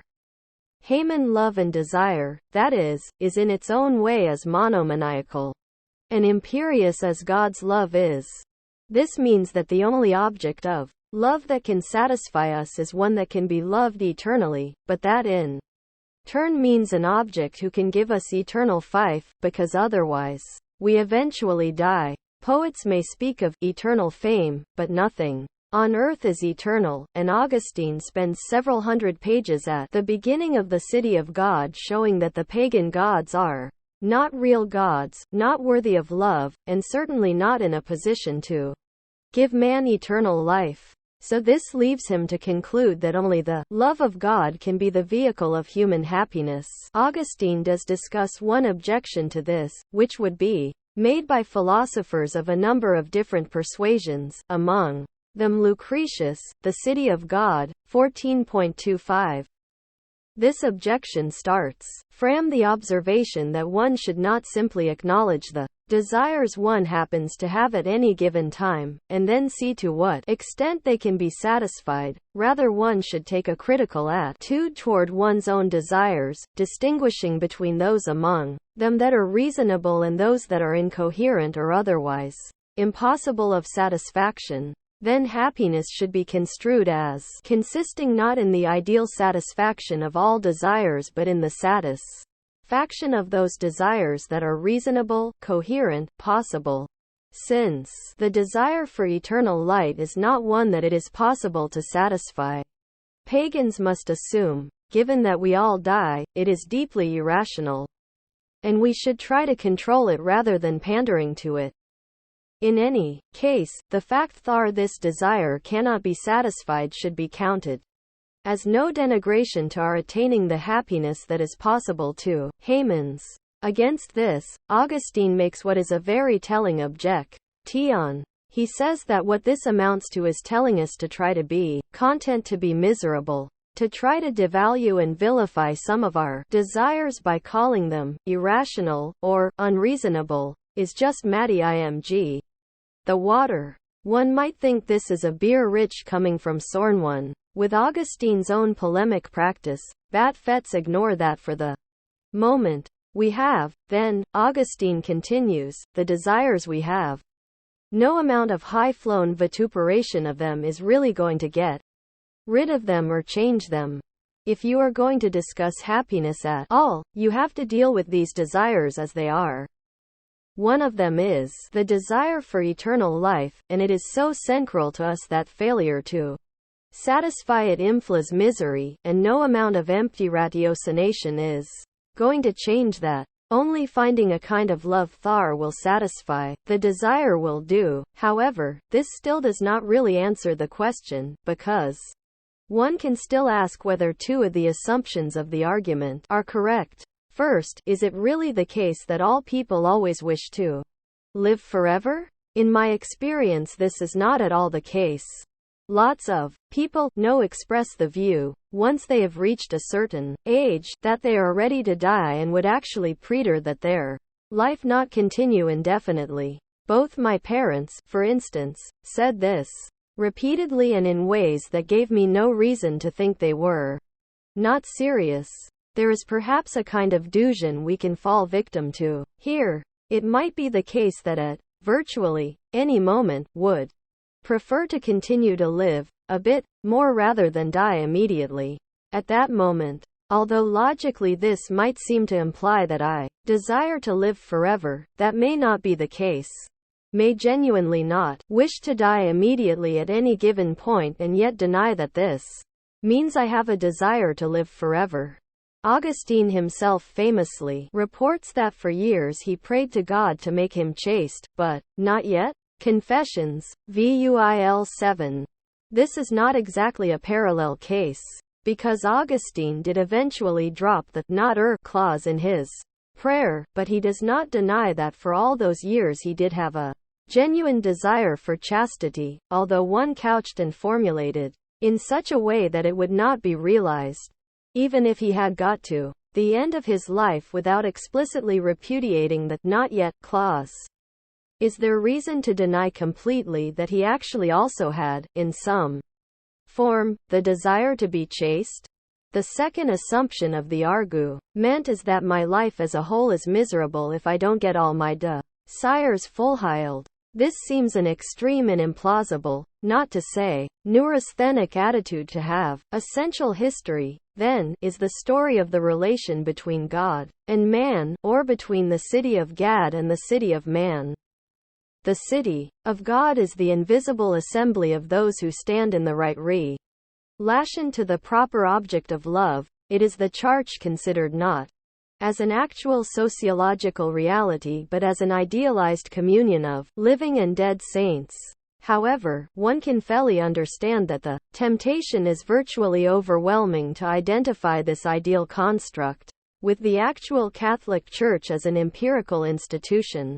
all the more so since for Augustine my loves are not disembodied, internal, psychological states, they exist only as embodied in external forms of institutionally structured action, and these external forms must be those of the Catholic Church. This externalist and corporativist conception, any individual's love of God is not an individual activation of an inner psycholic ICAL disposition but is mediated through the external social structure of the Church, finds expression in the slogan Extra Ecclesiam Nullus est salus, there is no salvation outside the Church.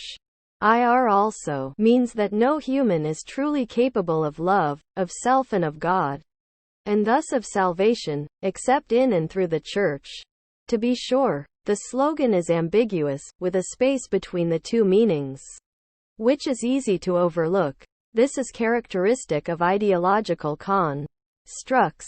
There is no salvation outside the Church is a tautology if by the Church is meant the city of God, because the city of God is, by definition, those who love God. There is no salvation outside the Church. It by the Church is meant any given real social institution, is by no means a tautology. Much of the history of Christianity will be played out in the space between these two. In Plato and Lucretius nothing is ever going to change. For as long as the world and humans exist, the souls will drink from the waters of Lethe and return to life on earth. The atoms that form one man will disperse, but some of them may form another human. Idem sunt omnia semper, everything is always the same. Lucre. TS 1.945. However, in the world of Augustine things are very definitely not always the same. There are real essential differences between different kinds of people that are not all simply covered over and flattened out by appeals to our common human nature. Adam before the fall had a different human nature from that which he had after the fall. Before the fall he was not subject to death. After the fall he was mortal. A Christian is radically and essentially different from a pagan because a Christian has the power to become a son of God, and a mortal Christian sinner is radically different from a human saint who has already died and now enjoys life eternal. Adam is not at all like Nimrod, who is not like Jacob, who in turn is not at all like Tiberius or Saint Paul.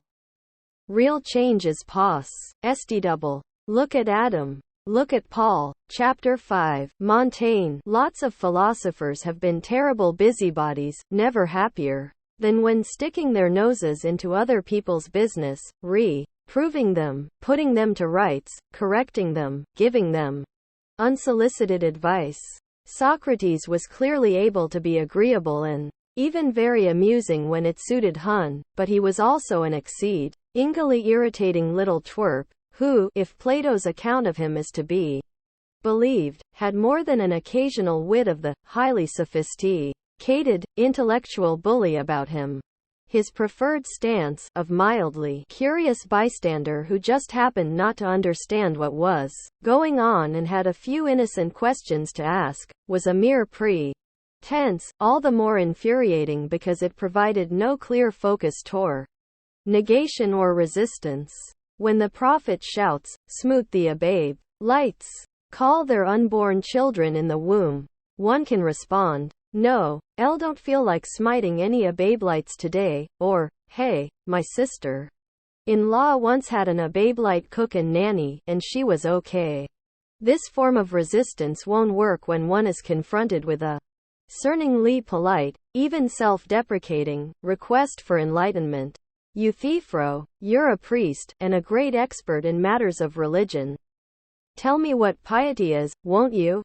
PVE never understood that. Need your help.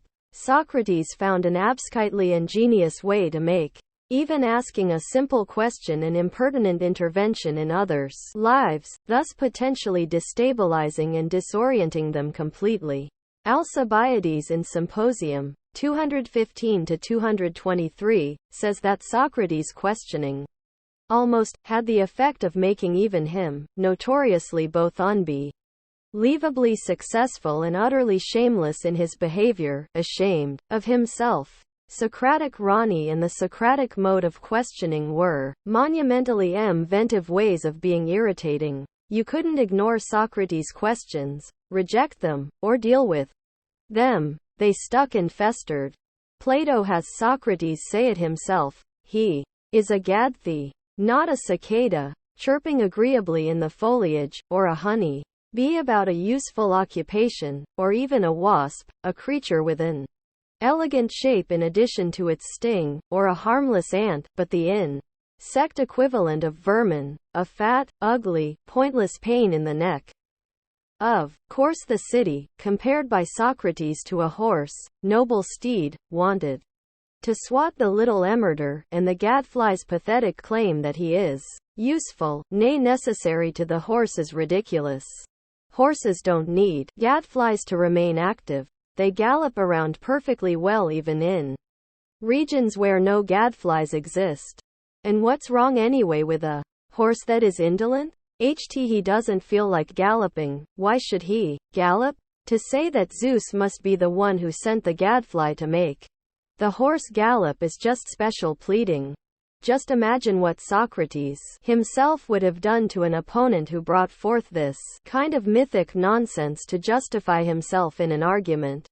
Socrates' persistent, unsettling interrogation was at the origin of what came to be called philosophy, and some form of this case, Tianing continued, in whatever etiolated way, to be its internal motor.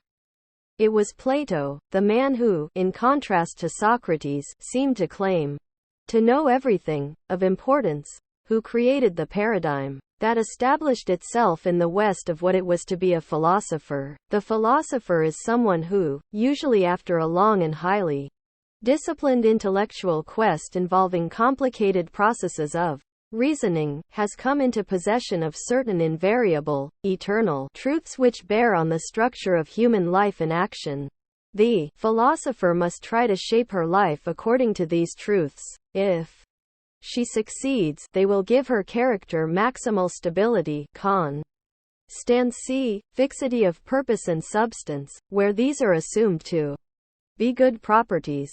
Success here gives the philosopher authority. By knowing the appropriate truths, and embodying them in her own life, the philosopher acquires the right, and perhaps also the obligation, to give advice to others, to correct their opinions, and to regulate their behavior. For Plato, the philosopher is a king with a responsibility to instruct and a right to command. This way, as we have already seen, the as yet not institutionalized bully, busybody can mutate into the schoolmaster cum commissar, who is Plato's philosopher king, or into a particularly annoying form in the Christian philosopher turned preacher such as Augustine, who has a, more or less, reasoned, interpretation of his revealed scripture, is never shy when it comes to telling people in the most straightforward way what to believe and what to do, and is only too keen to call in the secular arm to enforce his conception of correct belief or proper morality. Montaigne is almost completely free of all of these pathologies. One cannot imagine him wagging his finger, asking an impertinent or intentionally embarrassing question, thumping a Bible, or butting in where he is not wanted. As he says of himself and his work, Trace formant je le récite et en représente un particulier, bien mal tourmé, et lequel, si pavoy a fagunner de nouveau je feroy bien autre qu'il n'est. Others form men tell of him, and portray a particular one, very ill-formed, whom I should really make very different from what he is, if I had to fashion him over again. The word jormer means, give shape to, and designates the pedagogical and advisory functions of philosophers. They give shape to lives, to their own and to those of others, by writing, teaching, advising, preaching, haranguing, intervening. It is not Montaigne's intention to do any of these. Rather, he wishes simply to recount, reciter, the flow of his thoughts and reactions. Since he is under no illusions about the mediocrity of his character and of the life he has led, he does not think that in describing his life he is painting the portrait of some ideal, which could serve event indirectly as a model for others. UE.2, 111.13. Montaigne knew of some philosophers who were exceptions to the general penchant for instructing and forming others' lives. The skeptic, Pyrrho, was one. He had no doctrine to preach, he simply acted in a certain way, considering matters caritally and suspending judgment in cases that were unclear. These turned out to include all outstanding theoretical issues, but Pyrrho did not assert that this was or would always be the case. He simply tailed to commit himself one way or the other in each given case that came up. He gave no instruction and did not claim that his way of acting was any better than others. Montaigne clearly appreciated Pyrrho as an admirable deviant from the existing paradigm. Prolonged reflection on the role of philosophy in life had convinced Montaigne that being a philosopher in the traditional mold was undesirable. He had several reasons for thinking this. First of all, philosophers claim to be able to form lives because they have some kind of knowledge about the world and about human life. Montaigne is deeply dubitable about the very possibility of knowledge of the world. Tf1 means by that a body of systematically interconnected, theoretically articulated propositions which are serenely true. The world is not a system but a confused mass of chaotic events which only sporadically and accidentally exhibits any kind of order at all, and humans have no contact with any form of being, that is, any substantial continuing objects or structures. 11.12. The senses, to be sure, seem to put us directly into contact with this world, and that contact, one can say, has the property of certitude. Fire burns, there is no denying it, but the prescience of certainty is a sure sign of uncertainty, and what the senses can give us or tell us is too indeterminate in itself to count as knowledge. 1L.2. Thus, there is a certainty of, or in, immediate sensation, if one wishes to call it that. This is not correctly described as a form of knowledge. The mere fact that my eyes are capable of vision and are assaulted by light of the right kind may cause or motivate me to do any number of things, but we can begin to speak of knowledge only when what seems to be the content of our sensations is put into words and into propositional form. In so doing, it always loses the certainty it had. Knowledge must be embodied in the linguistic form of a knowledge claim. Only when I undertake to say, this is red light, or this is bright, or the sun is shining on me, do I make a potential knowledge claim, and in the passage from immediate sensation to verbal formulation, any possible certainty is a retrieve ably lost. Equally, Montaigne argues, reason alone does not have the power and consistency which philosophers attribute to it. It can give us no clear rules for life and thus has no special authority. In addition, if living like a philosopher includes giving advice, it is bad form, a violation of basic principles of etiquette and of civilized social intercourse. This attitude on Montaigne's part is partly just a question of his own sense of propriety, good taste, and discretion. But it is not merely that. Paradoxically enough, then, doing ethics in the usual way is either completely pointless or an obstacle to leading a good life, or even mildly reprehensible, because so often a prelude to preaching or pushing people around. Any reader, then, who opens Montaigne's essays for the first time and approaches the text with expectations formed by the reading of other works of philosophy is able quickly to be disappointed, bewildered, and disoriented. The book does not contain anything like a set of universal, rational principles, categorical moral rules, laws of nature, or even general guidelines, approximate rules of thumb, or clever maxims to live by. There are no such general rules. He 13. Rather, one is immediately confronted with detailed discussions of a welter of concrete historical cases, and some mythologue. iCal and literary ones. The beginning reader of Book Tay will notice that Montaigne seems almost obsessed, at least at this early point in the essays, by a cer. Toine small range of situations. Many of the examples he describes concern the populations of besieged towns or beleaguered garrisons. Should the people in a besieged garrison resist at all, put a token. Resistance, resist to the very end, resist until even after the end, when the town is clearly defeated, or should they beg for mercy? Under what conditions is it a good idea to parley with an enemy? How can envoys, ambassadors, or negotiators expect to be treated? Montaigne's point in narrating these tales seems clearly to be to illustrate the variability of the ways in which humans act in different situations, and in particular the very great variety of ways in which they react to each other and to each other's behavior. The human world is just as chaotic and unpredictable as the non-human world. Sometimes, to take Montaigne's example of a beleaguered city, an enemy will respond positively to mediate abject submission and spare those who yield. Sometimes they will take this as a sign of cowardice and it will unleash their fury. Sometimes prolonged, persistent defense of a hopeless position will gain their admiration. Sometimes it just enrages them and stimulates them to greater severity than they would otherwise have exhibited. One simply can't tell beforehand how people will react. How, then, could any general rule for moral behavior be of any use? Perhaps there are no universal coulées, like, never under any circumstances lie, or, never under any circumstances take without permission what belongs to others, but there might be some context-dependent general guidelines or crude rules of thumb.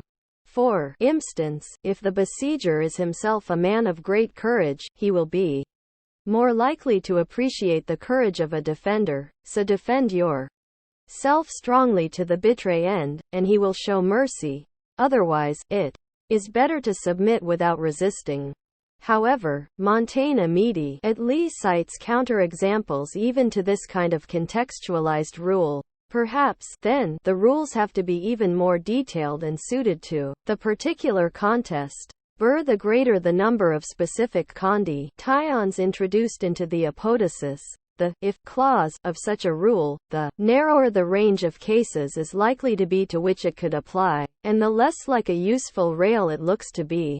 Whether or not this is the case, at a certain point the resulting rules will become so complicated and unwieldy as not to be of any practical use to human beings. Well and good, one might think. This is not a work which constructs and detends either an abstract and universal moral system or a set of contextual rules for action. Maybe the author is an extreme particularist, and thinks there is nothing more to ethics than the investigation of concrete cases and the resolution of the problems they throw up by appeal to some kind of individualized insight. Maybe individual judgment does not work according to principles, laws, or rules, contextual or not, at all, but rather by some kind of perception or direct insight into the essential qualities of particular situations. Some philosophers call this intuition, HTL 13. Perhaps it is a question of learning to notice what is important, essential, or salient about certain situations, something which is a quasi-observational, not a ratiocinative power, or is based on a non-rationalizable reaction to given situations. Perhaps you could cultivate and refine this power by investigating concrete examples, even though you could not give rules to follow. The essays might then be a book of practical or exemplary casuistry, a discussion of a variety of individual cases discussed in terms that will sharpen our powers of individual discrimination and judgment, even though it proposes no rules, and in fact asserts that none exist. In a sense, of course, it cannot but be true that the essays are a work about individual judgment. Still, the usual way of thinking about casuistry is that there are some individual problematic cases that cannot, for one reason or another, easily be resolved by applying some simple principle, but that by studying each case in detail one can work one's way around to a solution to the problem it presents. However, the essays do not present solutions in any obvious sense, only questions which Montaigne discusses but leaves unanswered, should negotiate or resist. The essays leave the clear impression not merely that Montaigne does not present an answer to this question but that he thinks there is no answer or solution. This does not necessarily mean that thinking about the factors involved in a variety of different situations is pointless, but it does mean that whatever is happening there does not pave the structure of finding a single preferable solution to a distinctly formulated problem or question. Careful reflection on a concrete case may, sometime, but not always, permit me to come to a sensible decision. But even when that is possible, what happens is not at all like the subsumption of an individual case under a general rule. Second, recall that Montaigne does not merely think that the world exhibits infinite variety and is constantly changing, but he also thinks that human judgment, including his own judgment, is variable in the same way, and he thinks that this is true for most people. One year's crop of apples is sweet, the next year's is sour. However, some years may prefer sweet apples, but other years more sour ones. Some years may be off apples altogether. The world changes and there is no necessary coordination between the two. Maybe exceptional people like Socrates, T 12, and Cato, 1.1, 11.28, are different, but we should definitely not assume we are like them. He even says that when his opinions on things, and presumably his judgments, too, do exhibit consistency, that is a happy accident. UI.12, F 428. So once we have investigated carefully, we cannot expect to come even to a stable, much less a highly well-grounded, judgment on any individual case. F. Montaigne is not a scholar, a savant, or a scientist and does not claim to be one, and is also not a philosopher, an advisor, preacher, or a pedagogue. What is he doing? Two of his intentions seem clear. First, human judgment is at best weak, changeable, and unreliable. But this does not imply that it cannot be in any way improved by repeated exercise and observation. The effect here, though, is likely to be extremely limited. Second, the study of the opinions I hold, the judgments I make, and how they change can contribute to making me more aware of the kind of person I don't necessarily judge any better, whatever that might mean, but I can come to know how I tend to react to a wide variety of situations, and that might be called a kind of self-knowledge. So does Montaigne subscribe to the received philosopher's opinion that some kind of self-knowledge is a goal, or even the goal of human leader? To speak of the goal of man life usually means that there is one set goal for all people, and that everything else should be subordinated to this one goal. Montaigne, although he tries to come to know himself as well as he can, does not seem to suggest that, after all, one of the most engaging and attractive features of his writing is the catholicity of his ability to admire the most varied kinds of human lives. He admires ancient philosophers, political, military, and literary figures like Cato, Socrates, Pyrrho, Epaminondas, Alexander, Lucretius, and Virgil. Julian the Apostate, Hen. TV, a thieving peasant in Armagnac, 11.2, who stole in moderation and made arrangements for partial restitution of the stolen goods. After his death, the Inca king Atahualpa, but also the Swiss female camp followers of armies, 1.14, peasants of Aquitaine who make no great fuss about dying, and the lives led by members of various tribes in Brazil. It is true that there are certain properties that many of the people he admires seem to share. These include endurance, and the ability to bear adversity without complaint, consistency of thought and action, and lack of pretension, but none of these people has all these properties, and most of them do not share a high level of self-knowledge. The peasants certainly have nothing at all like self-knowledge, and at one point Montaigne even says, th.13, that we need a school of stupidity, admiring the people who live a certain kind of life or who aspire to or realize some ideal to a high degree is not the same thing as positing that form of life or that ideal as the, or even, a goal or end of human life. There may well be a variety of different ways of living and character traits that I find admirable without its being the case that they have anything significant in common, apart, perhaps, from the tact that'll admire them. When Plato's Socrates asks Meno what excellence is, Meno replies by saying excellence is different things in different contexts. Excellence in a cook is not the same as excellence in a carpenter, for instance. Socrates stops him right there and says there must be some one thing in common to all excellences, by virtue of which we call all excellences excel. Lens must have the psalm form everywhere. Why must there be? Montaigne would disagree with Socrates. Distinguo, he says, is the basic principle of his logic. 11.4.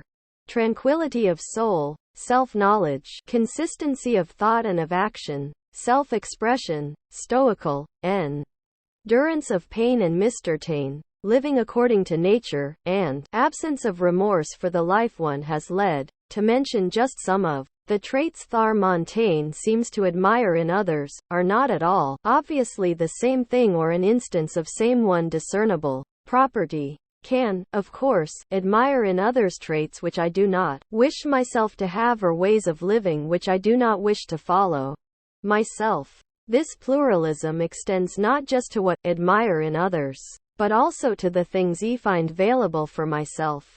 Montaigne was very keen not just on coming to know himself better but also on certain kinds of personal freedom, especially his own freedom of movement. Fay does not, however, take freedom and self-knowledge to be at all the same thing, nor does he assume that these things are or should be as important to others as they are to him. One might think that this approach to Montaigne was incorrect, because he really did core increasingly to accept one overarching goal for life, being according to nature, which is, in addition, a traditional formula used by various ancient philosophers to designate the goal of life. Even when Montaigne seems closest to adopting this principle as a guide to HFE, he registers two qualifications. E12. First of all, this is not a universal principle but just a crude rule of thumb used for first approximations, which, like every other such rule, admits of exceptions.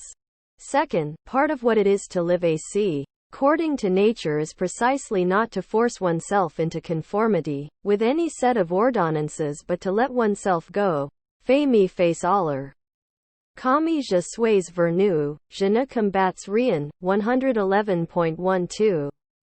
Even put mg aside, for the moment these two massive reservations, if one looks at his discussion carefully one will recognize that he very clearly thinks that no such thing as a natural law, or a law of nature, exists in any sense that would give comfort to philosophers who hold that such a law is ethically fundamental. Discussions of nature go back to antiquity. The sophists are usu a lie credited with introducing the distinction between nature, at dak, and custom, law, convention, vewos, shaic, that is, what is natural and what artificial, and they used it to some effect as a critical tool for analyzing social institutions.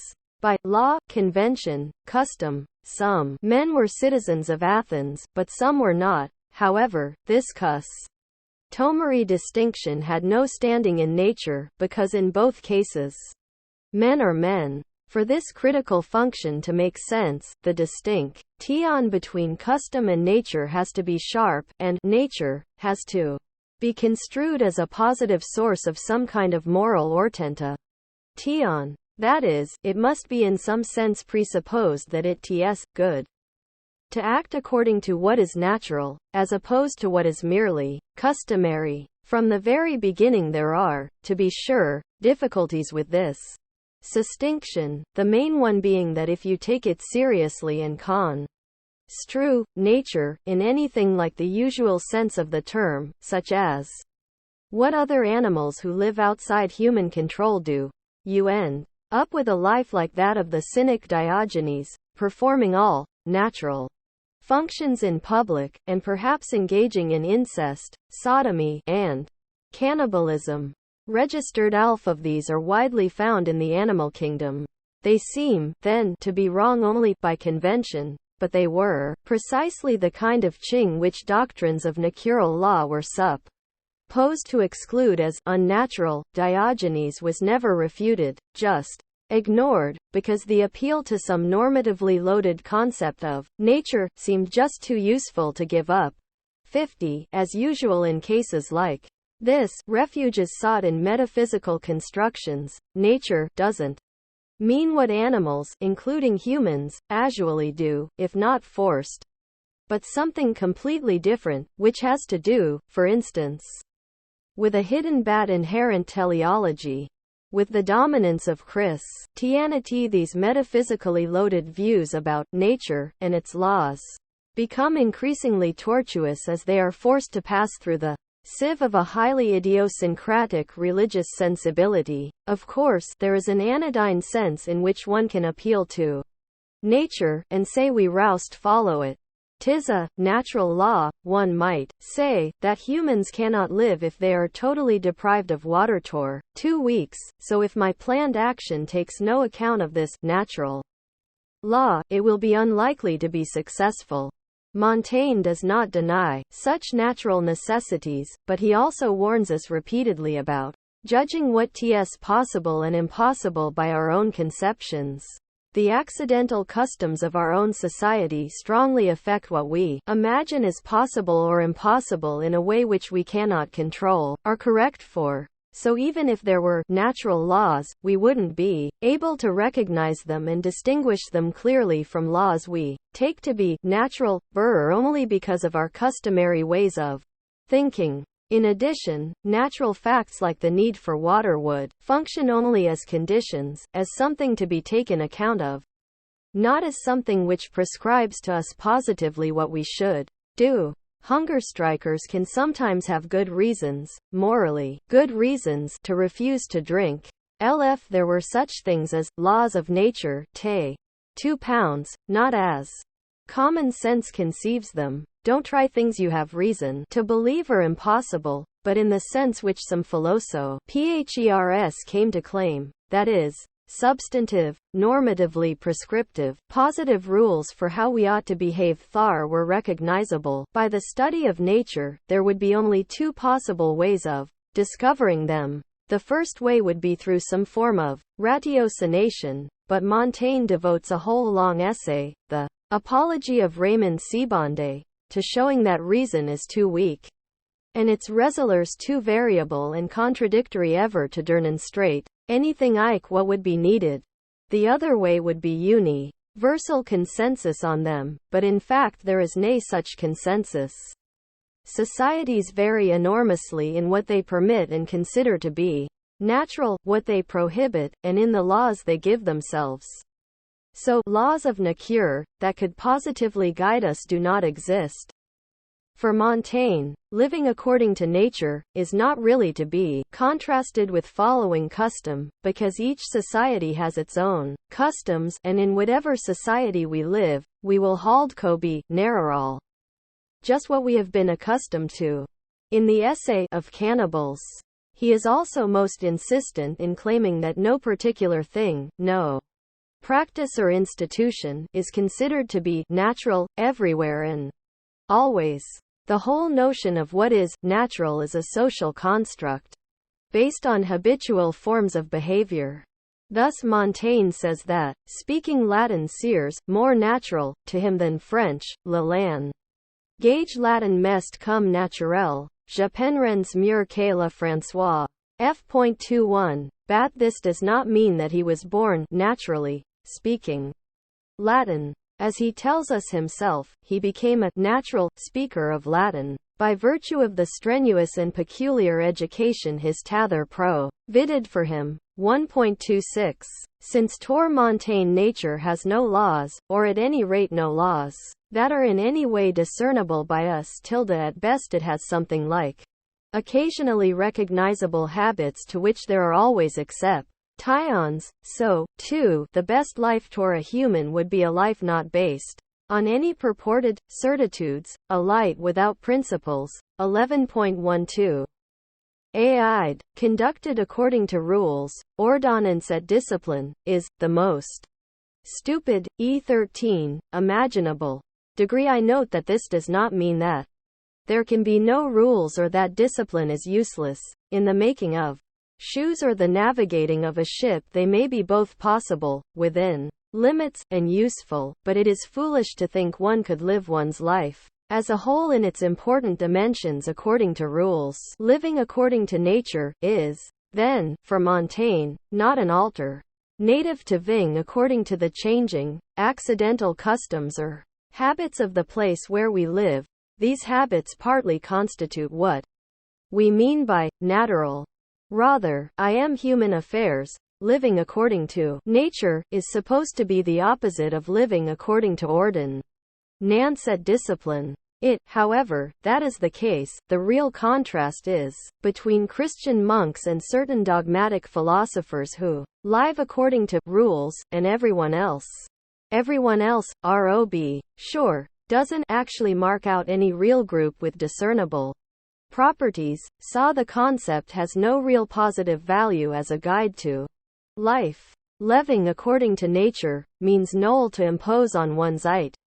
Throwog ordonnance et discipline, a model of living which one has come to know through some kind of cognitive insight and which is utterly at odds with the local customs. This view and attitude may seem unacceptable in any number of ways. In particular, we are mere suspect thar it is quietistic and conformist, but it is certainly not a natural law view in anything like the usual sense. So when Montaigne says thar che cannibals of Brazil are closer to nature than we are, this means that he thinks their life as a whole has been less structured by purportedly cognitive ordonnances and disciplines than was his own life in 16th century Aquitaine. That is compatible with thinking that there is no way in which we could, as it were, peel away from their IFRT.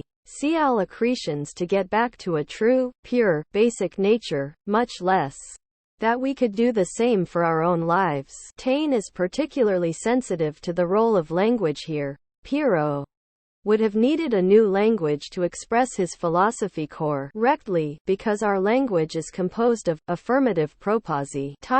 11:12. Montaigne makes no attempt to introduce a new technical vocabulary, but one can see him shifting the weight attributed to different concepts that were thought to be important.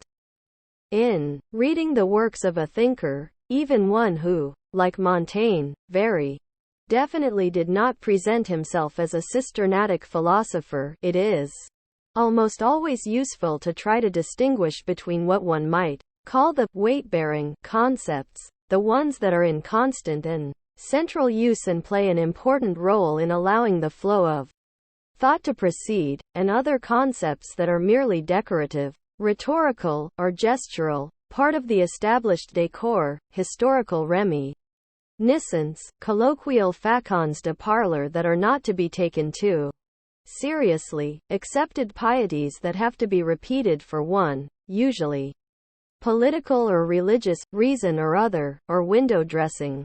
One of the most interesting aspects of Montaigne's thought is his replacement of the usual categories with a rather different set of concepts. Replacement here does not mean that he breaks with and eschews the old concepts completely and intentionally invents, introduces and adopts a striking new way of speaking. It means that a certain old vocabulary, and the concepts associated with it, just seem ally to wane in importance, and he tends to preter to use another set of terms, words that had been around before but bad not been used with such insistence, but gradually come to be emploved with greater frequency and more weight. Their TS, then, an older approach, PH call it the standard, AP approach simply to have a convenient way to refer to it, which too cusses on a complex instrumentarium consisting of the interrelated concepts, opinion, belief, argument, observation, confirmation, justify, rational, science, knowledge, authority, and truth.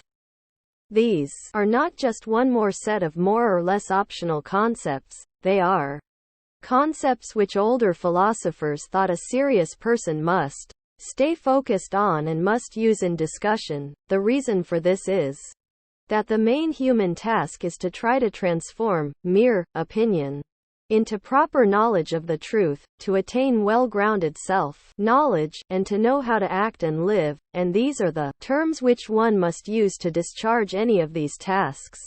These terms and concepts are tightly bound to each other, even virtually defined in terms of each other. Knowledge is justified true belief, runs one commonly accepted formula. However, the self-knowledge which we find in the essays is not actually tightly connected with the other items in this complex, truth, argument, etc. Rather, it is located in a network of reflections centering around a completely different set of concepts, experience, pagement, practice, and a highly important one which I will refer to as getting on well with, or being on good terms with. The French word is s'entendre. It isn't that Montaigne claims that there is no such thing as argument, rationality, or truth, or that the concepts we have of these phenomena are completely incorrect. Rather, he thinks they are both not as clear, authoritative, or powerful as they are often taken to be, and not nearly as central and significant. He demotes them to the status of side issues, matters of secondary or tertiary importance. We do not need to analyze human life through the lens which this complex of concepts provides. There is another one which is equally good or better. Or rather, there is not necessarily one single, well-defined alternative to the standard instrumentarium, but in principle a wide variety of other conceptions that, in varying combinations, could give structure to life. So we do not have to worry too much about these standard concepts. Of course, it might be important to discuss justification, confirmation, and some of the others because they have infiltrated common speech, and, as such, it might be important to clear up some errors about them, but that is different from making them the centerpieces of a system or way of light. The basic sense of s'entendre is, pay attention to each or her, listen to each other. Then it comes to mean, understand, and finally, be on good terms with, get on with. Paimawa mieux m'entendre, bien en moi Gwen Cicerone, I should preter to be on good terms with myself and understand myself than to do so with Cicero. We point 284, to say that I get on with one of my friends or that lamb on good terms with them means neither that I can formulate true propositions about how they will act nor that we agree on everything. How boring if that were true. For Montaigne, friendship is a central model for a wide variety of human phenomena. My friends may surprise me, and often when I am able to predict how they will judge a situation or what they will do, I can't specify any reasons for this prediction that would stand up to scrutiny. To jeer on with them implies also that I will be able to continue to live my life and manage my relations with them even when they change, as people do. It's also the case that one can get on with lots of people whose specific beliefs, both about the world and about how we should act in it, are radically different from one's own. Human collective life would be impossible if that were not so. This is why one should be careful in putting too much emphasis on the role of the dangerously ambiguous word, consensus, in thinking about human society. TF1 can get on, or fail to get on with others. L can also do so with myself, and in fact the social dimension of the process of coming to know myself is very important for Montaigne. It is easier to see myself if look in the mirror provided by others and by the process of writing about myself. The real friendship with his friend Le Boétie, the literary engagement with writers of the past, and the process of writing, publishing, and noting reactions to the essays were part of Montaigne's way of getting on with, becoming familiar and comfortable with himself. Just as one do not try co-force my friends into patterns of living that are contrary to their impulses and the way they live, so also in my own case, understanding myself means, among other things, not trying to force myself into a pregiven pattern that is not compatible with my impulses and the way Lamb, the way Tam, and the way he, she, they is partly a question of natural talents and propensities, partly of social customs, and partly of habits, where these three are so inextricably intertwined that one can never in any individual case sort out with irrevocable sharpness and clarity what is nature, and what is custom. In some day, perate case, do need to discriminate, my judgment will not be arbitrary, but it will never be infallible. Doubt will be ended by judgment, but when Montaigne refers to the scales as his motto. 11.12, this example can mislead che unwary reader. Case K. G. Comme je le porte for la devise d'une balance. The scales in the marketplace have two pans and represent measuring of two objects that are commensurate, at least in that both have a weight. They are level when the weight of one is equal to the weight of the other. He tried to place two incommensurables in the pans, say, hope, in one, and the prime number 7 in the other, would get no result. Indeed, would not even know how to begin to try to make the comparison. However, Montaigne's model of judgment is not the mea suring of the weight of commodities but juridical judgment. He was, after all, until his retirement an officer of the law, and the essays are full of examples of cases in which judgment requires one to take account of non-commensurable aspects of a situation. How to take account of such factors as the intention of the criminal, the actual severity of the crime, the need toward social order, the existence of extenuating circumstances, and the Christian obligation to mercy in coming to a judicial judgment? These considerations belong to completely different domains. There can be no algorithm for comparing these things, they are incommensurate. Isn't that there is an ideal scale in heaven, but that we merely have weak access to the judgment which that would give. Rather, human judgment is inherently a matter of trying to put together things that cannot really be measured on the same scale at all. What no is a matter of judgment in this sense. In many cases I need to discriminate and decide. My judgment need not be arbitrary. Bet it will never be infallible.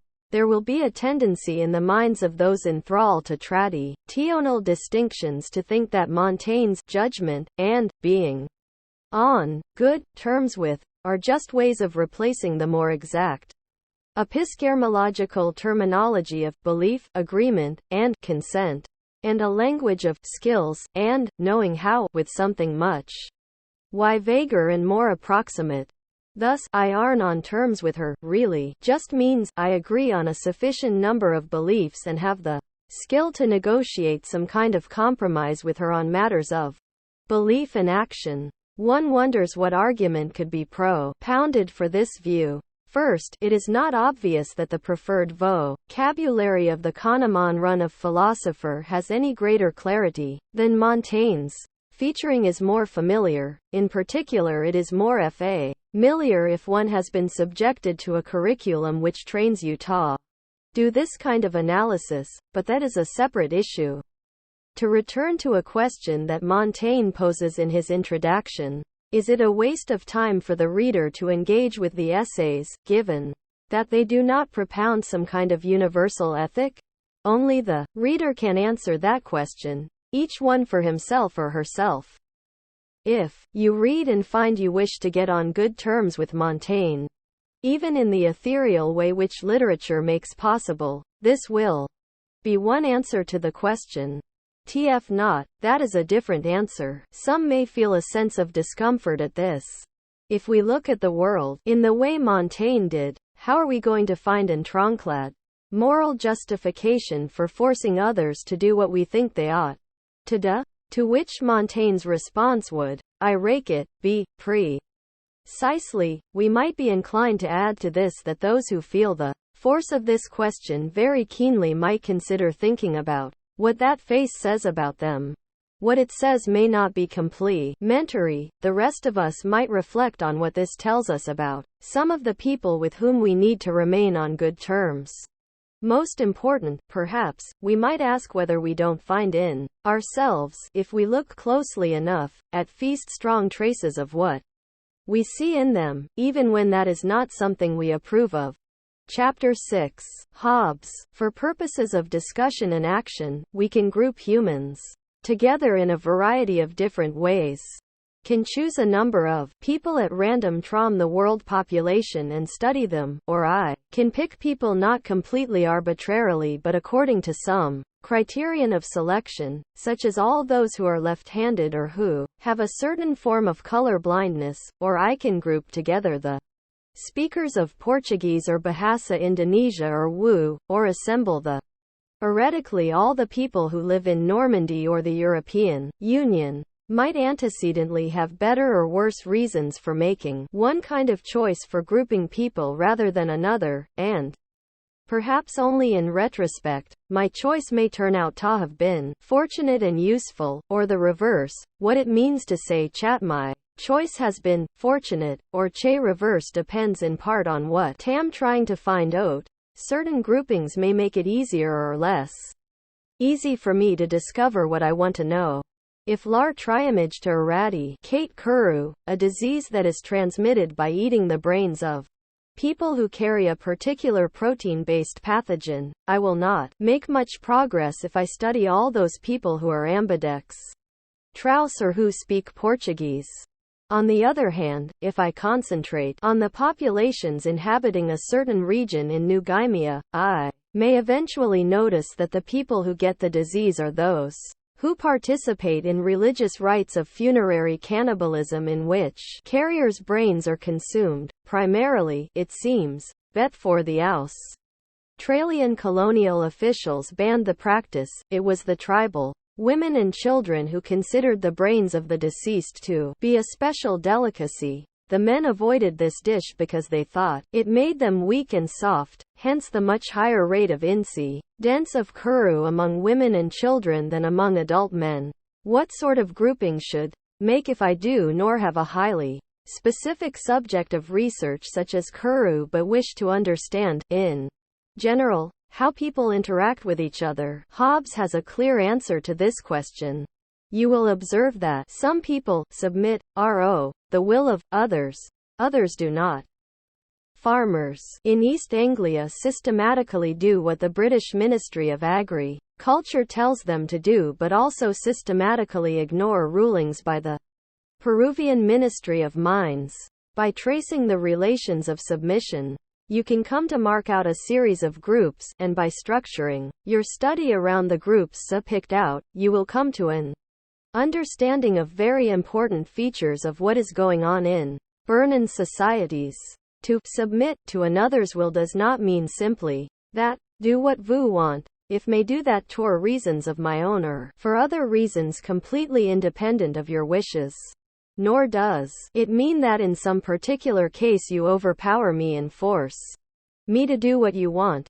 You literally throw me bodily out of the aircraft, have not submitted to your will, but have been propelled by an external force that have been unable to resist. Physical coercion takes place, of course, and probably more of it than we realize. Given that in societies like ours much of it is hidden from public view. Yet direct coercion alone is obviously an extremely poor Errol model tore what goes on in any human society. For one thing, direct physical coercion is exceedingly inefficient.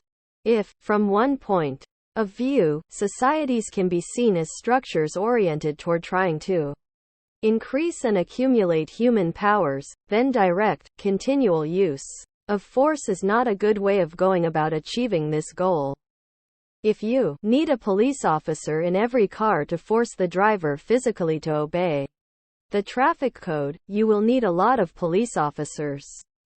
That vous submit does not mean that someone needs to coerce you directly in each individual instance, although the eventual possibility of some direct coercion as a last resort remains, and in some individual contexts, e.g., U.S. police forces and black men, the direct use of force may be, say, classé to the surface that last resort is a misnomer. In fact, one might argue that in some cases the absence of overt coercion is a sign of how extreme the submission is. No one even thinks of resisting. Submit to your will? When there is a continuing relationship of asymmetrical power that plays the right kind of role in giving me an effective motivation for acting so as to do what you wish, have, in some sense, internalized the possible coercion. This does not pre-chide the possibility that you might order me to do things that can myself see are reasonable in themselves or in my own best interest. In these cases coercion might not actually be necessary, although I do not, when left to my own devices, always do what I can see is reasonable or in my own best interest, and so the possibility of being coerced would still be useful in focusing my mind and jolting me into action. The point is that the internalized relation of dependency does not depend on either of these factors, that I recognize the raw tonality of what Lamb commanded to do or that one see that it is in my own interest, for its motivational force. The basic question then, is how the internalization of my state of inferiority of power takes place, so that, all out my inland revenue forms each year correctly, without the government needing to put an actual inspector in my study. Event if one could be accommodated among the detritus. Civil war is a situation in which established relations of submission and domination have broken down or are in the process of breaking down. Hobbes, who himself lived through the English Civil War, thought that civil war was the worst catastrophe that could befall a society, and his Leviathan TS essentially a treatise intended to show people how they could avoid this ultimate horror.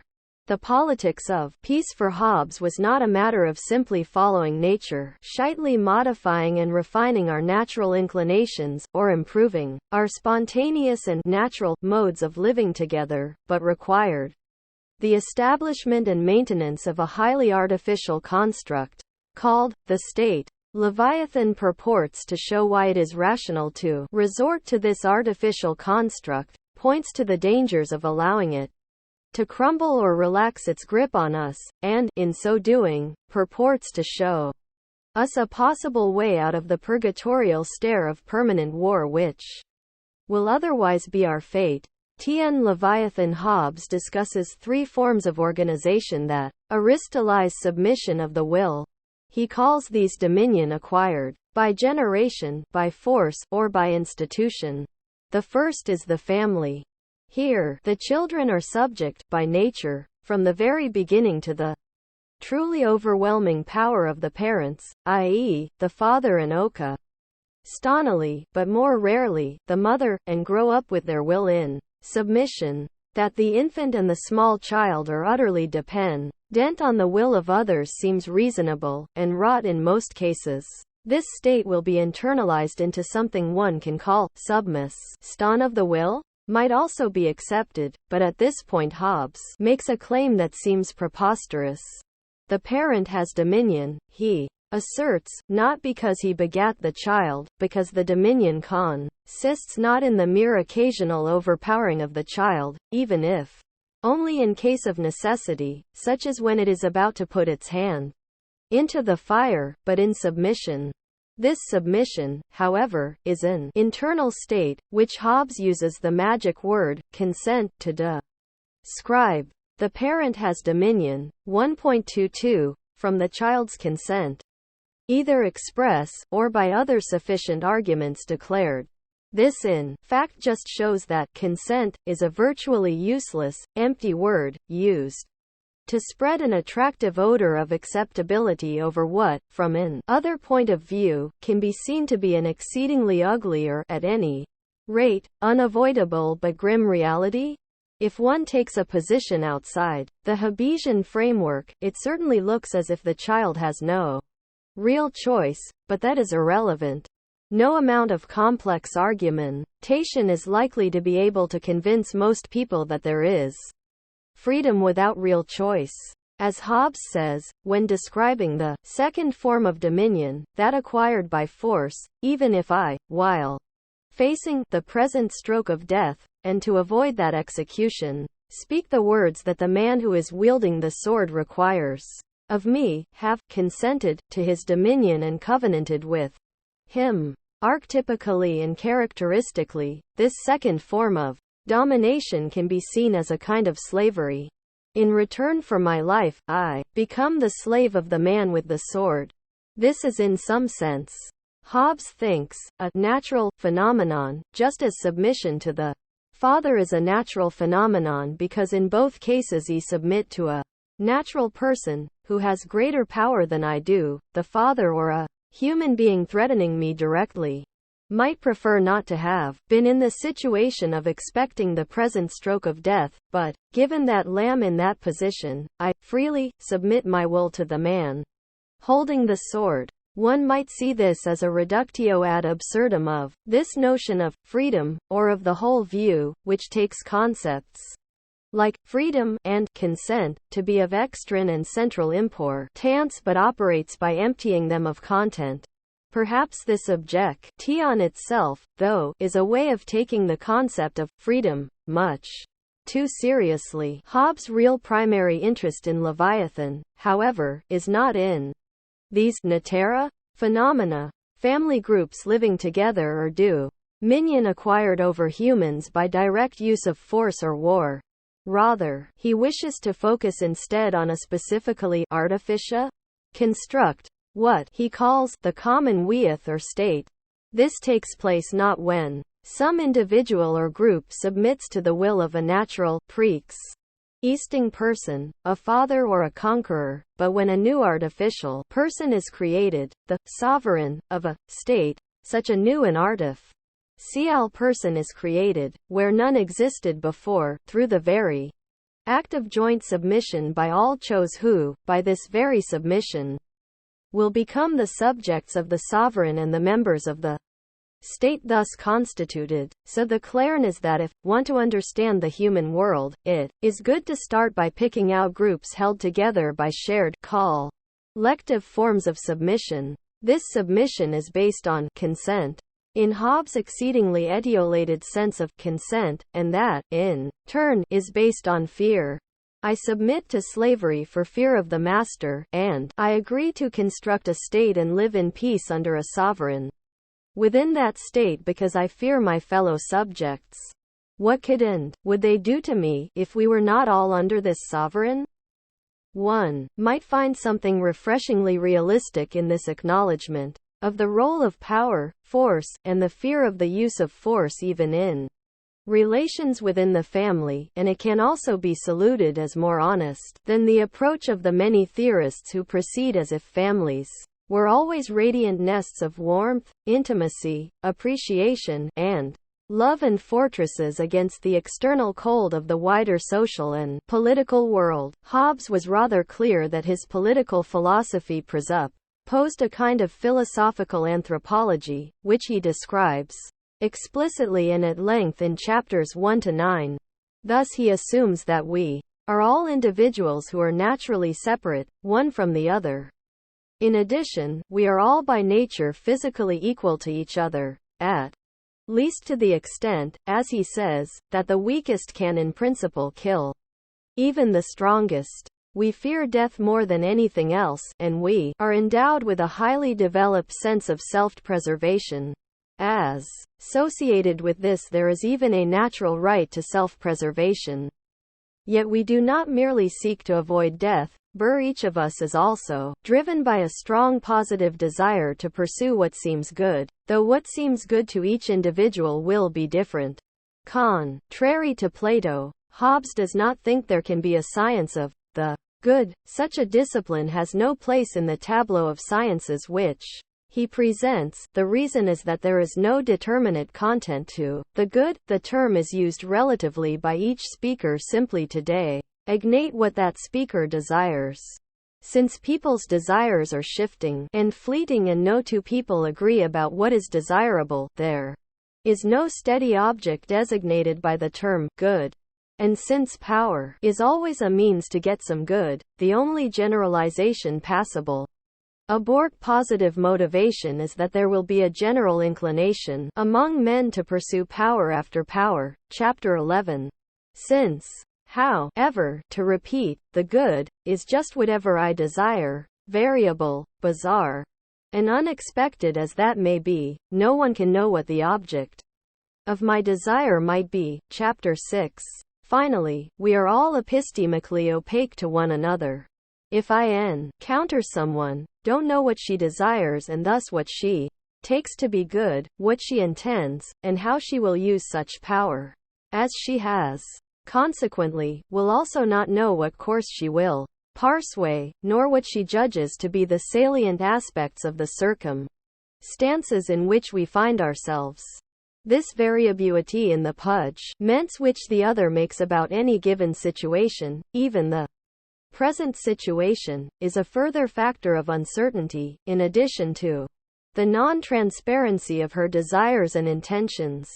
Does the other see this to be a commercial exchange, an opportunity to gain glory in combat, a tune when it is appropriate to show especially great courtesy, or a case where her gods require a particular kind of ritual behavior or sacrifice?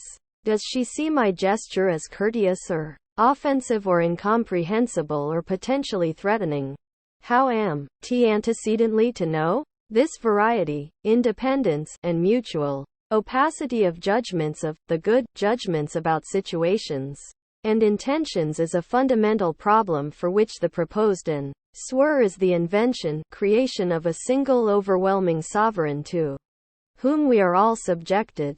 The sovereign will wield overwhelming power and will be the final definitive judge in any situation. This construction does not require that everyone be evil and aggressive or that they set out intentionally to harm me. I can know, on general grounds, that the other whom I encounter possesses the power to obtain what he thinks is good, but it is perfectly possible that this good is, say, geometric knowledge, and thus of no immediate threat to me. The crucial fact is my ignorance of his conception of the good and bis intentions.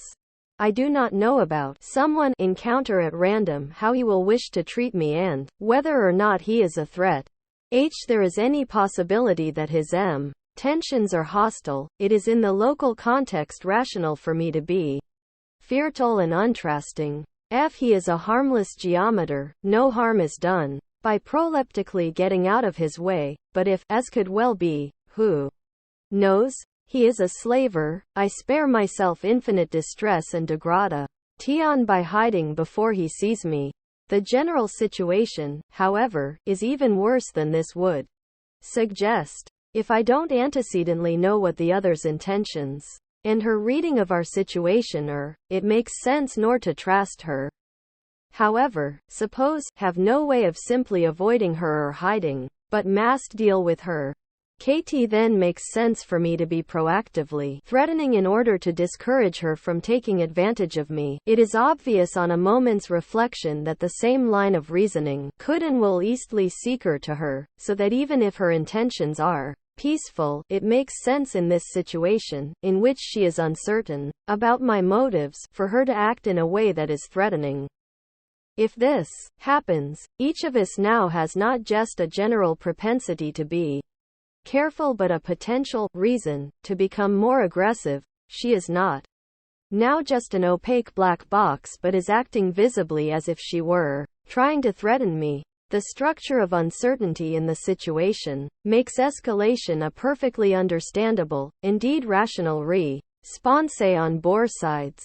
This is the situation, the state of nature, in which humans found themselves, according to Hobbes, before the institution of the state, and one in which they shall find themselves again should the state structure fail in any serious way.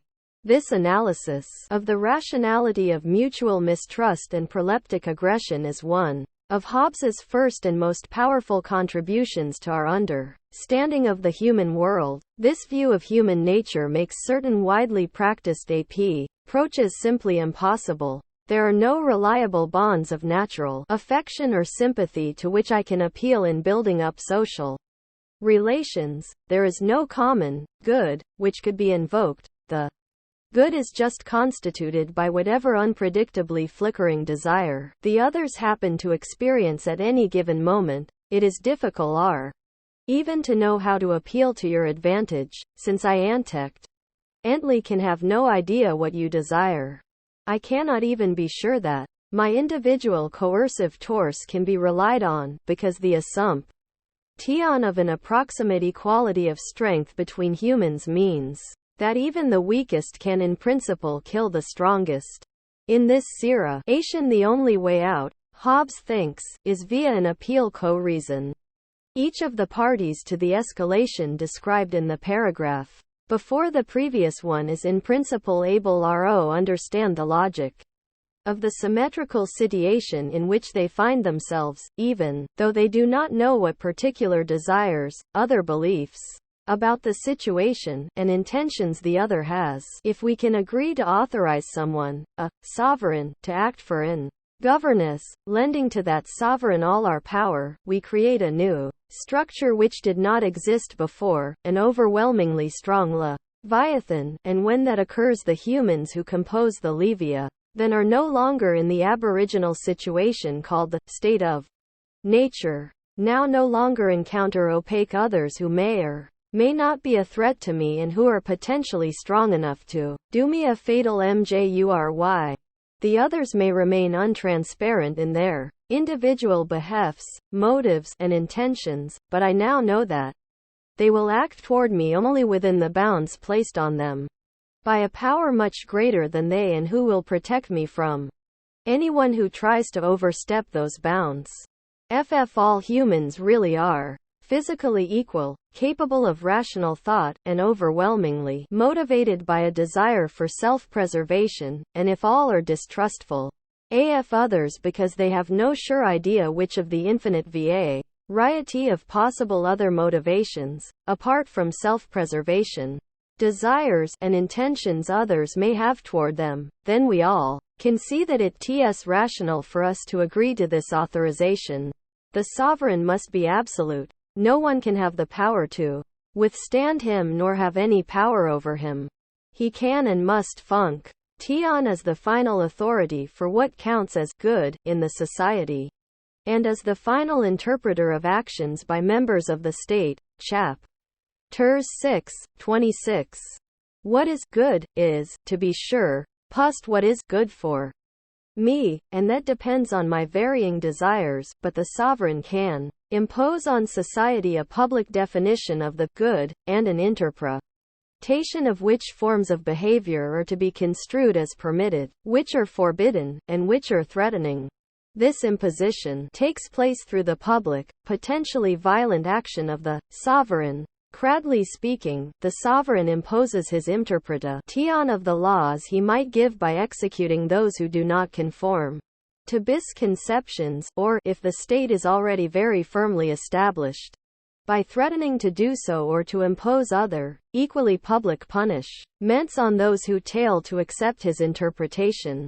In addition to the good, which is nothing more than what any individual at any time desires, there comes to be a publicly recognized good, which is defined by sovereign's laws. There are, however, two issues that deserve further consideration. First, is TT really correct to assume even theoretically that we can begin with the idea of a diffident individual, that is, one who knows nothing about the motives of those around her in these has reason to be wary of them. Chapter 13 on diffidence.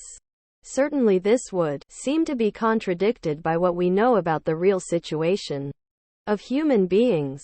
We all grow up as members of families of one form and structure or another.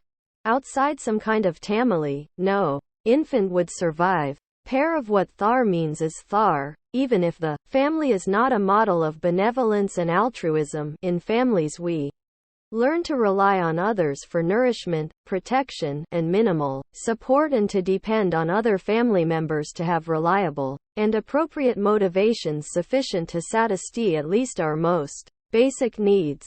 There is no reason to sentimentalize this. May have what are now called primary caregivers, who treat me badly in various ways, force me to conform to various all-wide judged or destruct TIVE protocols, and so on. Still, if I did not get a minimal amount of barman attention, would nor have survived physically, and L would not have become an adult capable of reasoning, discussion, and potential consent unless I had had various forms of predictable, even if minimal and in some respects oppressive, emotional support. Infants who have not built up some form of confidence in their care giver, predictably nasty as he or she might be, will not survive into adulthood. In addition to the physical dimension, this simply seems to be a psychic necessity of human development. Epistemic opacity also does not seem a natural way to characterize relations like these. My cat Tabitha knows that it is 6 p.m. and time for her supper. When we move from British Sumamer time to Greenwich Mean Time, she expects it at 5 p.m. for a while until she gets used to the new regime, and T know that she knows it. Alchow she only vocalizes and does not verbalize this knowledge. Reliable knowledge and associated forms of confidence seem to be necessary conditions for human existence, and so complete diffidence is an unlikely candidate for a basic human trait. It would seem to be a high-level meant to become suspicious, skeptical, or mistrustful, rather than something basic. Diffidence needs to be learned against the background of a fundamental sense of something that it would probably be too much to call trust, but which is certainly not active mistrust. No one in the grip of complete and radical mistrust, diffidence, could survive. Pirba needed a student, on whom he depended completely, to shepherd him around. Equally, even minimal human family units need to cooperate with others in working, even if that working means no more than jointly collecting ripe fruit in the jungle. That a young animal growing up in such a functioning group is best understood as a diffident individual consenting to dominion paternal, in Hobbes' sense, chapter 20, seems at the very least a highly speculative construction for which one would like to see same evidence. Why could not the commonwealth or state arise from the union of such cooperating groups or bands, each one held together by a robust, if not invincible sense of dependence on, knowledge of, and confidence in each other, rather than from a mass of isolated individuals? This would mean that the dynamics of state formation had a completely different form from that envisaged by Hobbes. Groups coming together need not be as obviously equal in strength as isolated individual humans are. Bands would have strength by virtue of the strength of their members, but also by virtue of their general internal coherence, their experience in working together and cooperating, and the relations of trust that exist between the members. Trust, confidence, solidarity, reliable expectation. I have been treating these as though they mean the same thing or are functionally interchangeable, and shitting back and forth from one to another in an uncontrolled way. Of course, they are not exactly the same thing, and a complete analysis would need to deal with them more extensively and show how they perhaps coincided or failed to coincide in different cases. Nevertheless, for someone seeking an alternative to Hobbes, this need not be an objection. All that is needed is that there clearly be a set of informal ties that hold people together so that it is not rational for them to be completely different. Furthermore, these ties must what be artificial, in Hobbes' sense. Whereas, they need not arise in the way Hobbes envisages as the result of the combined operation of fear and rationality on isolated, mutually opaque, and wary individuals. What is at issue is this mechanism which Hobbes claims is the only rational solution to what he presents as the universal state of the human being prior to the instauration of the state.